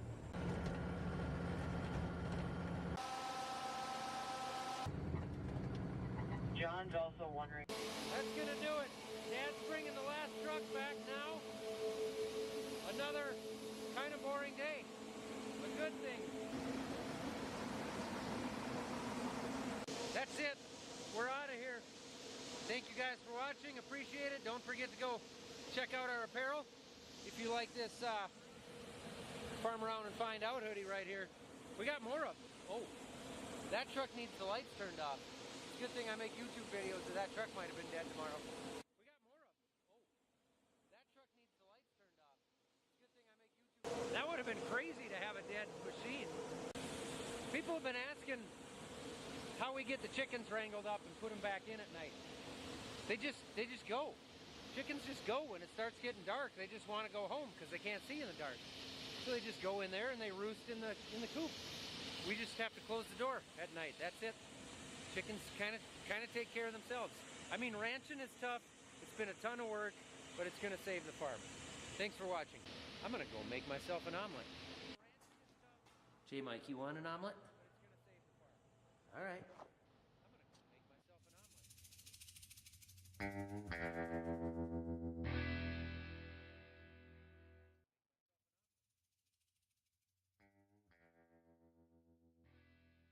Morning, dogs.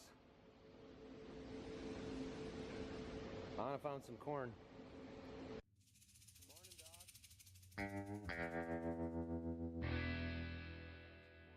Before we get going on anything this morning, we're gonna remove this flap on this new trailer.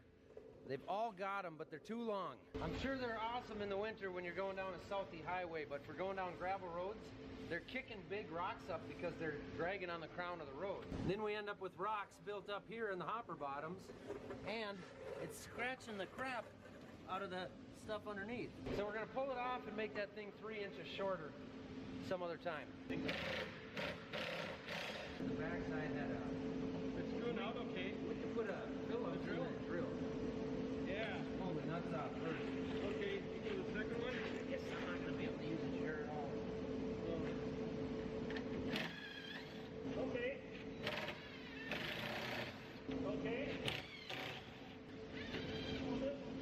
Okay. Hey, are you gonna help us at all? Just pretend you didn't hear me. I would put regular bolts on when we put it back together. Okay, that'd be easier anyway. I think these are stainless though. Now it's gonna get tough. Hey buddy, they're gonna take the outside one next time. Okay, yeah. That one's half loose. Still can't get it out? Here. Okay, I'm gonna drop this when you're out of the way. Okay, I'm on the way. They're a nice idea. Just for all the gravel that we run, they're causing more problem than they're solving. But they're heavy with one hand. Next. We'll do this one the easy way. That was much easier. Should have just done it that way with the first one. Okay, we got all three of those flaps off for now. We'll reconfigure those later. But for now, we got corn to harvest. Dad's back there with the combine. I'll go grab them.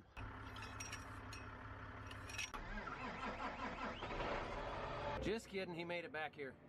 If you've been watching along previously, you know we've got some fields that have some really bad down corn. It's yielding fine.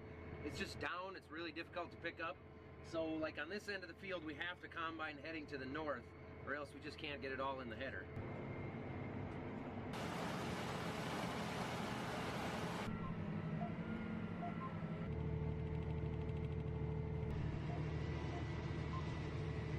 Time to get that loaded truck home, dump it in the pits, keep the dryer going, and I'll bring Onyx back to run this. Then we'll really have the whole program moving for the day. We are hoping to knock out the 30 or 40 acres of remaining corn and then come back here later today and throw that thing on and switch back to soybeans. It's just been an unusual fall where we get those rains every 3 days or so. It keeps the soybeans too wet, and it's weird, but we have a lot more corn out right now than soybeans. Unusual for us.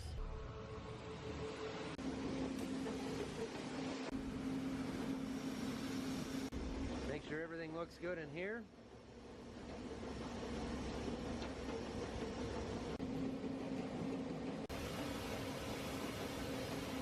He looks like Billy Madison heading back to school with his lunchbox. You ready? Yep. Yep.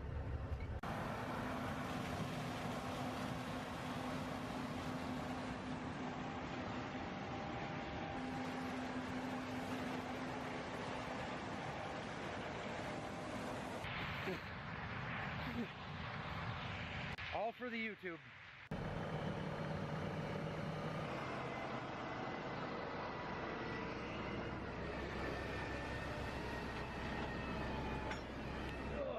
I broke my back on that one.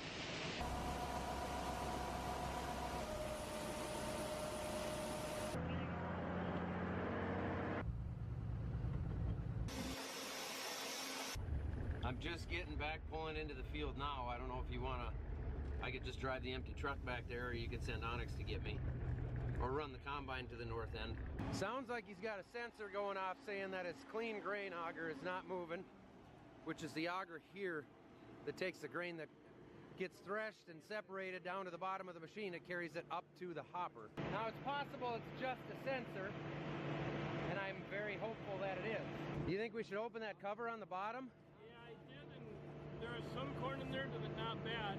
It wasn't like it was plugged up or anything. Yeah. But my last trip across the field, the yield monitor would go down to 0, then it'd go to 400, and down to 0. Like it's slipping or something? What's happening? No. The sensor, it couldn't be belted or anything. Looked bad.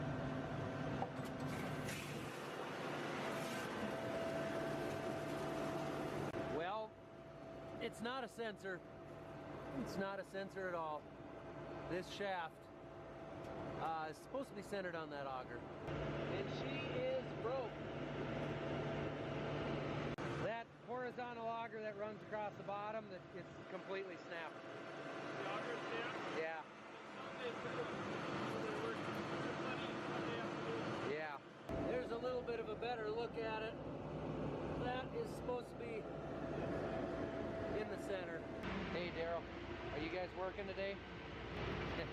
we got a clean grain auger that's broke in the 780. Well, it's like the shaft that just goes right into the plating. Yeah. Yeah, the shaft was broke. That's the strangest thing. Derek said Eric was on his way in there to do something. He was going to check with him, see if we got,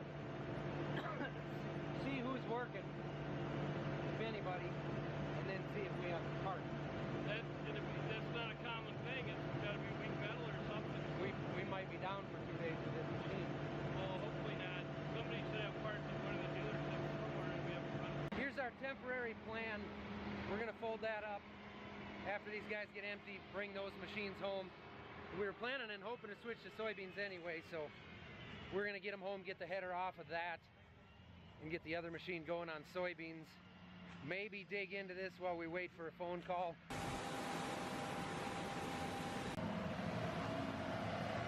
finally get some really beautiful weather, and we got some more help coming this afternoon. Timing's not good, but we've been through breakdowns before, and this won't be our last.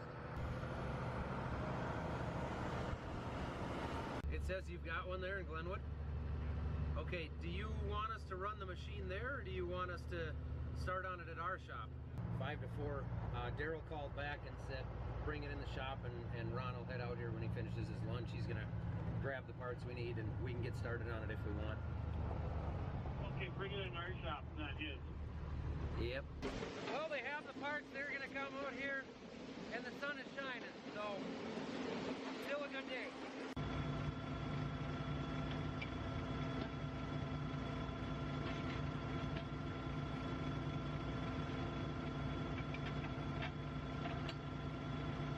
What do I do with the pin? I lost the pin. There it is.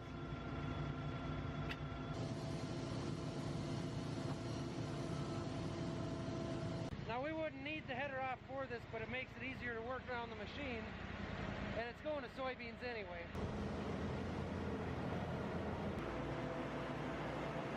Man, having this shop is sweet. I don't know how we did it before, honestly. In the meantime, Dad's gonna take this machine right across the road. My voice keeps going out. I was sick last week and I'm not totally better yet, so I don't have a lot. There's not a lot in there. Anyway, he's gonna go try the soybeans. I'm 95% positive they're gonna go. And I think I should go check the big LP tank because I haven't done that for a couple days.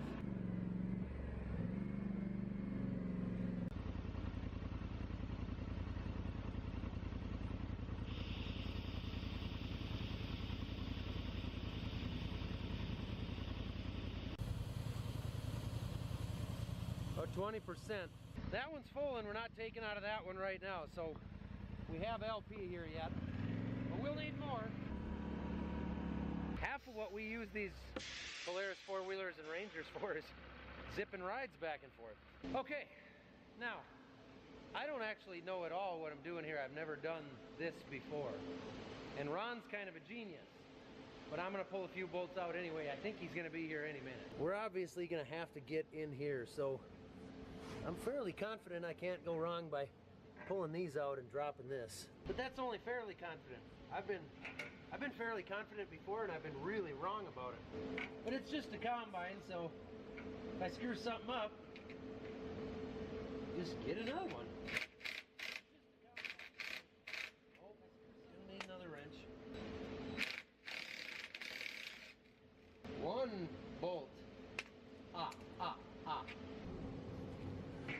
The man's here. Hey Ron, is the first thing to pull this shield off the bottom of the auger? Nice to get them done on. Yeah, we were planning on switching them to them this afternoon anyway. Yeah. We just had another 30 acres of corn we wanted to finish first. Right. You don't have a pry bar in that bucket, do you? I'll bring one. So we don't technically need this out, it sounds like, but in order to just dump the auger, make things a lot easier, we should. I think this is gonna spill open now. Oh, okay. Yeah, That's how you do it, right? There's no other way? no other way. It just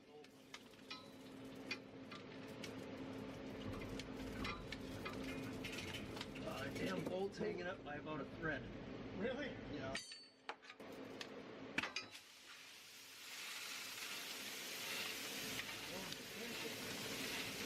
Yeah.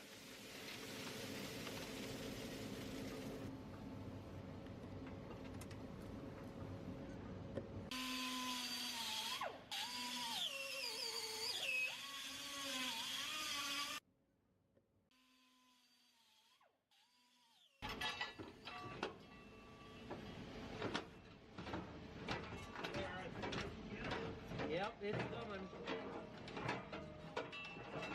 The auger is out now, so you can see this is where the clean corn comes down after making its way down to the bottom through the sieves with the air from the cleaning fan up here blowing through it to separate the kernels from the rest of it. And then it ends up here getting augered up and into the tank. Now that auger looked like it got into something, but I'm thinking maybe it was the bolts after, either after it broke or after the bearing went out on the other end. Are you retiring for the day? Not for the day? Oh, you'll be back? Onyx is out for the day. Well, just for a few hours. He's got hockey tryouts right now. So we got Josh, 23, is back. He's got this whole rest of this week off, so he's going to be with us for the week. He's been with us for 5 years now, probably. You guys will recognize him. Ron's got the new auger going in. Meanwhile, I got to climb a bin because we got one getting real close to full.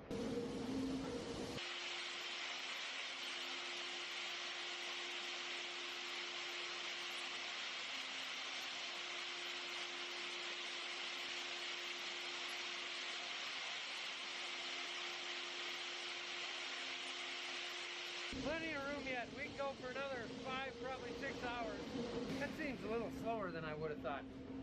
Maybe we're not moving grain as quick as I thought we were. Ron's got this thing pieced back together and I got it all switched over for soybeans. So I'm gonna fire it up, back it out, and engage the separator, and hopefully there's no like clunking or banging or anything like that. We'll worry about that a little later. All right, no noises, no noises.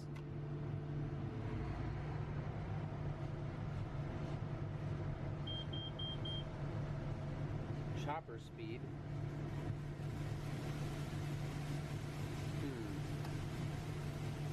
That's a new one, but sometimes sensors are sensors. Well, it wasn't exactly a big deal. When I switched the chopper over for soybeans, I put it in neutral instead of high, so we're golden. I gotta say thank you to Midwest Machinery. It is a Sunday afternoon right now. Those guys don't need to be working, so thanks to Midwest. Thank you, Ron. I'm sorry I interrupted your Sunday. I'm sure you had plenty of other things you would have rather done than come put a clean grain auger in the bottom of a combine. So I sure hope they pay you well. Looks like Dad's got about, oh, he's got at least 30 acres off out there across the road. I'll go join him.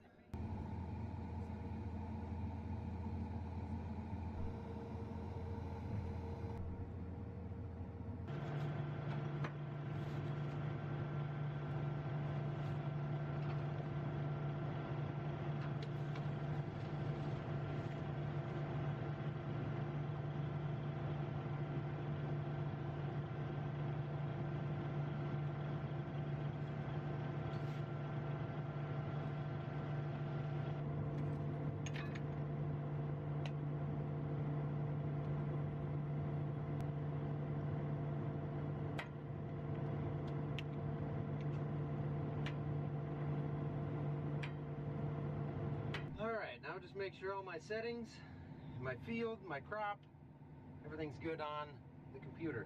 Everything is good just because I'm gonna dump the rock trap because it's a good thing to do. Never know what could be in there. Besides dust, if there's a rock in there, as it's meant to do is catch rocks. You don't want to end up sending that through and having to call Ron again. I'm gonna grab a water before I head to the field. I'm gonna need it because it's a long haul out to that field.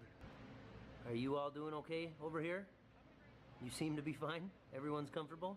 Maybe Mom's getting a little annoyed. Sounds good. The dryer is still running. I would think it's got a couple hours at least left on it, but I'm watching it. It's running good. Are you going at a 0? Do you want me to go at a 0?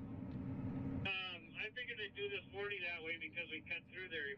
We could sure go at an angle on when we get in the long rows now. Just, I think I went at 97 up by the church, so I'll probably set it for that and strike out across the long rounds. Just some rednecks all riding around the country. Rednecks out riding around. I see there's a bunch of you. Hooligans. Hooligans. That's a rough crowd right there. Things get dangerous.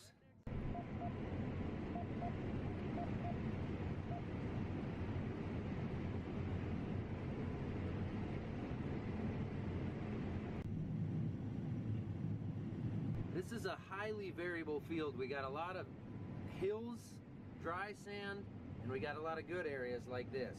These are 90 bushel soybeans right here, but on the hilltop I went over a little bit ago, they were about 15.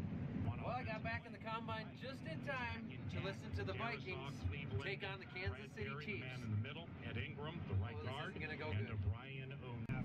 23, I got a calibration running right now, so when I get to that end, I'll just turn and head back on the other side of this gap, but we can just stop on the end there and I'll dump into you and see what it was. That is a huge difference. That's what a running game. They're missing some of those key players on the interior defensive line. 11th play of a 50-yard possession, trailing by 7 in the first quarter. It's first down for the Vikings. Inside the numbers across the 25. It was a jump.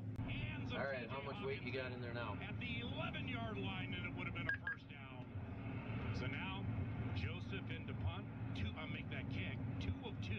There's 18, 930, and I took it minus the 990 that was in there, so it's 17,940. 17,940. Season, right-footed kick. We've scored on the Northland Ford Dealer scoreboard. So we do that once in a while just to make sure that our numbers that we're getting in the combine are matching up with what the grain cart says. That way we know our yield numbers on our maps and everything are correct, and the numbers that I'm seeing in here throughout the day are what they actually are. And the Vikings got a field goal while I was unloading. We're still trailing 7-3, but there's a chance. Figured I'd check the job we're doing here. Header's doing a really nice job.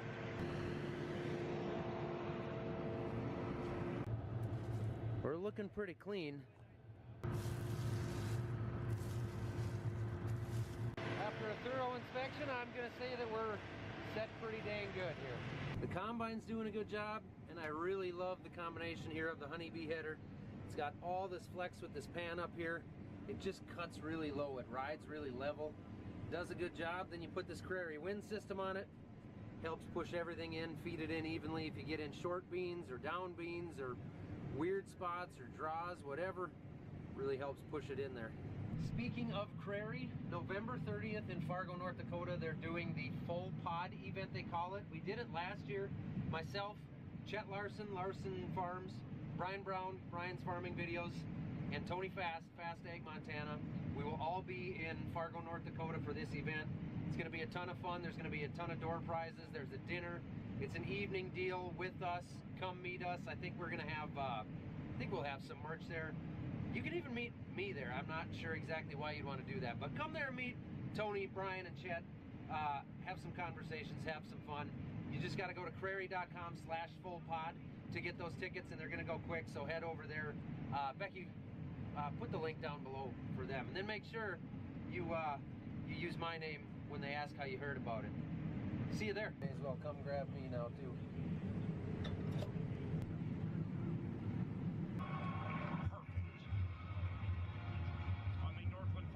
Scoreboard, 10-6 KC, 8:02 to go in the first half. It's Minnesota Vikings football. Every time I unload the hopper, the Vikings get a field goal. If these beans were running better, the Vikings would be winning this game right now. There is a chance it's just a coincidence.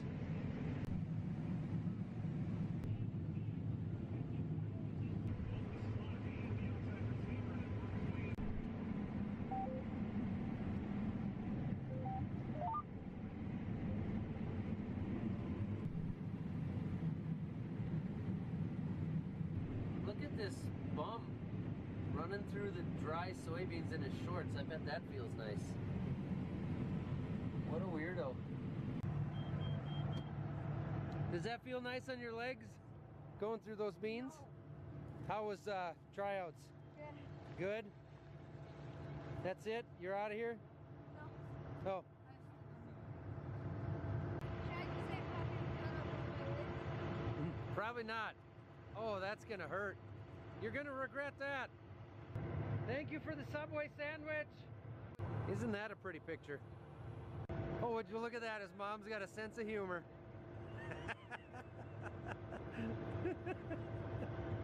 It's not that far back to the yard. Is she gonna do it?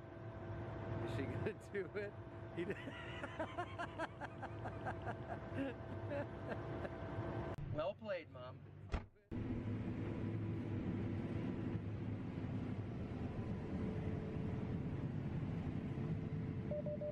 Rookie Rice turns it up to the 35, and that's a first down for the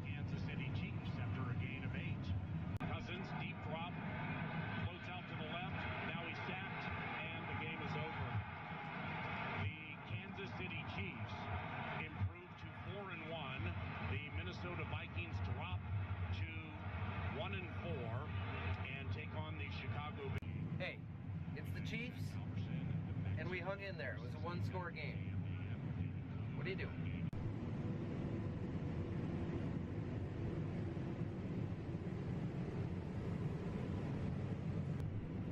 Awesome evening to be out here.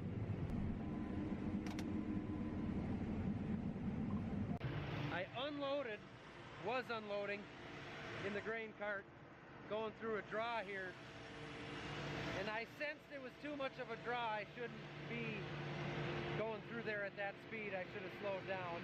And I don't know what I did, but I got into the ground. I mean, I know what I did here, but I don't know what's going on here because something's plugged in the feeder house. So I'm gonna drop the rock trap and we'll see if we can find something. The head reverses, but stuff isn't working correctly in here, which is a bad deal.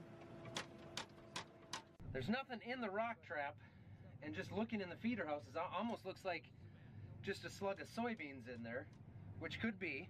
So I'm gonna mess with it a little more, see if I can get something to reverse out of there without pushing it. If I can't get something out of there, I'll take the header off, see if I can get just the feeder house to reverse.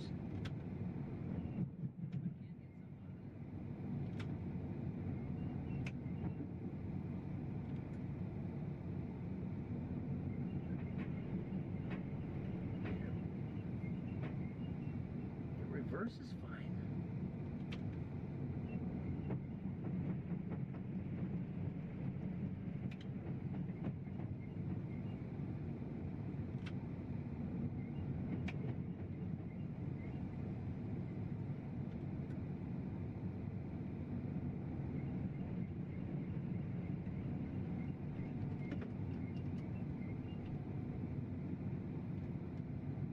I'm pretty sure I pulled in too much dirt on that side and it made its way to the center. So we pulled the beans off, I got it reversed. There's a little pan down here, almost like a second rock trap on these headers. I'm gonna reverse it out of there to clean that center belt. And then as long as that goes, well, that center belt's not moving.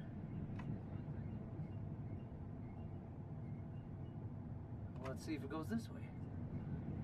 No. So I think I found I found the cause. But we might have a bigger problem. Oh, there it moved some. What's going on here? That center belt that pulls everything in, it moves 6-8 inches every time I reverse and go forward, but that's it. Then it doesn't move from there. Something's got to be going on with whatever drives that center, huh? Don't make a noise in there? Well, that center belt won't move though. It only moves a few inches. I think there's some pans that'll drop down underneath that center. I'm gonna throw the stop in the cylinder here. Yeah, that's what I was thinking. Maybe pull those pins and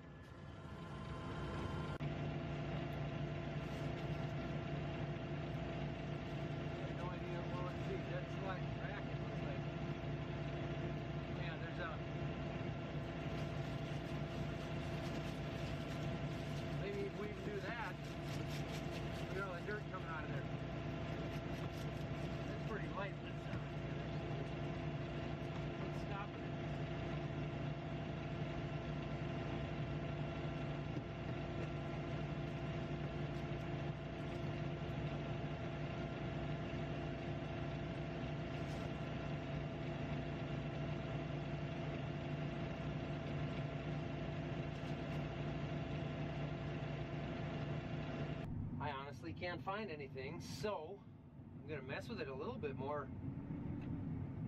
There it moved. There it goes, come on. At this high angle, that center belt moved a bunch. Now it's going.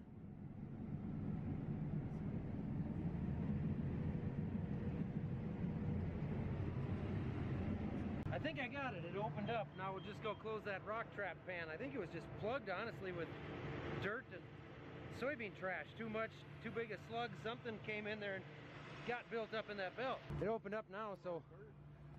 Oh, I got it a little high, huh?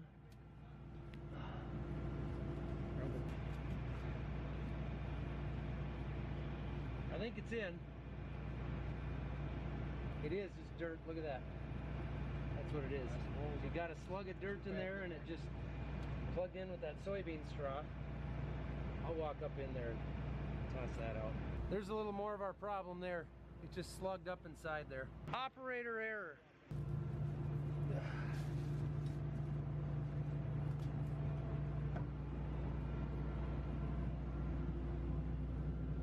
Oh yeah, that's no good. No bueno. No bueno. Another setback. Definitely my fault. I should have known better on that one. Should have gone with my gut.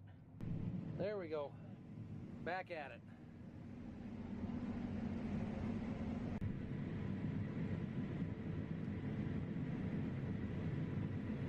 Someone should probably wash these windows. Here's the last little corner of this 230-acre piece. Finally! Actually, it's gone not bad. It's been not bad. So there we go. That's one of our larger fields knocked out. I guess the trucks are full, so we'll put this on the cart for now.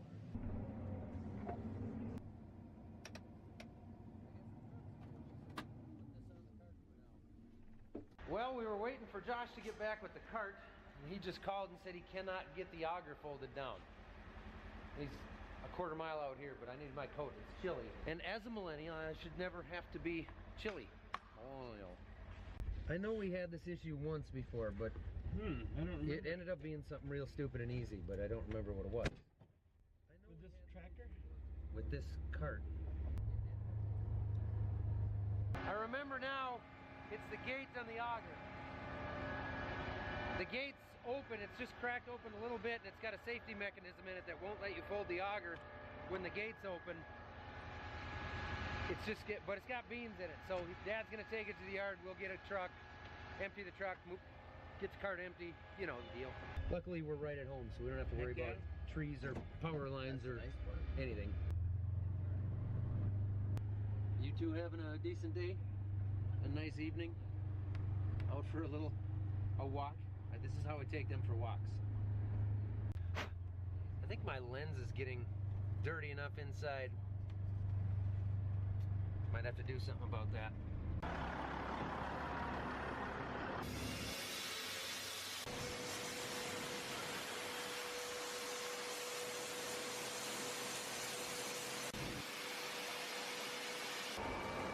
No. He says it's not closing all the way, so those bottom lights are indicating it's not closing. Won't close all the way? No, I don't know. I woke up to look around in the morning. Maybe they won't let the gate shut for some reason. Maybe there's something. The lights went funny for me when they were going closed. Yeah. And then all of a sudden, three of them came open, and it's like the lights were out of sync. Maybe there's something in there. I don't know. Oh, it looks pretty clean inside there. A little bit in the back there, but I don't think... Huh. Josh is gone.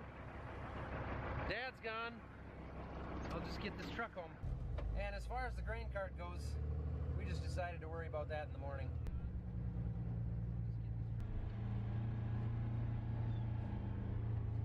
Well, see you later. Oh, I know what I was going to say. One last thing here. Jim is doing very well. He actually called, talked to Dad a couple days ago. He's thinking he would love to come try out driving tractor again. So it's been a little bit over a month now since the surgery, and he's feeling better. He'd like to come run grain cart or tillage for a couple hours, see how it goes. Hopefully we'll get to see Jim out here real soon. There's your update on Jim. Run grain cart or tillage for a couple hours.